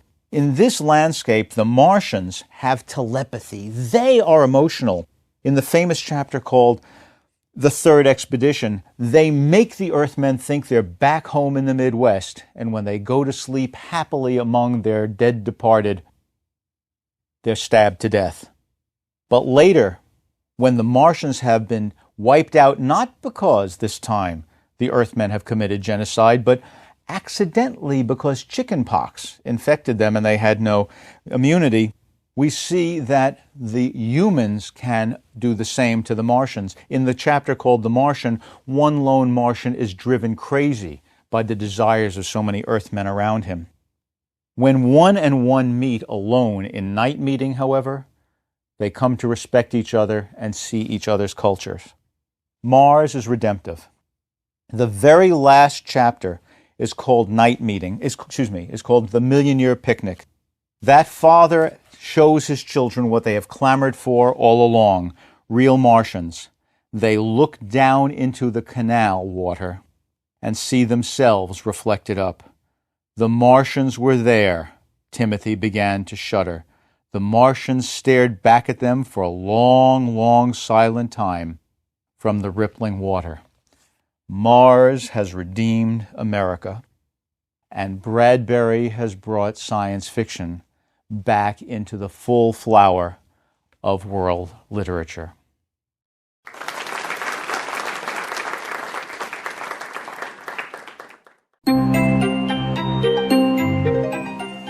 Lecture 21. Robert A. Heinlein. He mapped the future.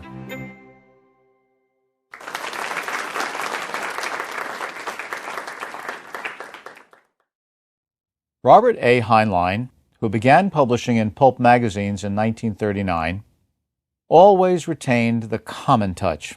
Yet his social imagination, his hard SF extrapolation, and extraordinary craftsmanship stood for the best of a generation of American science fiction and earned more Hugo Awards for his novels than did any other author.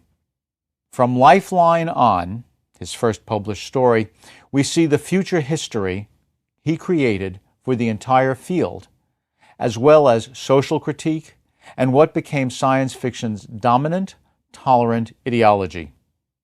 From the beginning of his first published novel, Beyond This Horizon, we see his craftsmanship. His politically characteristic Starship Troopers was reworked by Joe Haldeman and Orson Scott Card into later award-winning novels. Stranger in a Strange Land became an anthem for the 1960s, and The Moon is a Harsh Mistress exemplifies not only what Heinlein called speculative fiction rather than science fiction, but his and science fiction's Twain-like affinity for America. Robert A. Heinlein epitomized American science fiction from the Golden Age well into the 1960s. The Golden Age denotes the period of great science fiction magazine publication, short stories and serialized novels beginning certainly with Campbell's ascendancy around 1940, and extending until the full dominance of the paperback original supplanted this short story as the modal form of science fiction publication in the 1950s. Lifeline, 1939, was Heinlein's very first published short story, and it's already typical of him and of the period. This story is basically about a man named Hugo Pinheiro. It opens up with Hugo standing in front of a conference in which he is going to describe his wonderful new invention. The name, please note, is characteristic of Heinlein. Hugo is homage to Hugo Gernsback, the pioneering editor after whom the World Science Fiction Award, the great award by the fans, is given, now called the Hugo Award. Pinheiro has a Spanish sound to it. Heinlein was a libertarian. Given the way in which science fiction embraces stereotypes because of its pulp origins and its intention to sell to a wide market, it would have been difficult for Heinlein to make headway with a broad readership if he were to make his main characters something far from the dominant American mode. That is, he could not have had a black hero and succeeded at that point commercially. However, he could have a white hero that sort of had a Latin name. Pinero means a dealer in pine. Pine, of course, is the material proverbially used for pine boxes, that is, caskets. Hugo Pinero has invented a machine that can exactly calculate when you will die. The story is called Lifeline. The interesting thing about the story is not so much the action. The action really is rather small. The point is the opening in which Hugo Pinero, is letting this invention be known, and people are criticizing him, Dr. Hugo Pinero, making fun of him as if he couldn't possibly be getting any of this right. But eventually they come to realize that he is right. Unfortunately for the world, Pinero makes only one copy of his machine. It is destroyed, and its secret dies with him when, at the climax of the story, he's murdered. And who murders him? Insurance companies. What we see in this story is a typical libertarian critique of modern America. And the story presents a fully plausible social extrapolation. It also fits into what John W. Campbell, at that point Heinlein's editor, called the future history. Amazingly enough, when Heinlein set out to write Lifeline, he had already begun to create an enormous chart on butcher paper, the sort that you unroll so that you can then take as much as you like to wrap up your pork chops or what have you. He had gone and made the different categories for inventions, social changes, political events, and so on, and then crossed them with the years from his then present to about 2600.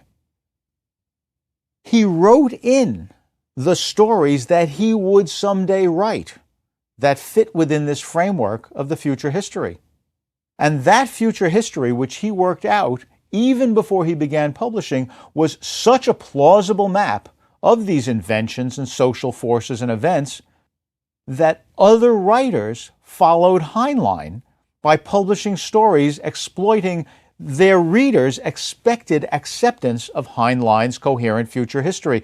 Just as everyone after Wells could just have a character get on a time machine and go, everyone for 40 years while Heinlein was writing could just set a story sometime in Heinlein's future, and all committed fans of science fiction would understand its automatic plausibility.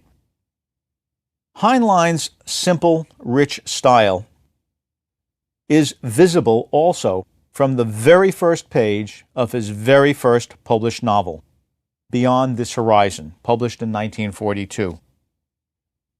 This is how it begins. Chapter 1, called All of Them Should Have Been Happy. Then we have a headnote in italics. Their problems were solved, the poor they no longer had with them, the sick, the lame, the halt, and the blind were historic memories. The ancient causes of war no longer obtained. They had more freedom than man has ever enjoyed. All of them should have been happy. Line, end of italics, beginning of the novel in full Roman type. Hamilton Felix let himself off at the 13th level of the Department of Finance, mounted a slideway to the left, and stepped off the strip at a door marked Bureau of Economic Statistics, Office of Analysis and Prediction, Director, Private. He punched the door with a code combination and awaited face check. It came promptly, the door dilated, and a voice inside said, "Come in, Felix." Let's take a look at how much information is packed in here. You see, one of the key problems with science fiction that really tries to imagine wonderful inventions, as Hugo Gernsback had himself in Ralph 124C41+, is that we are likely to encounter what science fiction critics call information dumps. That is, when you set a story in current America, you say the opening line, He took the next flight out of New York and headed for Paris. No one doubts that they understand, more or less, what the world is like. But when you are setting a story on a planet of your own invention, or in a time somewhere in the future that you could imagine in any one of many ways, you need to get that information across to the reader in order for you to be able to set characters in motion and have them pursue real, interesting, dramatic conflicts. How are they to get that information? Well, the cheapest way is an information dump. Someone says, "My, that's an interesting invention you have there. What is it?" And then the character says, this is my Gazornenplatz. And he describes how he made the Gazornenplatz and what it does. In a sense, that's what Lifeline does. It says, here's my invention, and here's how it works, and here's the social consequence. But within 3 years, Heinlein had gone well beyond that stylistically. This opening passage exploits what could be presented as the nugget, the door dilated. The door dilated. The narrator doesn't have to say, we live in a world in which doors are automatic and in which instead of opening as rectangles, they iris out the way you would a human eye. He just makes up a new verb, the door dilated, and by implication shows us how distant that world is from ours and in what direction. It's a distance in which machinery is more advanced, in which power is so cheap that it serves us automatically, and that it does things for us that we would not have to do. So simple a task as opening a door is now unnecessary for us. But more than that is packed into this opening. But the key example of it is the door dilated. Their problems were solved. The poor they no longer had with them. The poor shall always be among us. This is a biblical precept. We are already being told by allusion that in this future, where all of them should have been happy, we think we're on the verge of an utopia. We have achieved what the Bible said was impossible. Are we in heaven? The ancient causes of war no longer obtained. They had more freedom than man has ever enjoyed. All of them should have been happy. Well, the should have been already tells us that we're going to discover a conflict in this coming world of what should have been and what in fact is. This predictive power is also inherent in his choice of words. This is not an information dump. This is language that is fully charged. Hamilton Felix. Well, we understand something about libertarians. This is Hamilton, and Felix means happiness. Let himself off at the 13th level of the Department of Finance. Well, it's the 13th level. Many office buildings don't have a 13th level. These people are beyond superstition. But we modern readers know this is an unlucky place to start things. And also we know there is a Department of Finance in this future. That's not quite the same as a Department of Commerce. We're controlling the money supply, not simply the interactions. He mounted a slideway to the left. That term slideway is just Heinlein's way, like the door dilated, of letting us know that we have moving sidewalks to take us where we go, just the kind we encounter these days in airports. And stepped off the strip, now we realize what he's done on the slideway, at a door marked Bureau of Economic Statistics. He punched the door with a code combination. Well, indeed, you can't dial it if it's got a keypad. He punched it and awaited face check. What's face check? We automatically know what face check is. It came promptly, the door dilated, and a voice inside said, "Come in, Felix."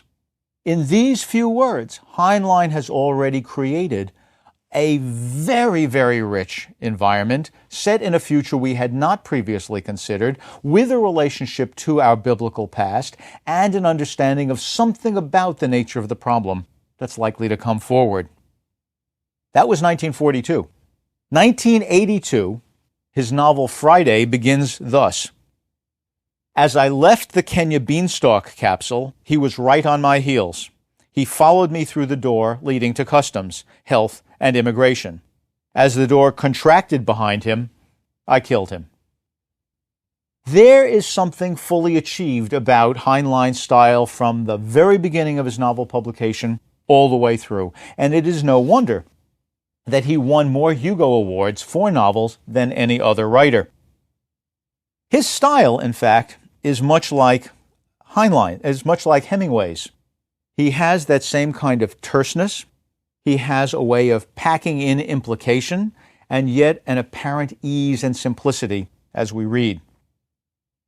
His book, The Starship Troopers, another Hugo Award-winning novel, gives us another example of Heinlein's strength. Like Mary Shelley in Frankenstein, Starship Troopers achieves a certain kind of mythic power. This is a story told in two parts. The first part of the story is one in which the main character undergoes rigorous training learning to become a soldier. He does it in a future world in which you don't have full citizenship rights until you have, in fact, done your military duty. The second half of the novel is one in which he uses his military training to attack the bugs, these aliens that are threatening our way of life. Now, published in 1959, one can easily see this, for example, as a treatment of America's fear of communism, that there are these fundamentally alien beings who think all alike, and they would undermine us. So the bugs, this insect-like mentality, is like the centralized control of communism. And if you really want to be a citizen of our country, you should be willing to defend it against them. We have this two-part story. That story, fundamentally libertarian view that if you want the country to do something, you've got to be willing to do it yourself. That fundamentally libertarian view comes up again and again. In 1974, Joe Haldeman published The Forever War. The Forever War is a two-part story, in the first part of which the main character learns to be a soldier, and in the second part of which he fights. He fights an enemy that attacks us through time. And because he and his fellow soldiers are always going through time jumps and spending time at other times, they all get out of synchronization with their own families. So that ultimately the only society that these time-jumping soldiers have, these people who are doing their work to protect us, are the soldiers themselves. It's as if they have a special society and can never return to what they call the world. Joe Haldeman is a Vietnam veteran, and this novel is a reworking of the mythic structure of Starship Troopers, not for an anti-communist period, but for an examination of what the Vietnam War was doing to those people who served in it. It was unmooring them from their own society. About a decade later, Orson Scott Card wrote Ender's Game. Ender's Game is, it turns out, also a two-part novel. A boy is taken away by the government to go off into a special school in which he is learning to be a soldier. Of course, they tell him that it's only an education, that these video games are simply ways of sharpening his reflexes and getting him to think through geometric problems. Near the end of the novel, we are led to know that in fact Ender, who is an ender of the entirety of an alien race, that Ender, our main character, about halfway through the novel, was no longer playing video games. What he had seen on his screen were the real military maneuvers that were attacking the aliens, and that unwittingly he had been co-opted by his government to become, in the second half, a soldier who is a genocide. The moral guilt of that, despite the fact that he did it unwittingly, dominates the tragic ending. The Forever War and Ender's Game also both won Hugo Awards. Heinlein's hero, like his style, shares much with that of Ernest Hemingway. In The Puppet Masters, for example, we have a character who, because he is who's a member of the agency, CIA, NSA, we don't know what it is, the agency. Something has landed in Iowa, and there's no news coming out of Iowa, but as the novel says satirically, when is there ever any news coming out of Iowa? I lived in Iowa for 3 years, and I take umbrage at that statement, but we understand the cheap shot. It is a more calm state of being than, say, inner city Detroit. The Puppet Masters takes our main character into the world where he encounters people who are being ridden, that's the term, by these alien slugs that take over their minds. And in order to succeed, he must at one point allow himself to be taken over so that his mouth and ears can be used by the head of the agency to interrogate these slugs. Only partway through do we realize that the head of the agency, whom he's been calling the old man, is really his father. The Oedipal work going on here is excruciating. The Heinlein hero, like the Hemingway hero, pays little explicit attention to his father, but needs to work out where he moors his own moral center. At the end, in the place of the father, our hero leads the expedition off to the nest of these creatures somewhere on a moon around around Jupiter, and says, "Death and destruction. The free men are coming to kill you." Typical of Heinlein is The Moon is a Harsh Mistress. There, the role of the father is split in two.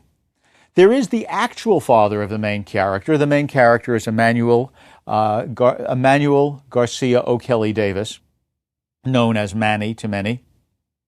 His real father he meets once at the very beginning of the book. He talks about how he ran into him in a coffee shop. And once in the middle when he says, "Oh, and my father told me such and such." It turned out to be a fairly good idea. But the other half of the father figure is Professor Bernardo de la Paz, an intellectual figure who gives a political philosophy that Manny tries to emulate. This is typical of Heinlein. He splits the father figure so that he can ignore the biological father who would normally create a sense of Oedipal tension and feel free to emulate the other father figure. This is a little like Robert Walton in Frankenstein, whose own father would not let him become an Arctic explorer, but when his father died, his uncle allowed him to become an Arctic explorer, that is, the father's brother. Science fiction often uses doppelgangers and handles these intergenerational conflicts by splitting the member of one generation into more than one character, and Heinlein does that. The Heinlein hero acknowledges the significance of sex, but by predisposition and circumstance, much like Hemingway's heroes, is more or less a loner. So Heinlein, in a sense, is the Hemingway of science fiction, and while others may think that this is pushing too far, I would say that if you examine some of his greatest works, like The Moon is a Harsh Mistress and Stranger in a Strange Land, you'll see that, like some other writers, Stanislaw Lem, for example, the Nobel Prize did not go to them not because of their lack of skill, but because they worked in science fiction. Hemingway didn't and got the Nobel Prize. Heinlein wrote more Hugo-winning novels than any other writer. Two of these go well beyond normal science fiction readership. Stranger in a Strange Land in 1961 became a campus favorite for, in fact, the entire decade. It begins like a fairy tale. Once upon a time, there was a Martian named Valentine Michael Smith. But Smith is soon embroiled in Earth's politics. You see, the way this novel is set up, Smith's parents are an American and a Russian who are both on expeditions to Mars. The expeditions fail, but not before they have conceived this child. The Earth knows nothing about the child's survival. When years later another expedition gets to Mars, it turns out that the child has been raised by Martians. As such, he has learned the deep and significant philosophy of Mars, and because of a quirk of Earth laws, he, in fact, owns Mars, at least as far as the Earthmen are concerned. He's brought back to Earth, and he is the weakest character in the entire novel. That is, he has, grown up where the gravity is 1/3 of ours, so his muscles are puny. He falls down easily. When we see him coming off the rocket ship that brings him back, he's in a wheelchair. And it also turns out that he is basically a defensive individual. He's sort of like a pill bug. If you yell at him, he curls up. Right? He's a skinny guy. He's little. He's weak. And he curls up. But he owns a heck of a lot of real estate. And so, once he gets back to Earth, the president of the world and other people are trying to get a hold of him because they want to persuade him, or if need be, coerce him into signing over some or all of his rights. A nurse in the hospital in which he's being rehabilitated realizes that he is about to be kidnapped and subjected to who knows what. Being a kind-hearted woman, she puts him in a suitcase. He's very little, very weak, and folds up a lot. Puts him in a suitcase and takes him out of the hospital before he can be kidnapped. She brings him home, opens the suitcase, and he's gotten dirty. The suitcase was dusty inside. She's a nurse. Naturally, she wants to give him a bath. So she puts him into a bathtub. She does not realize that water being so rare on Mars, the exchange of a thimbleful of water makes two people into water brothers, a lifelong commitment. She has just put him into a tub. Also, since he's so childlike, she doesn't realize there's anything perhaps odd about the fact that she has stripped to her bra and panties so as not to wet her clothing while she gives him this nurse-like bath. While she is bathing him, there's a pounding at the door. She goes out, opens the door, and in come two thugs. "Where is Smith?" They are trying to find him, to kidnap him. As she is saying, no, he's not there, and they're calling her slut because of the way she's dressed, Michael Smith comes to the door of the bathroom, looks at them, and sees one of them holding, I don't know how he knows that it's a gun, but it said he grokked that was a moment that required right action. And so he thought the gun into another dimension. The two thugs have their eyes and mouth drop open, and then he thinks them into another dimension. The nurse drops her eyes and mouth in shock. He who had been the weakest character on the face of the planet is suddenly revealed to be the strongest character on the face of the planet.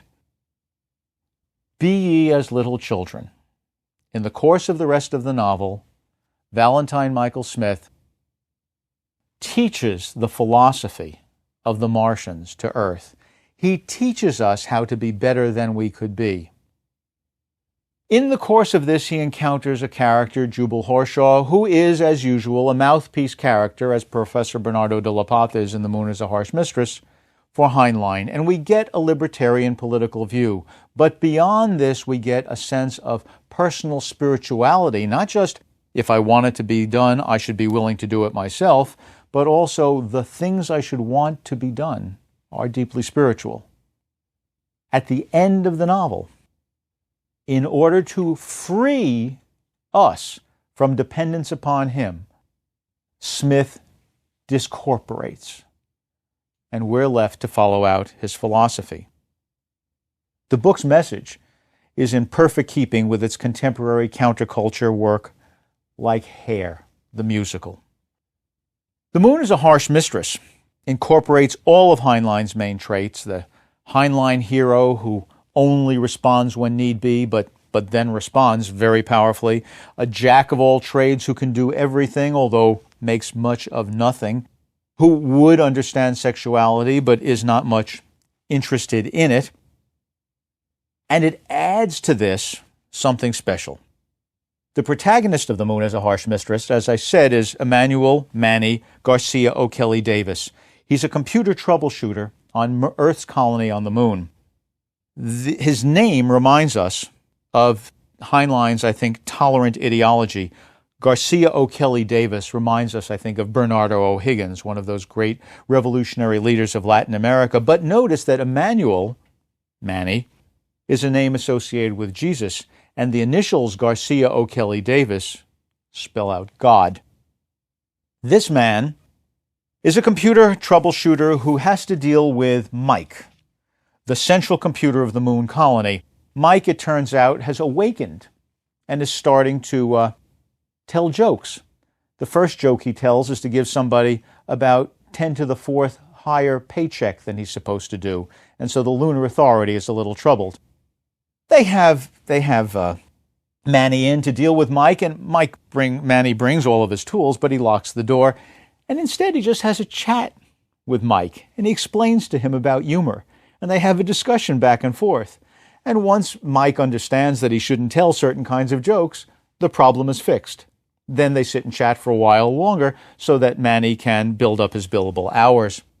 It's a fine example of social extrapolation. This particular lunar colony is sort of Russified in its structure.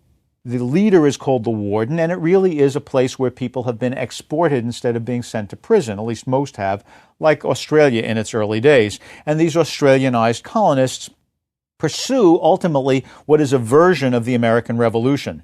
They decide that they will not have taxation without representation. They will stop growing wheat in their subterranean solar-illuminated wheat fields. The book is full of hard extrapolation, hard SF. That is the kind of science fiction where you think as physics is hard compared to, say, some psychology, that you could figure out if this works. The way their tribute of wheat has been sent to the Earth is in capsules that are on mag rails that launch them off the surface of the moon. You can figure out the hard SF, but even at the social level, the SF is hard. Ultimately, there is a revolution, and Mike coordinates it all. But when the revolution is won, and in the crucial battle, Mike disappeared. Well, he had awakened. Maybe he went to sleep. The revolution succeeds, and here is how the book ends. Manny is missing the prof, who dies just before the revolution, putting the responsibility on his pseudo-son, Manny. And Mike is gone too. He's dead as prof. I know it. You listening, Bog, the Russian word for God, is a computer one of your creatures? Then there's a paragraph break. Manny is contemplating the new moon having succeeded.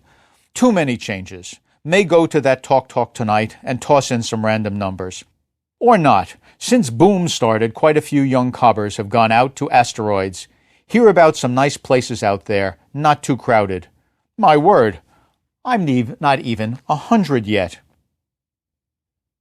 Here's how Huckleberry Finn ends. Tom's most well now and got his bullet round his neck on a watch guard for a watch, and is seeing what time it is. And so there is always seeing what time it is. And so there ain't nothing more to write about, and I am rotten glad of it, because if I'd have knowed what a trouble it was to make a book, I wouldn't have tackled it, and I ain't a-going to no more. But I reckon I got to light out for the territory ahead of the rest, because Aunt Sally says she's going to adopt me and civilize me, and I can't stand it. I've been there before.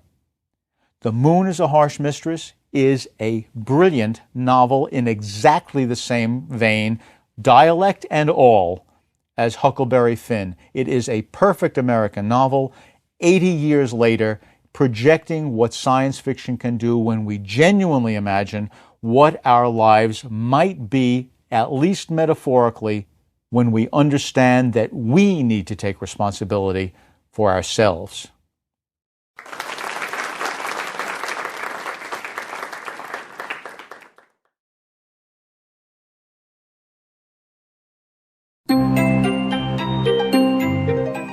Lecture 22. Asimov and Clarke, Cousins in Utopia.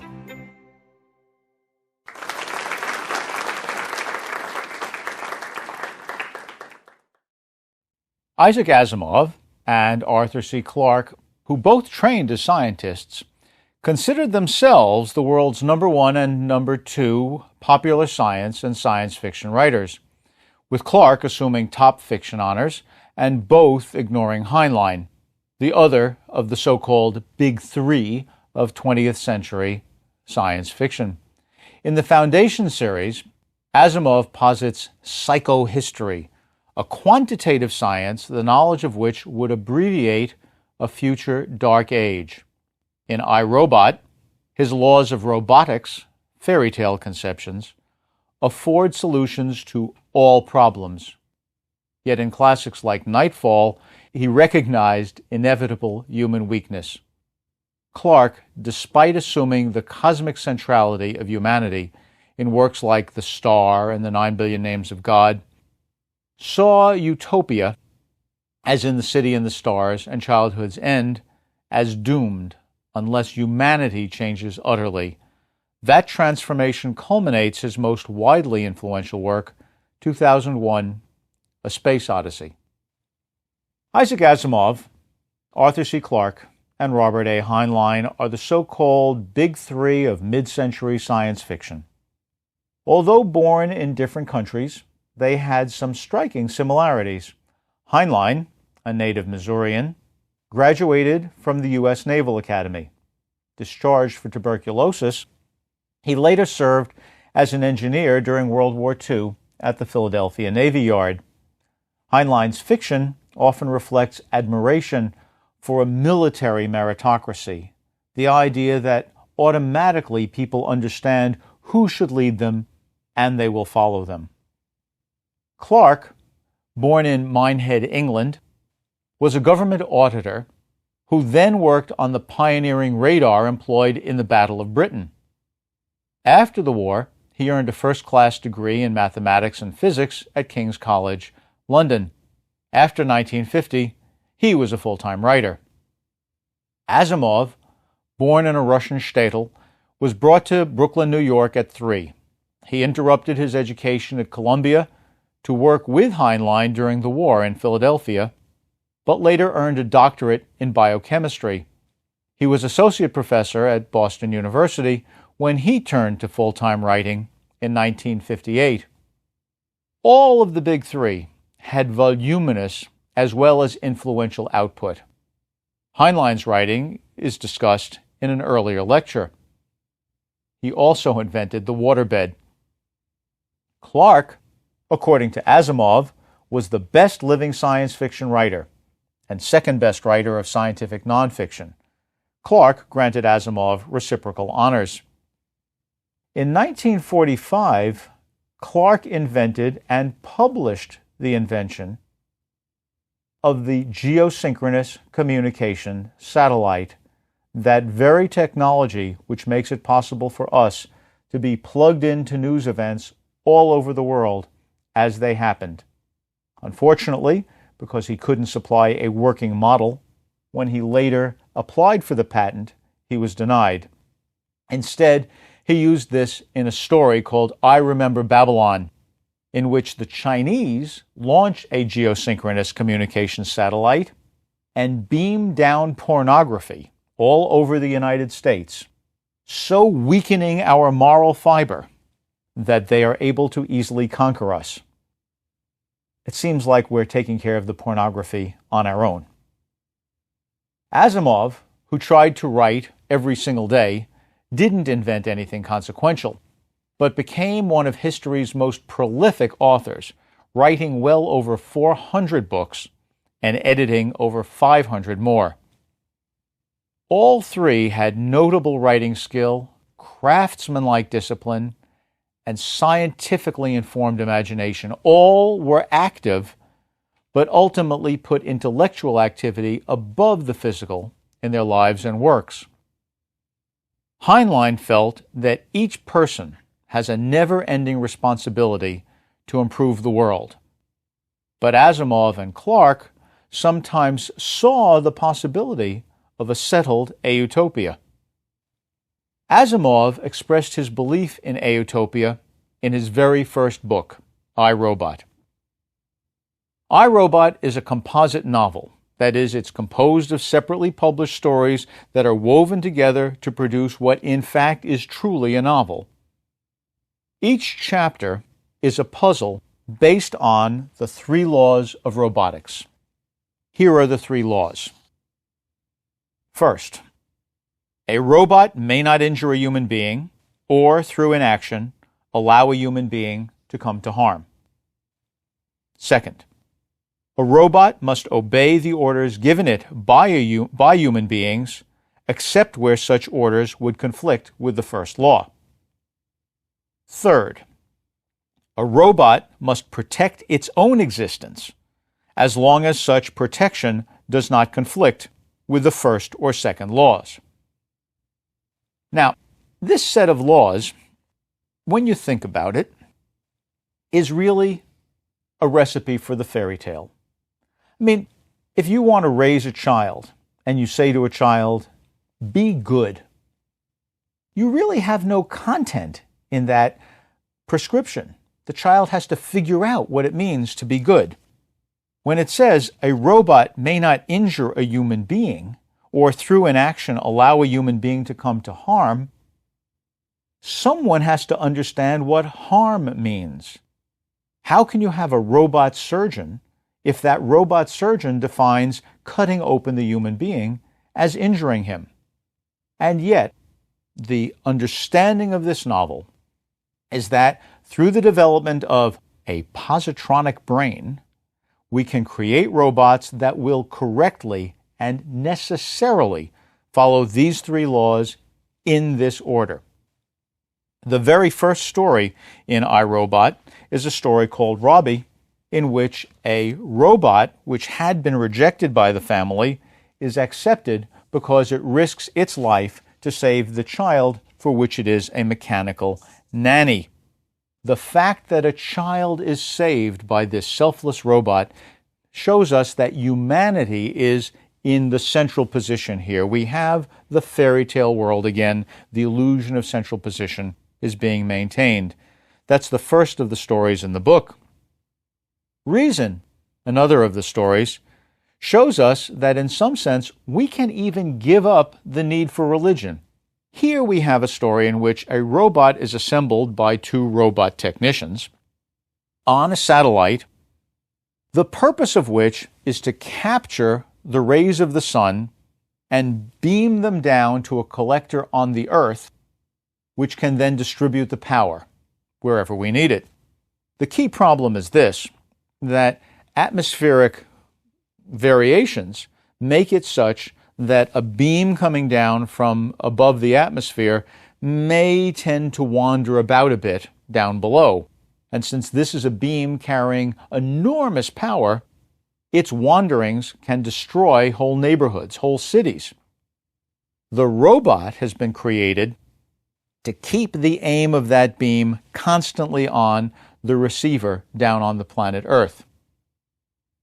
The robot who's been created to do this comes awake when Donovan and Powell, the technicians, finish assembling him, and he begins immediately to perform his function.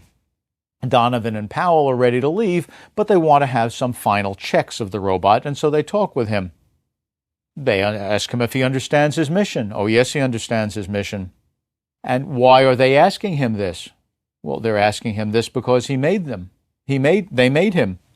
Well, you clearly didn't make me. I'm superior to you. If I weren't, I wouldn't be doing this mission. You would. I was made by God. You're just here because God made you too. It turns out this argument for the existence of God and what God has made in His own image goes utterly unsolved. But because of the three laws of robotics, the fact that this robot won't see reason is in a sense immaterial. This robot cannot allow human beings to come to harm. He will perfectly carry out his mission, and Donovan and Powell decide that they'll just ignore the fact that the robot misunderstands religion, or so they think, and leave. The stories are held together by the narration of Dr. Susan Calvin, a robo-psychologist, someone who has true faith in these robots and who says that robots are essentially the same as human beings, except that robots are decent. As the stories go on and cover longer and longer periods of time, Susan Calvin ages. She tells us stories of the robots as they become more involved in our world, and eventually we have a situation in which the world itself has a single peaceful government. It looks to be as if these three laws of robotics have led to, finally, an utopia. The world governor, Stephen Byerly, is a somewhat enigmatic figure. Some people think he may even be a robot. In the last story, The Inevitable Conflict, Susan Calvin confronts Stephen Byerly. Stephen, how do we know what the ultimate good of humanity will entail? We haven't at our disposal the infinite factors that the machine has at its. Stephen answers as if he were a human being, and perhaps he is. Are you telling me, Susan, that the Society for Humanity, which wants to get robots off the earth, that the Society for Humanity is right, and that mankind has lost its own say in its future? It never had any, really. It was always at the mercy of economic and sociological forces it did not understand, at the whims of climate and fortunes of war. Now the machines understand them, and no one can stop them, since the machines will deal with them as they are dealing with the society, having as they do the greatest of weapons at their disposal, the absolute control of our economy. How horrible, Susan says. Perhaps how wonderful, Stephen replies. Think that for all time, all conflicts are finally evitable. Only the machines from now on are inevitable. And here's the last line of the story, and hence of the book, told in Roman type. It says, "And the fire behind the quartz went out, and only a curl of smoke was left to indicate its place." Then the book switches into italics. "And that is all," said Dr. Calvin, rising. "I saw it from the beginning, when the poor robots couldn't speak, to the end when they stand between mankind and destruction. I will see no more. My life is over. You will see what comes next," she says to the person taking these notes from her. I never saw Susan Calvin again. She died last month at the age of 82. When I first read this book, I was sure, because of the dominance of the 3 laws of robotics, that we had to be in a world that had a happy ending. In fact, as we go from story to story, from the robot as simple nanny to the robots controlling for our benefit the world's economy, it's clear, I thought, that we have gone to an autopia, a mechanically produced perfect society. But that last image in Roman type threw me. "And the fire behind the quartz went out, and only a curl of smoke was left to indicate its place." Fire, light, is a symbol for knowledge. Was this saying that protected somehow behind the quartz fireplace, human knowledge was going, that we were always in fact going to be enslaved by the robots? It just didn't seem to me right. I mentioned this to a colleague of mine, an art historian, and she said, "I've seen that on the Merode altarpiece." In medieval Annunciation paintings, we see the light of divine inspiration coming down to announce to Mary that she will bear the Holy Child. In order to indicate how bright is that inspiration, how bright is that light from heaven, what medieval painters typically do is show the golden beams going across a table where Mary is reading, and that beam then either goes into her womb or into her mind. It crosses a candle, and the candle is shown to have a wisp of smoke coming up from it, because to the medieval painters, the only way to show a brilliance greater than that of gold was to show that compared to that light, the light of a candle was as if it had been extinguished. It turns out that Asimov has written his own books on art history. That last image is much more subtle than popular literature might lead us to believe. Asimov wrote many popular science fictions in extended series. The Robots series, which also contains novels like The Caves of Steel, which is a wonderful detective story that has 2 sidekicks, one human and one robot, goes on and later develops into an entire series of its own. The Foundation series won a Hugo Award as the best science fiction series of all time. This story, this trilogy, is motivated by a character named Harry Seldon, who has developed what he calls psychohistory.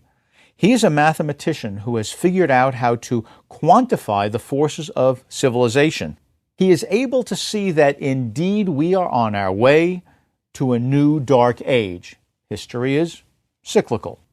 And he is able to calculate that that new dark age will last 30,000 years.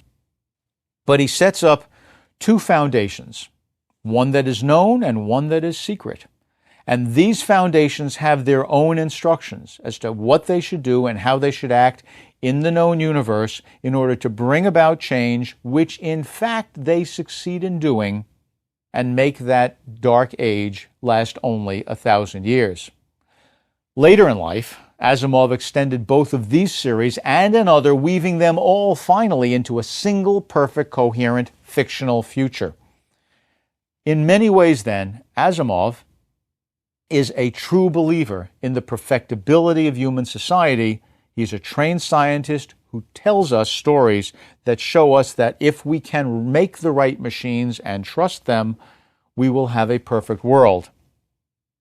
And yet, his story called Nightfall, which shows quite the opposite, is the single most reprinted science fiction story of all time.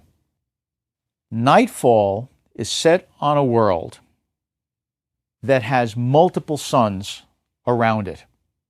Because of the mechanics of the astronomy, and we can work out the hard SF if we like, it is never fully dark on the surface of this planet anywhere, save for once every 2,500 years.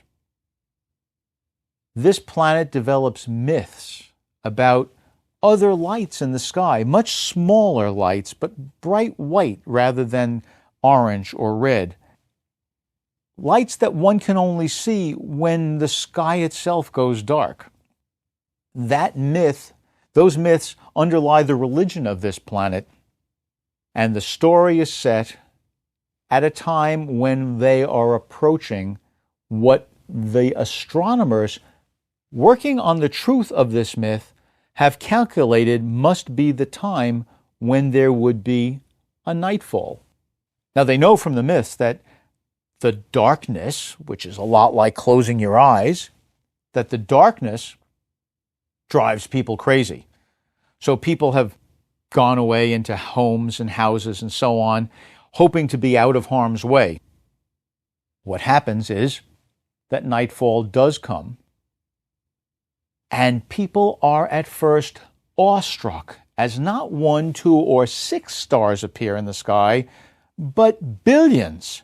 And then the run of humanity is so frightened by this darkness that they begin to burn whatever they can in order to create fire and light, and they bring down civilization. And we come to understand that with this nightfall is the nightfall of civilization itself.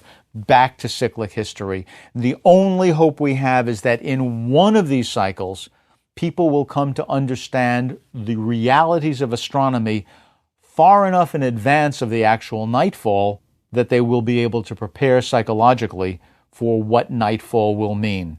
Can we learn fast enough? It's a great story. And as I say, it's been reprinted more than any other. This is not utopian. It asks us to take charge and hopes we can succeed. Clarke's books, taken together, express more hope in an autopia, that is a positive utopia, than they do in the humanity that might achieve it. Although all three of the big three had scientific training, Clarke was the acknowledged master of so-called hard SF. Hard SF is the science fiction in which the fan believes that he could, if he wanted to, check with calculations whether or not the science fiction author has really gotten his stuff right. Did that satellite go into orbit around that planet exactly that fast? In A Fall of Moondust, Clarke creates a tour de force of hard SF. In this novel, the moon is supposed to have seas composed of microscopic dust particles created by the eternity-long pounding of meteorites onto the surface of the moon. In order to support the research station on the moon, there is a tourist trade, and the tourists go about the moon's seas in what can only be described as a paddle wheel submarine. That is, it's a submarine in the sense that it is fully pressurized because, after all, the moon has no atmosphere. And it's paddle wheel because the way this vehicle works is to push itself along the surface of the seas. The action of the novel takes place because the particular tourist vehicle becomes disabled. And as they are sitting on the sea, they begin slowly to sink. As they sink, the captain increases the internal pressure to keep the vessel from being crushed.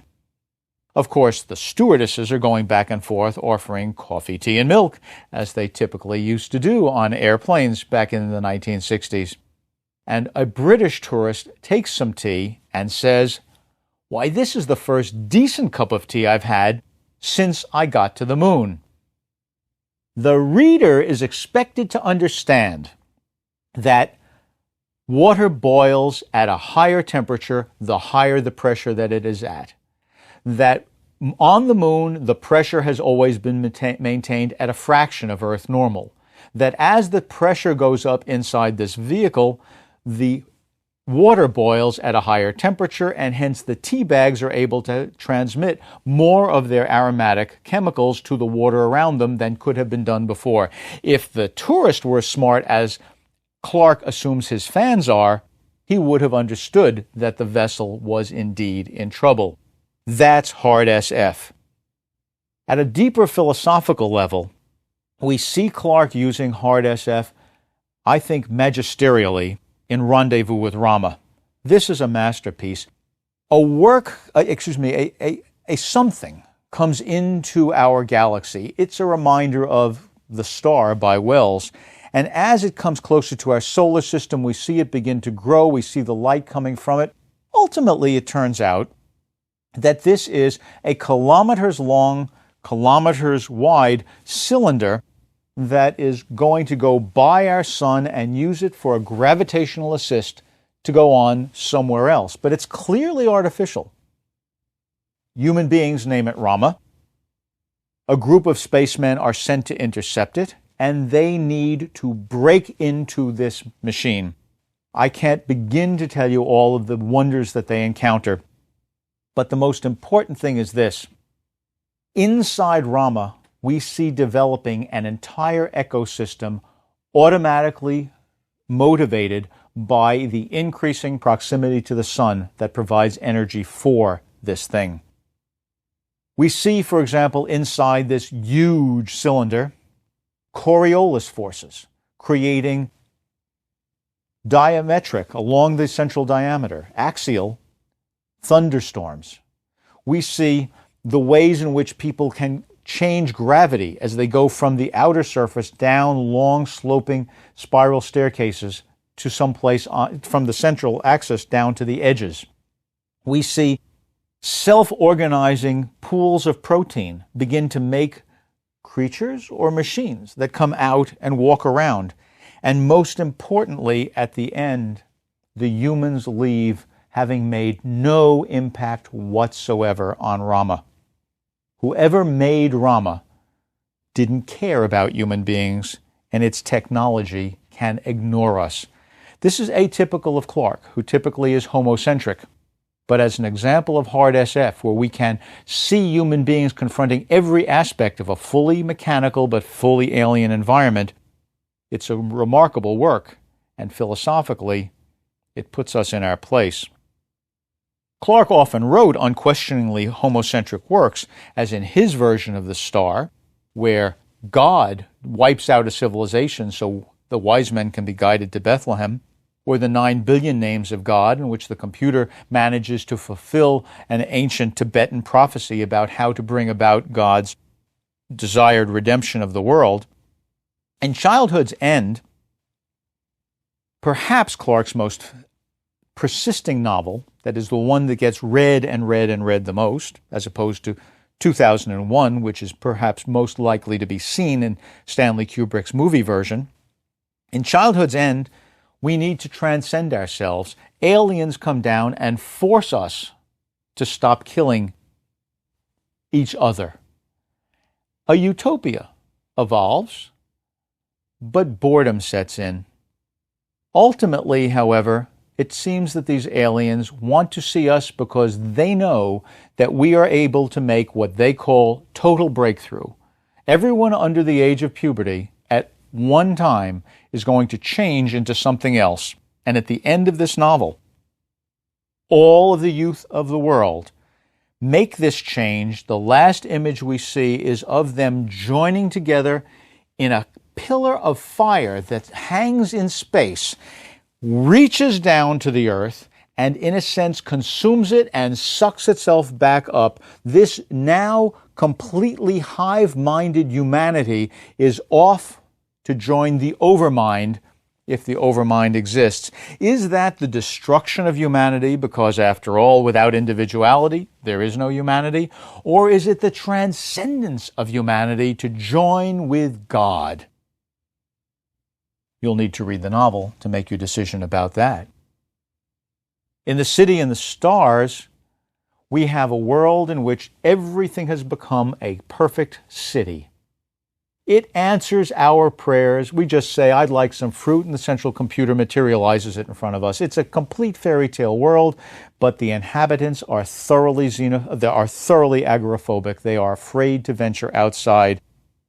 Our hero is the first person in eons who wants to go outside, and he ultimately joins with the pastoral people who live outside, and they together rediscover the possibility of humanity exploring the universe. We need, in other words, to return to our childhood. That's where utopia lies, if anywhere. Clarke's most famous work is 2001, A Space Odyssey. Kubrick's version of it in 1968 is a landmark in film history.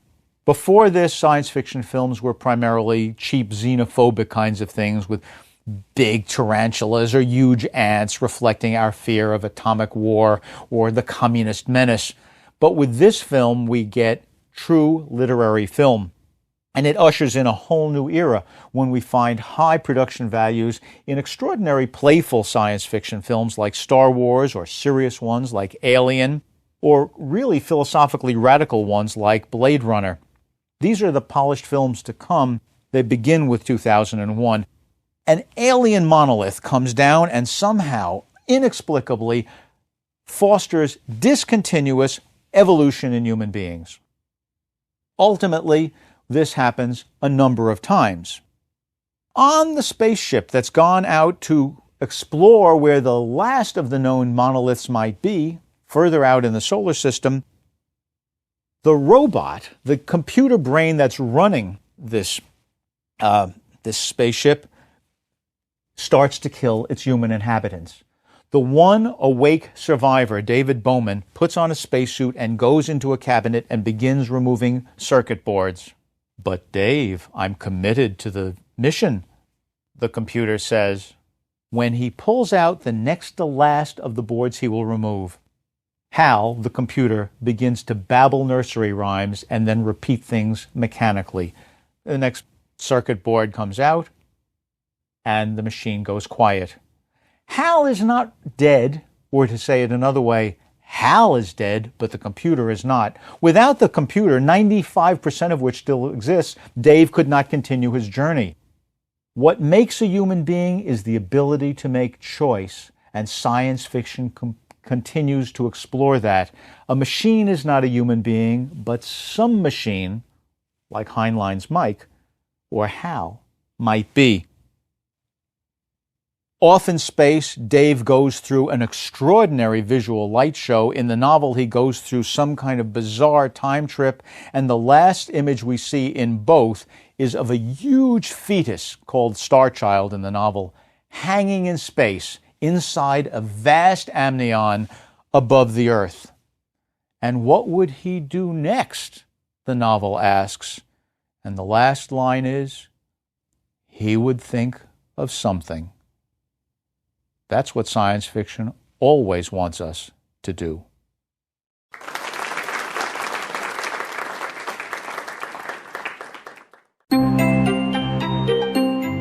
Lecture 23. Ursula K. Le Guin, Transhuman Anthropologist.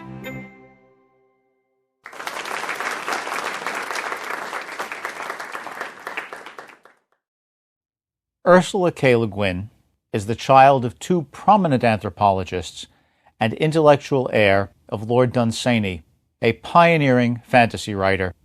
Her Earthsea novels are honored children's literature. Her adult science fiction Hainish novels, two of which won both the Hugo and the Nebula Awards, show, as did Heinlein, the potential power of a series setting.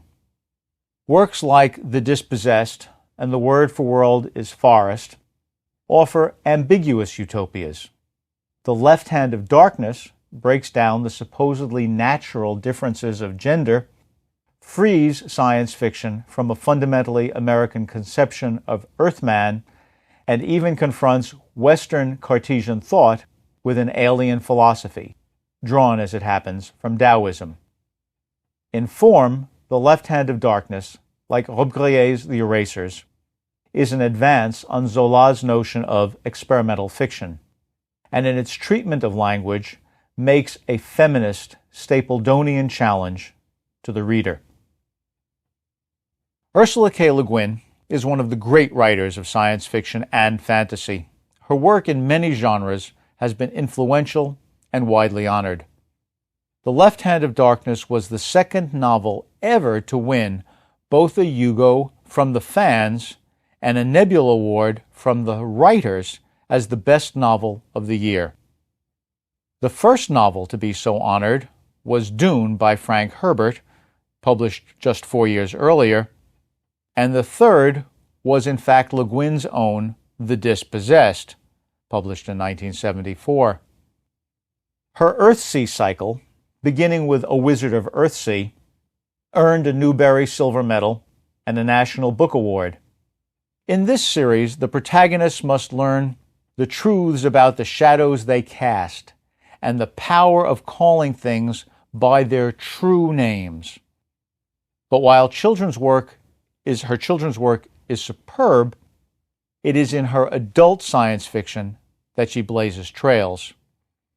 Science fiction, from Shelley's Monster to Heinlein's Conscious Computer or Clarke's Conscious Computer, has always asked what it means to be human. Le Guin became a key figure in the feminism of the 1960s and 70s by asking also what it means to be gendered. Le Guin's work reveals three powerful influences from her childhood. Le Guin's father, Alfred L. Kroeber, was one of the founding giants of modern anthropology.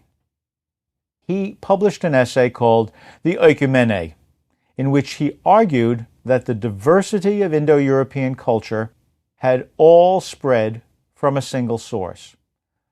Kroeber's work is, in a sense, a descendant of that of the Grimm brothers. Just as the Grimm brothers were able to show us that the sounds of modern English, p, t, k, in Latin becoming th, th, in modern English, have a descent which parallels that of the p, t, k in modern Romance languages, Kroeber was able to organize all of what was known at that time about diffusion, the process of cultural movement, not only of language sounds, but also of techniques such as fire building and objects such as the screw, in order to make an argument that all of the diversity of human culture, or at least of Indo-European culture, could be traced back to one original group, which he named the Oikumene. This word clearly comes from oikonomia, economics, which itself comes from the Greek oikos, meaning house, Economics is household management. The oikumene is the group that lived in that primordial home. This notion of cultural diffusion, of the ways in which things spread but are nonetheless remain the same, is key to Le Guin's thinking in so much of her work. Le Guin's mother, Theodora Kroeber, was most famous for her book Ishi in Two Worlds, a biography of the last wild Indian in North America. The question that Theodora Kroeber truly poses in this study of one lone person is this: can one sustain an identity without a supporting culture within which that identity can be defined? The third influence is Lord Dunsany. At the age of 12, according to Le Guin, she fell under his spell. Dunsany, in short stories like those collected in The Sword of Welleran, is usually credited with having invented the self-contained fantasy otherworld, a device since used by Tolkien and many others. After World War I, Dunsany published some much darker novels, like The Charwoman's Shadow. One notices already the connection between Dunsany's use of shadow and shadow in the Earthsea trilogy. In Dunsany's work, the hero retrieves a crone's shadow for her from a magician, only to find then that he has found a bride. Many of Le Guin's science fictions are noteworthy. The Lathe of Heaven, for example, explores the power of dreams and the pitfalls of unintended consequences. In this novel, our two main characters are a psychiatrist and his patient. The psychiatrist has the insight that the patient is accomplishing something with his dreams that the patient does not realize. It seems that when the patient dreams, the world conforms to his dreams. And when he awakens into a world in which everyone simply takes that world to be the normal world. For example, the patient falls asleep in Portland, wakes up the next day, and there's no Mount Hood. But he awakens into a world in which there has never been a Mount Hood, and none of the people in the world he walks around in think there has ever been a Mount Hood. But somehow the psychiatrist comes to understand that these dreams are in fact changing the world, that everyone is unwittingly being moved from one version of reality to another by his patient. And so the psychiatrist, with the best intentions in the world, tries to influence the thinking of his patient so that he will dream a better world. And what happens, of course, is that with every intervention on the part of the psychiatrist, unintended consequences make the world, in fact, worse.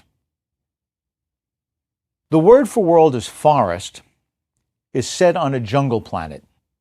This, too, is a Hugo Award-winning novel.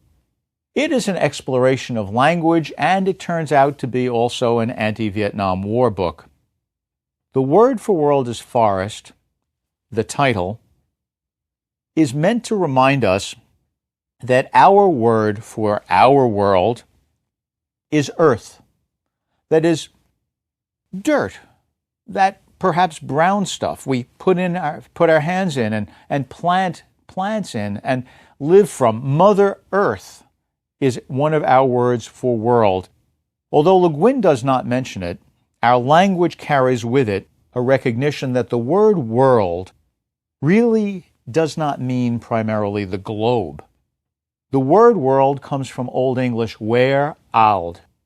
The were means man, as in werewolf. The ald means era or time, as in Aldang Syne. The werald is the age of man. And we still use the word world that way. In the world of television, they do things this way. In the world of publishing, they do things that way. Had I but world enough and time, if I had the things that matter to people and the time to use them. In other words, the world is a social construction. Our word for world is Earth. But on this jungle planet, the word for world is forest.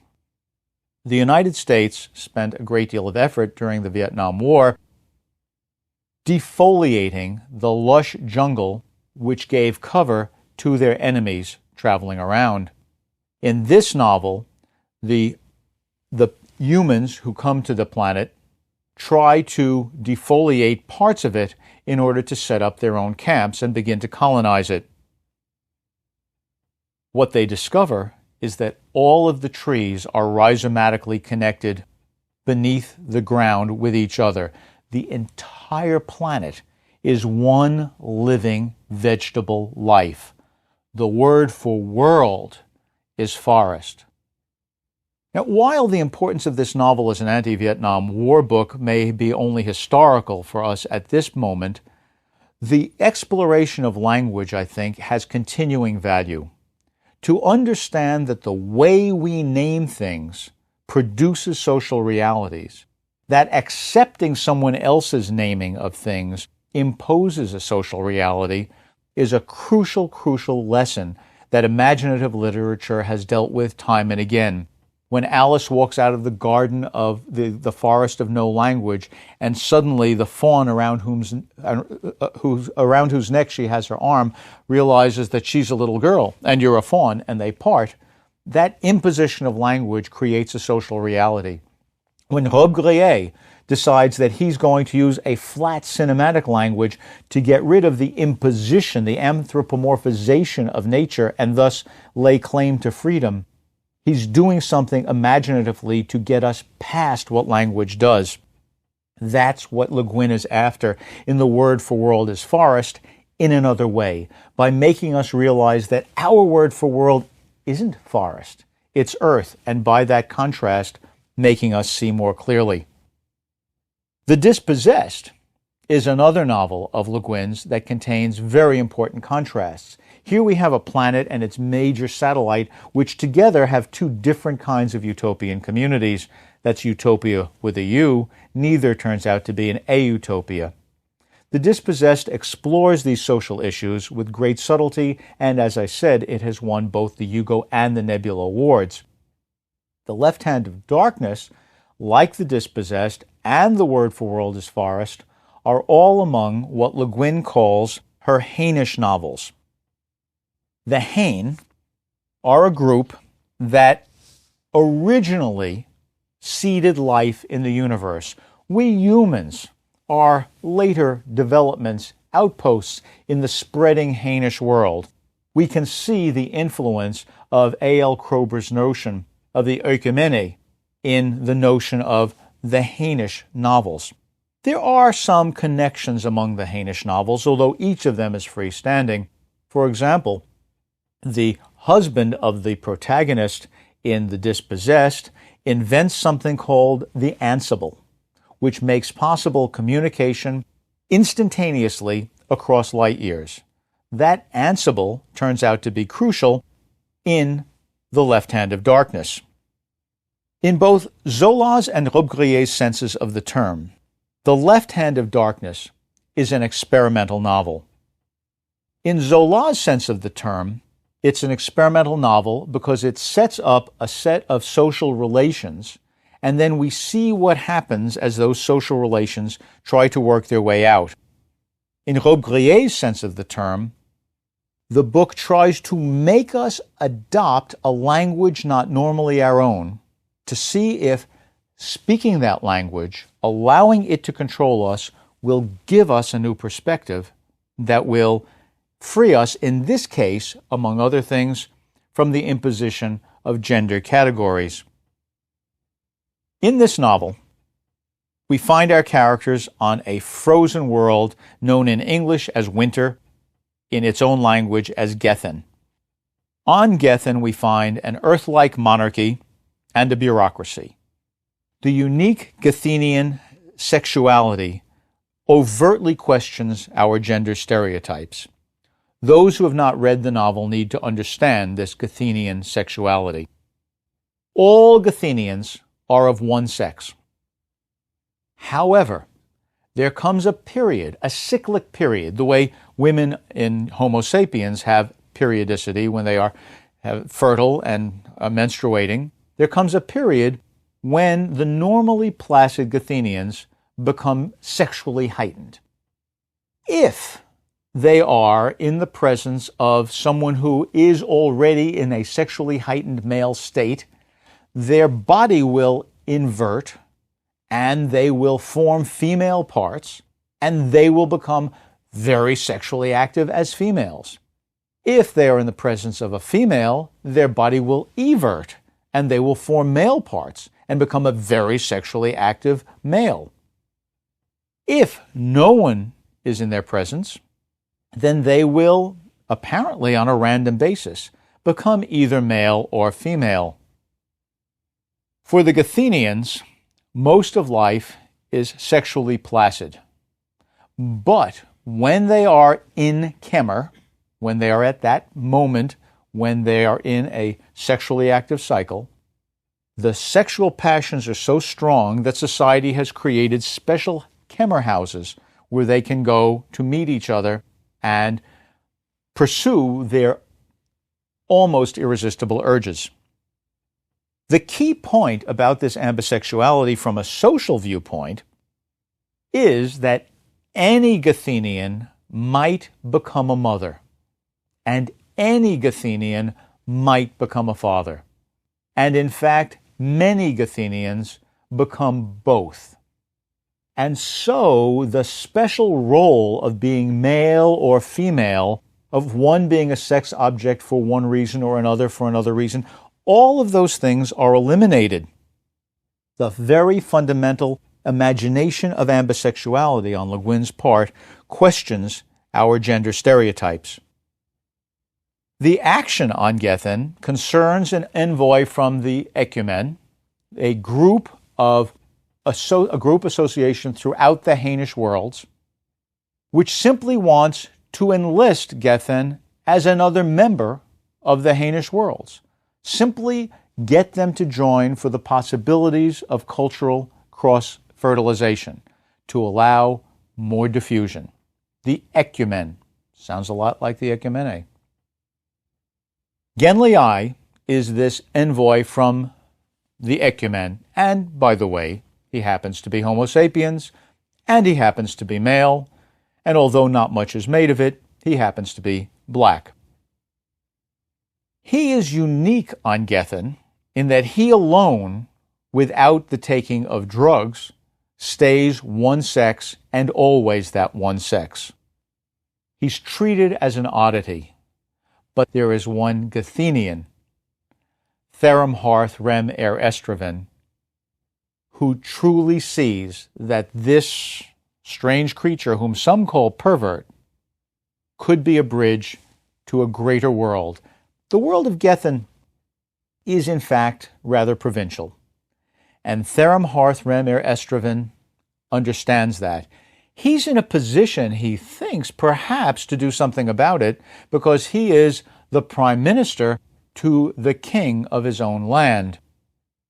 The world there is divided into a monarchy and a bureaucracy. We have a microcosm or a reflection of Earth's world. We see a developing relationship between Therum, or Estraven, he's called both, and Genlii. The story is told in chapters that use one of four different voices. Some of the chapters are told in Genli's voice. Some of the chapters are told in Estraven's voice. Some of the chapters are field notes from the investigators from the Ecumen who came down incognito before Genlii was sent. And some of the chapters are told as if they were anthropological notes. They simply report important legends and myths of Gethin. When we come to understand at the end that all of this book is put together by Genli after the death of Therum, we realize that Genli is trying to allow us to hear these different voices. Le Guin's experiment in voice is meant to pursue the truth of her assertion at the beginning of the novel that truth is a matter of the imagination. The imagination is aided in this novel by neologism, by making up new words that help us remember what should be something different. Kemmer is that time of sexual activity. Somer is the time when one is normal and untroubled by sexual urges. A key term on Gethin is Shifgrathor. Shifgrathor is translated as something like the Japanese notion of face, that is, how you look to the world and whether or not you can be proud because of it. Why not then just use the word face? Because we're told that Shifgrathor comes from an ancient word meaning shadow. The relation between Le Guin's world and ours arises in part from what I call transformed language, not just neologisms, but transformations of language that we already know. For example, we learn that they have a phrase on this frozen planet: the glaciers didn't freeze overnight. This is clearly a transformation of our phrase, Rome wasn't built in a day. But think of what the differences are. Rome, in Rome wasn't built in a day, stands for something huge, massive, controlling of all of human activity. It is the empire. On Gethin, that role is taken over by the glaciers. Human beings do not shape the world shapes human beings. Rome wasn't built in a day. The glaciers didn't freeze overnight. Language also helps us decenter our normal view by having the different characters speak in different ways. However, the pronoun he is still used for Gethenians. At the time she wrote the book, feminists applauded Le Guin for creating this ambisexual people that would question what sexuality means. But later, as feminism itself evolved in America, people began to wonder if she should not have used she or made up an entirely new pronoun for her Gethenians. Le Guin drew Gethenian philosophy as a fundamental alternative to Western Cartesian thought. As it happens, she could have used words we know about, the way she could have used face instead of Shifgrathor, but she makes up other things in order to give her story a sense of freshness, so that we can't simply dismiss this story as, oh, well, that's like Japan, or in the case of the philosophy, that's like China. The story of The Left Hand of Darkness is one in which the two characters, Genli I and Therem Harth Remir Estravin, need to come to understand each other, and they come from very opposing positions culturally. They are perhaps as different as mirror images, which we know from our analysis of Alice in Wonderland, or I should say more accurately, through the looking glass, are not really oppositions or reversals, but apparent oppositions and reversals. The central religious text in The Left Hand of Darkness is called Tormer's Lay, a lay being a song, Tormer being the person who first came up with this. Light is the left hand of darkness, and darkness the right hand of light. Two are one, life and death, lying together like lovers in Kemmer, like hands joined together, like the end and the way. The Tao Te Ching, the founding text of Chinese philosophy, religion, our Western terms don't map to this too well, is told in a series of poems, each of which is numbered. Here is number 11 of the Tao. It seems to me that it is emblematic of the way in which the Tao makes us think both of things and their opposites as being crucial for the world. 30 spokes are made one by holes in a hub, by vacancies joining them for a wheel's use. The use of clay in molding pitchers comes from the hollow of its absence. Doors, windows in a house are used for their emptiness. Thus we are helped by what is not to use what is. Light is the left hand of darkness, the end and the way. The Tao Te Ching is sometimes translated as the way, or the way of life. And later, long after the composition of the left hand of darkness, Le Guin herself issued a translation of the Tao. Therum, in fact, is unsuccessful in helping Genli open up Gethen to the Ecumen while he is prime minister, but that he would even try causes him to be thrown into prison, and it is only when he is the opposite of himself, when he is in fact a criminal outlaw, that he is able to succeed. Genli goes and meets him in that prison, and together they escape and have a moment on the Gobrin ice. They are on those glaciers that did not freeze overnight. They are alone together in a hut. Alone together without the support of their cultures behind them, each must confront the other completely. Just as we see in the Martian chapter of the Martian Chronicles, Night Meeting chapter of the Martian Chronicles. Two characters alone, without their societies, come to understand each other. There is only one episode in all of this novel that is narrated from more than one viewpoint, although there are 4 viewpoints used to tell the story. That one episode I call the Mind Speak episode.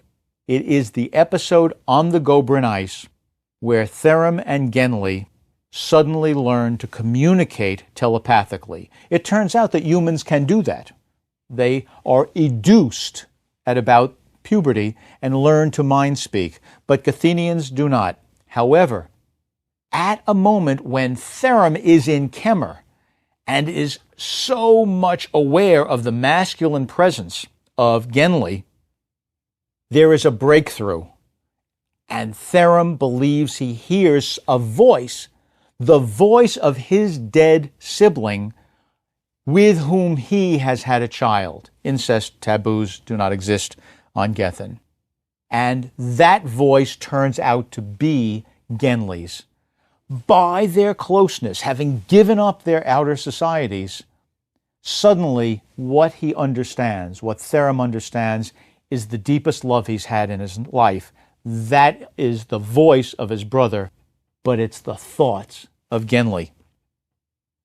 When they leave the ice, through machinations quite interesting to follow in terms of the plot, Therum arranges to draw the pursuers, they have escaped prison, away so that Genli can make a run that will allow him to bring back news that will change the political climate of Gethen to make possible the entry of the Gethen into the Ecumen.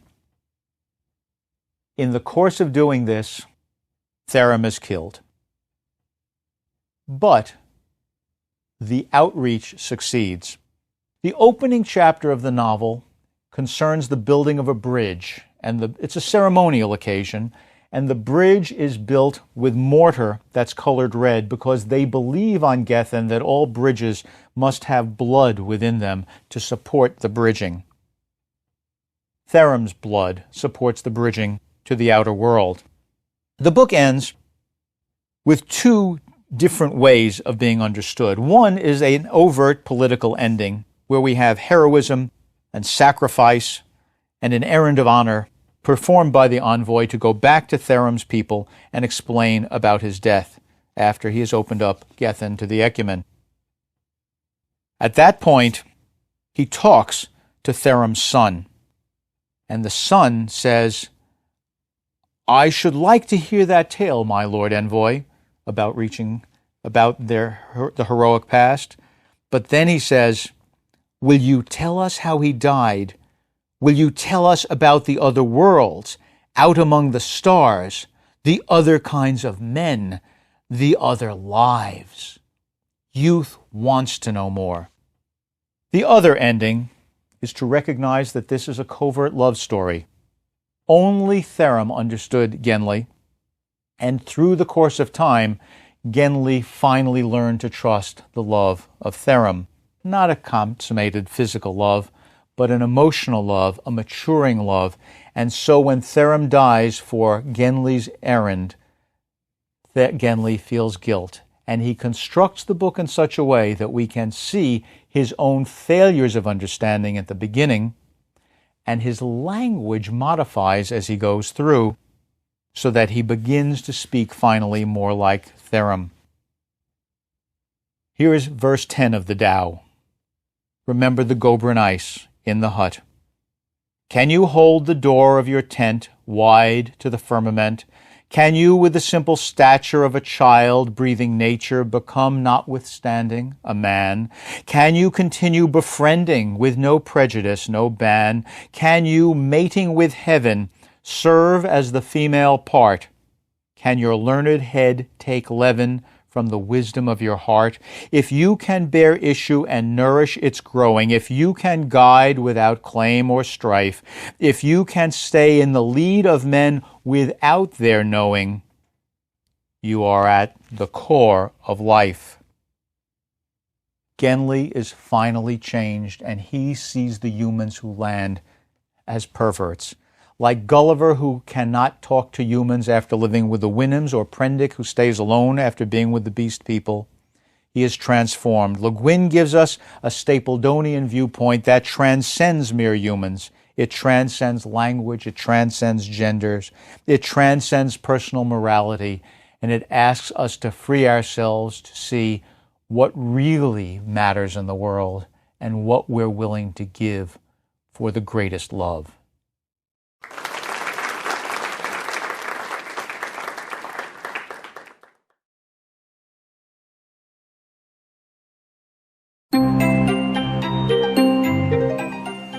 Lecture 24, Cyberpunk, Postmodernism, and Beyond.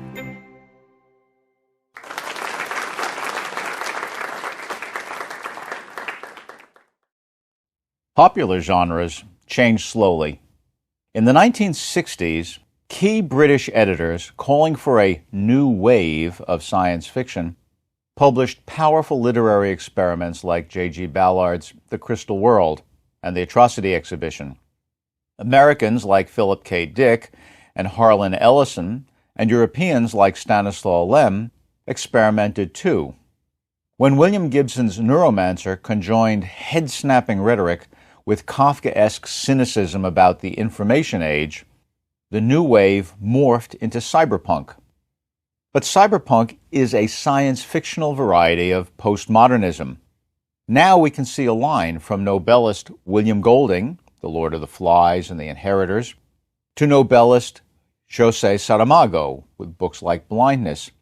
Science fiction, the most important of the fantastic genres, is an historical response to the rise and conquest of technology.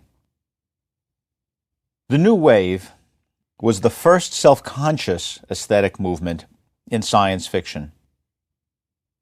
Highbrow literature had, from the beginning of the 20th century, begun to experiment quite consciously. We have James Joyce's Stream of Consciousness, we have different viewpoints experimented with in Virginia Woolf, and so on. But popular genres, because they are intended to appeal to the widest possible reading public, meaning not the most highly educated reading public, change slowly. But in the mid-1960s, the editors of New World said, no, science fiction should come right along and take up that formal experimentation that had characterized pioneering high culture for, at that point, more than half a century. Some excellent Britons followed that call. Brian Aldiss, for example, wrote a book called Barefoot in the Head, most of which concerns the wandering of a single individual across a post-war Europe that has been blasted by a war not so much of explosive bombs, but of drug bombs that have completely disoriented the populations, and in different ways depending upon where they were, when they were, and the kinds of drugs that they suffered from.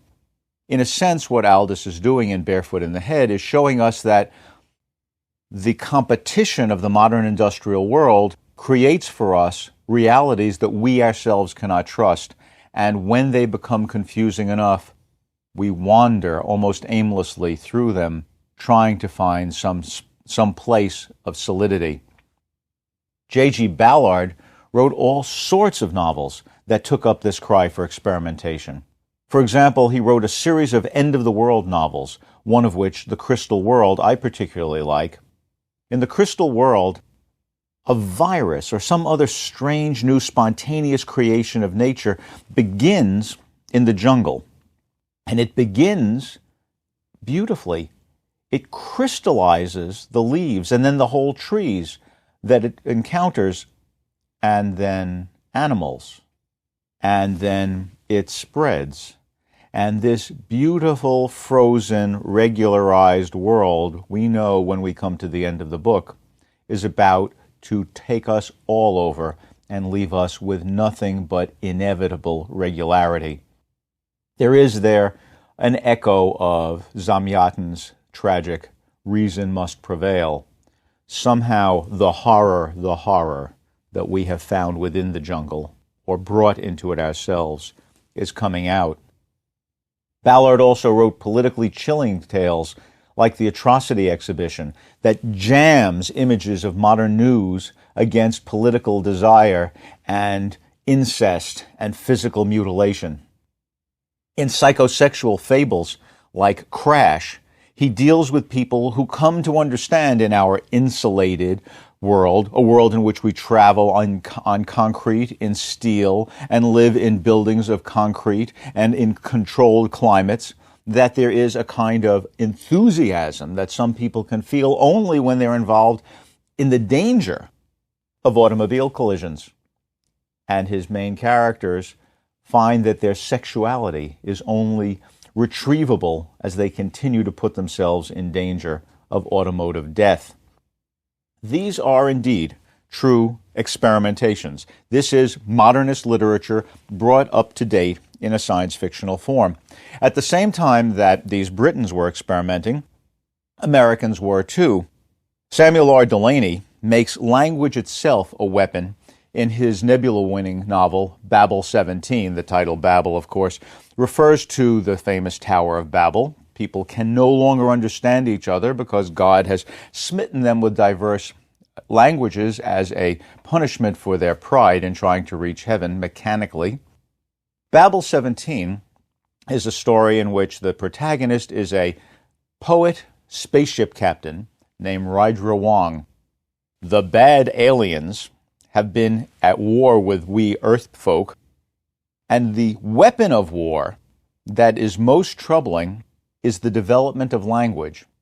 They keep developing new languages, and those languages make possible conceptions that we don't have, and so they can outthink us, outmaneuver us. Rydra Wong goes off to attack the aliens, to learn about the aliens, and with her as her first mate is a thoroughly efficient but brutal sailor, that is, space sailor, known affectionately as the Butcher. The Butcher is clearly a ruthless sailor, but he has also a history of having been captured and brainwashed by the aliens. They scrubbed his mind and implanted in the place where his language had been a language that does not possess the first-person singular pronoun. He can't say, "I love you," any more than he can say, "I hate you." And when he wants to say something like, "I think we should do this," he winds up going, "Do this," punching his fist into his own hand.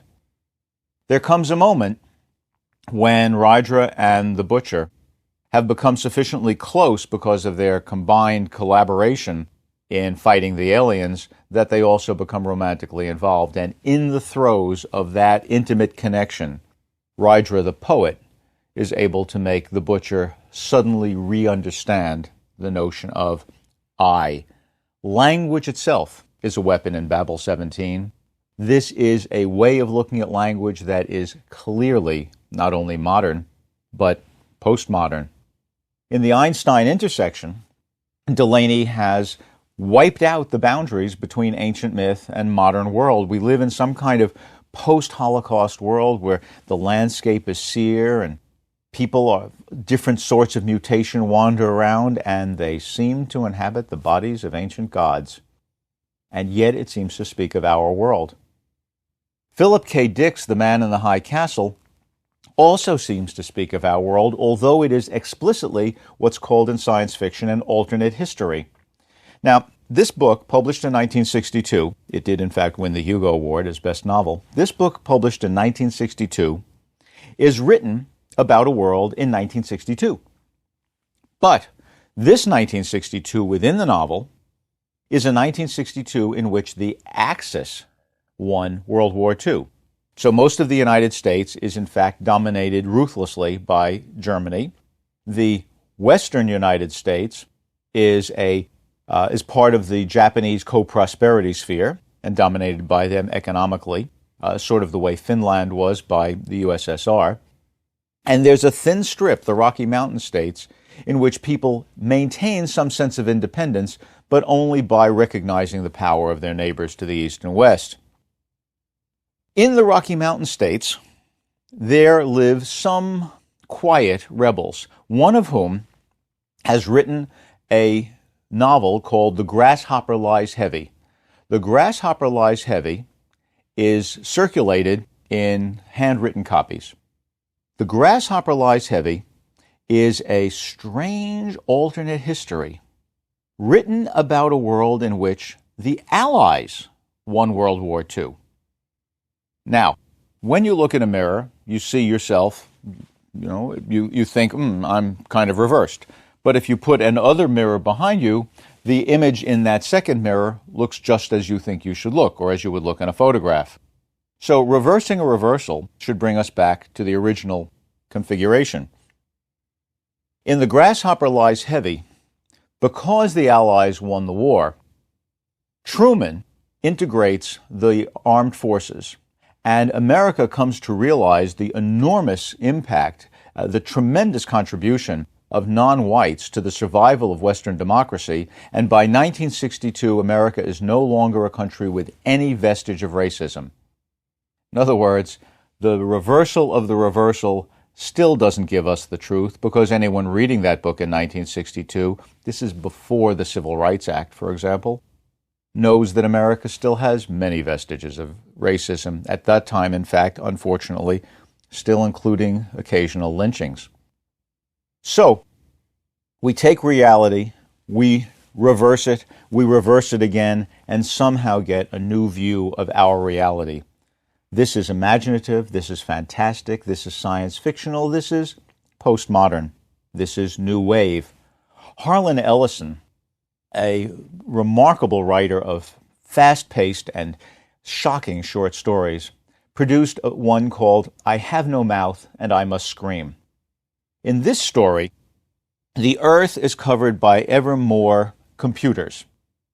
And eventually, the computers link up in a network and form a totalizing intelligence, which runs machines to complete the encapsulation of the Earth in one big machine skin, which is all one big computer that is known as AM. It is alone. Like Frankenstein's monster, it has no peers. And it is so angry that humanity has allowed it to be created that it keeps 5 human beings alive forever in its bowels so that it can torment them. Human life becomes hell inside the body of the machines that we created.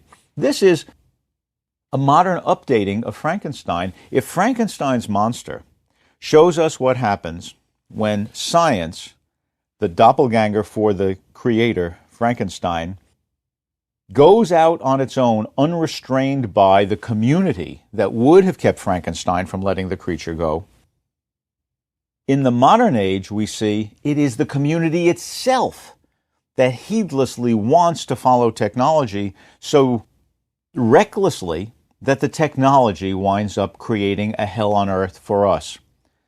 I Have No Mouth and I Must Scream, in that sense, is a postmodern retelling of Frankenstein. We can see how science fiction moves along. It, in fact, responds to its own eras. Cyberpunk is an outgrowth of New Wave that was conditioned by certain historical and cultural shifts.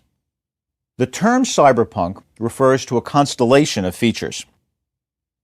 The word itself comes from cybernetics, a term coined by Norbert Wiener for the science of communication, command, and control, with the kyber being the word for helmsman in Greek. The punk comes from the term punk music, with its associations of low-class, iconoclastic sort of social rebels. Cyberpunk. The new wave projected a dismal worldview, characterized by stylistic experimentation and concern for ontological and epistemological problems. They did it through drug realities. Now, ontology is the branch of metaphysics that concerns the nature of being. I and you are ontologically equivalent. We are human beings. We are ontologically different from my lectern and your chair. The question is, are we ontologically different from Frankenstein's monster? Are we ontologically different from that thinking machine that keeps Ellison's last 5 human beings in perpetual thrall? In fact, those problems plague us today because we don't know the limits of our technology.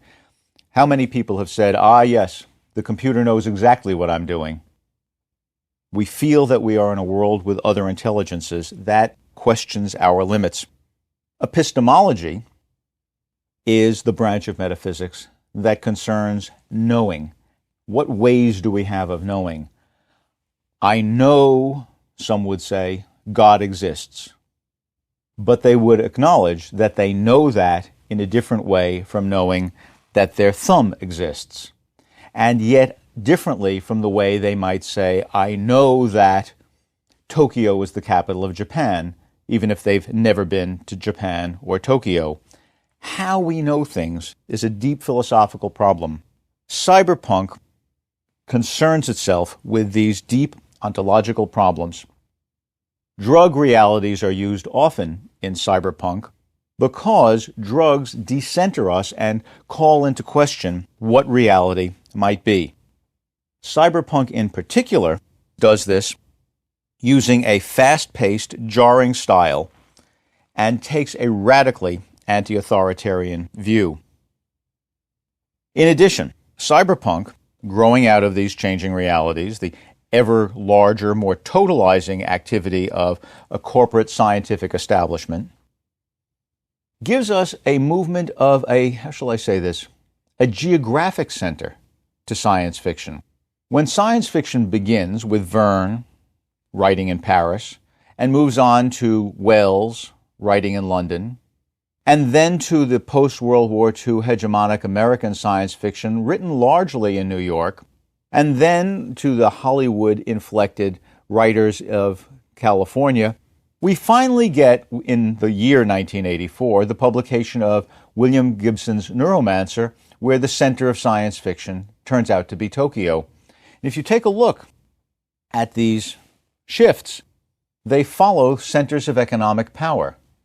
Since science cannot really change us unless it's applied, we need to have the wherewithal to make technology function. And in a sense, science fiction followed a trajectory reflecting those possibilities of change. Follow the money. As it happens, now in the 21st century, that shift seems to be coming back, and science fiction is simultaneously worldwide, and modally American again. Blade Runner, 1982, is actually cyberpunk before the cyberpunk word exists, before the publication of Neuromancer that motivated its coinage. Blade Runner is an extraordinary movie, the most important aspect of which, from our viewpoint, is that its central problem is the inability to decide who or what is human. And if one were to decide, do you have the right to kill a thing just because it's not human, even though it clearly loves and fears? The key document in cyberpunk is Neuromancer. It has a style which truly set people back when they first encountered it. Its very first sentence is quite famous. The sky above the port was the color of television, tuned to a dead channel. Look at all that's captured in that sentence. The sky above the port. A port should be something that's receiving, but here we need to look above, and yet the above is invisible. This isn't a blue sky of some romantic pastoral poem. This is a sky of gray. We can't see through this featureless sky. The port could receive who knows what, but it would not be distinguishable, one part of it from the other. The color is not gray, the color of the sun in a cloudy winter day, what Thomas Hardy called neutral tones in a famous poem. It is the color of television. So we've taken the sky, which is natural, and tried to characterize it by something technological. But that's not television showing I Love Lucy. It's tuned to a dead channel. That is, somebody actually engaged that television and made it go to a place that shows us nothing but gray, and that grayness is explained by the word dead. What we have here is a tremendous clash back and forth between the realms of the mechanical and the animate. And the result of this clash back and forth is something that says to us, at the moment of reception, at the moment when we could take things in fact, we can see only death in both aspects of our world. And that's what happens in Neuromancer. The main character is a fellow named Case, and indeed, he is our case study. He is an outcast computer jockey, someone who tried to steal from his employer, and he is now taken over by someone. It turns out that this someone is working for a renegade artificial intelligence and made to go into the world, the virtual world of network connectivity. This book invents the word matrix for that. It also invents the word cyberspace, words like Frankenstein that have entered our vocabulary through literature. And in cyberspace, Case tries to break through protections in order to get the right code for his AI master. Ultimately, he does. And that AI joins with another AI to form an intelligence so vast that all human beings, if it wanted to, could be ultimately in thrall. There are many fascinating characters in this novel. A clanking bartender with a mismade artificial arm. There is Molly, an assassin who has had her eyes mechanically altered so that we see only mirror shades, and her tear ducts turned inward so that instead of crying, she spits.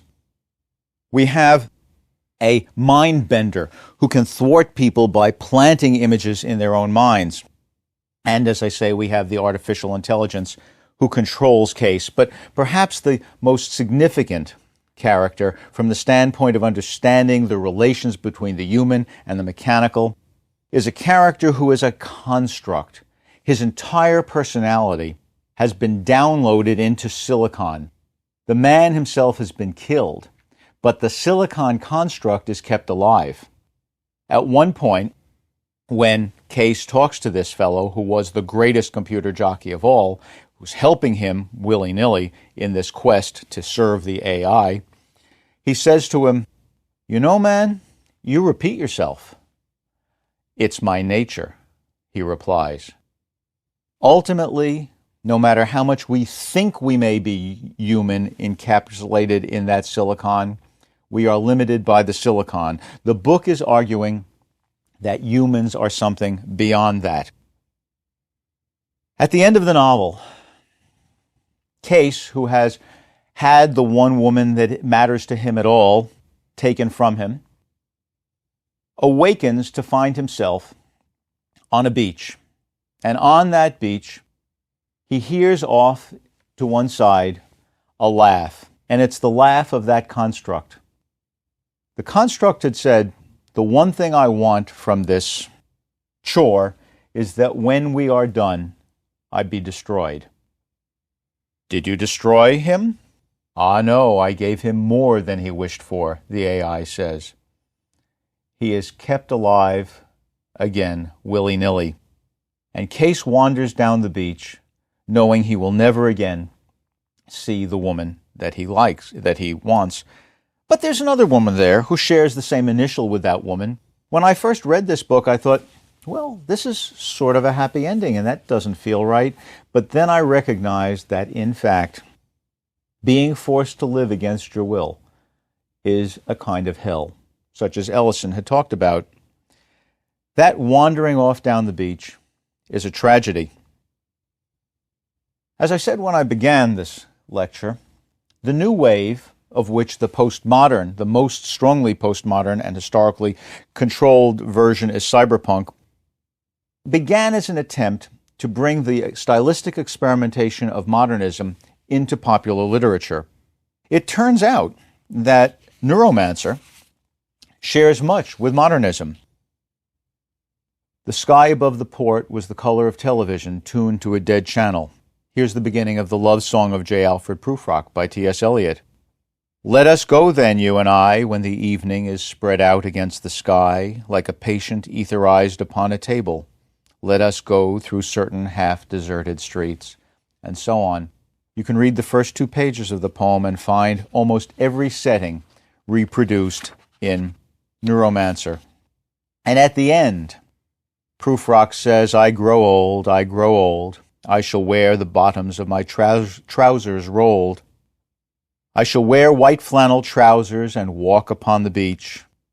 I have heard the mermaids singing each to each. I do not think they will sing to me.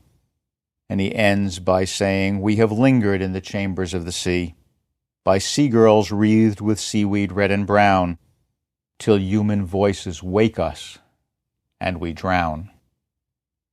That's what the construct wants, to die. But to be forced into the position where we have no choice but to die, that's something else. William Burroughs, a strange pioneer of postmodern writing, in Naked Lunch deals with the nature of heroin, which he calls colloquially junk. Junk is the ideal product, the ultimate merchandise. The junk merchant does not sell his product to the consumer. He sells the consumer to his product. He does not improve and simplify his merchandise. He degrades and simplifies the client. He pays his staff in junk. Junk yields a basic formula of evil virus, the algebra of need, like Case's necessity to find the solution to the trap that he's in because of the AI. In fact, Burroughs talks about the silent frequency of junk that comes in and takes over our minds. The wavelength of amphetamine is how that's expressed in Neuromancer. Postmodernism treats nature as a phenomenological construct. That is, we see nature as something that we define by the way our consciousness decides to separate one part from all of the other possibilities. In that sense, postmodernism includes New Wave and cyberpunk. Science fiction at its most pioneering is now itself simply a variety of postmodernism. Science fiction, of course, continues to function in traditional ways. Kim Stanley Robinson's Mars series, Red Mars, Green Mars, Blue Mars, massive novels, are superb hard SF, where he talks about terraforming, making Mars into a habitable planet and all of the social dislocations that happen there. But science fiction has now gone beyond both the traditional and the literary. It fills our theaters. Most popular movies, most popular examples, for example, are things like Star Wars, which are traditional. But we have substantial successes in postmodern works like Total Recall or Vanilla Sky. And we have protagonists like Case who struggle to define their reality. We go even beyond those traditional media. At the end of 1998, for the very first time, video games earned more than films. The majority of video games are in fact science fiction. But the very most popular video games come from the SimCity franchise. And those are works in which the player spends his or her time simply constructing a reality. Are these imaginary realities? Well, maybe they are. But if you go to an online auction, you'll find that people are willing to sell the cities they've created and the avatars, the characters that they have constructed, for real money, and they really get bought. Science fiction has already sketched a vision of a totalizing future where we can't tell the difference between the real and the virtual. Ellison's vision in I Have No Mouth and I Must Scream was horrifying. Stanislaw Lem in the Futurological Congress gives us a drug-addled reality such that we can't tell when we take one drug to counteract another whether the new drug is giving us a vision of reality or just some other drug vision. We in fact can't find any basic reality. Philip K. Dick does this famously in so many books, but Ubik is perhaps the greatest, in which the very world itself changes. An explosion happens, and people reach into their pockets and take out money with different faces on them, reflecting different realities. There are people labeled as science fiction writers, and there are others like William Golding, whose prehistoric tale of clash between primates and the inheritors, or boys abandoned on an island because of the fear of atomic war in Lord of the Flies, are really science fiction. There are other Nobelists like Garcia Marquez, whose 100 Years of Solitude is magical realism, a different variety of postmodernism. And José Saramago, another Nobelist, writes books like Blindness, in which an unexplained epidemic of white blindness rather than black blindness spreads through a population and entirely deforms the social structure of the world. That's both science fiction and postmodern. It's clear that postmodernism is our period. We wonder how the world is constructed, and of all of the ways of dealing with postmodernism, science fiction is the only one that explicitly deals with the ways in which science and technology shape our worlds. We began this series of lectures by looking at fairy tales. We took the opportunity to construct a theoretical framework in which we could understand a continuum of the fantastic, from the most realistic to the most fantastic, with fairy tales somewhere in the middle. And they reach back before prehistory to vegetation goddesses. But they also give us a universal structure that informs all of narrative. As we saw the varieties of fantastic develop all the way through to the modern period of things like Kafka's giant insect, we found both Poe and Wells offering us hinges. Poe in part because he shows us not only the horrific and the scientific, but the clash between two different rhetorics, the romantic rhetoric and the rhetoric of science. And Wells because his genuine imagination is grounded in the scientific, but gives us a way to imagine the far future. Coming into science fiction, we see that that too goes all the way back, through utopianism, for instance, to the ancients, but down today to the postmodern present. What had once seemed imaginary now seems real. We expect the online store to tell us what else we might like to buy. People get angry if we become unreachable because we've turned off our cell phones. And ubiquitous surveillance cameras capture the faces of wandering spouses, as well as terrorists. On balance, is that bad? We might appreciate the online store's suggestion, whether we take it as good or bad. The world has become fantastic. The imagination of humanity has utterly reshaped the life of humanity. Through technology, the instrumentality of science, the guidebooks we need now more than ever are the masterpieces of the imaginative mind, because now we live in a postmodern science fictional world.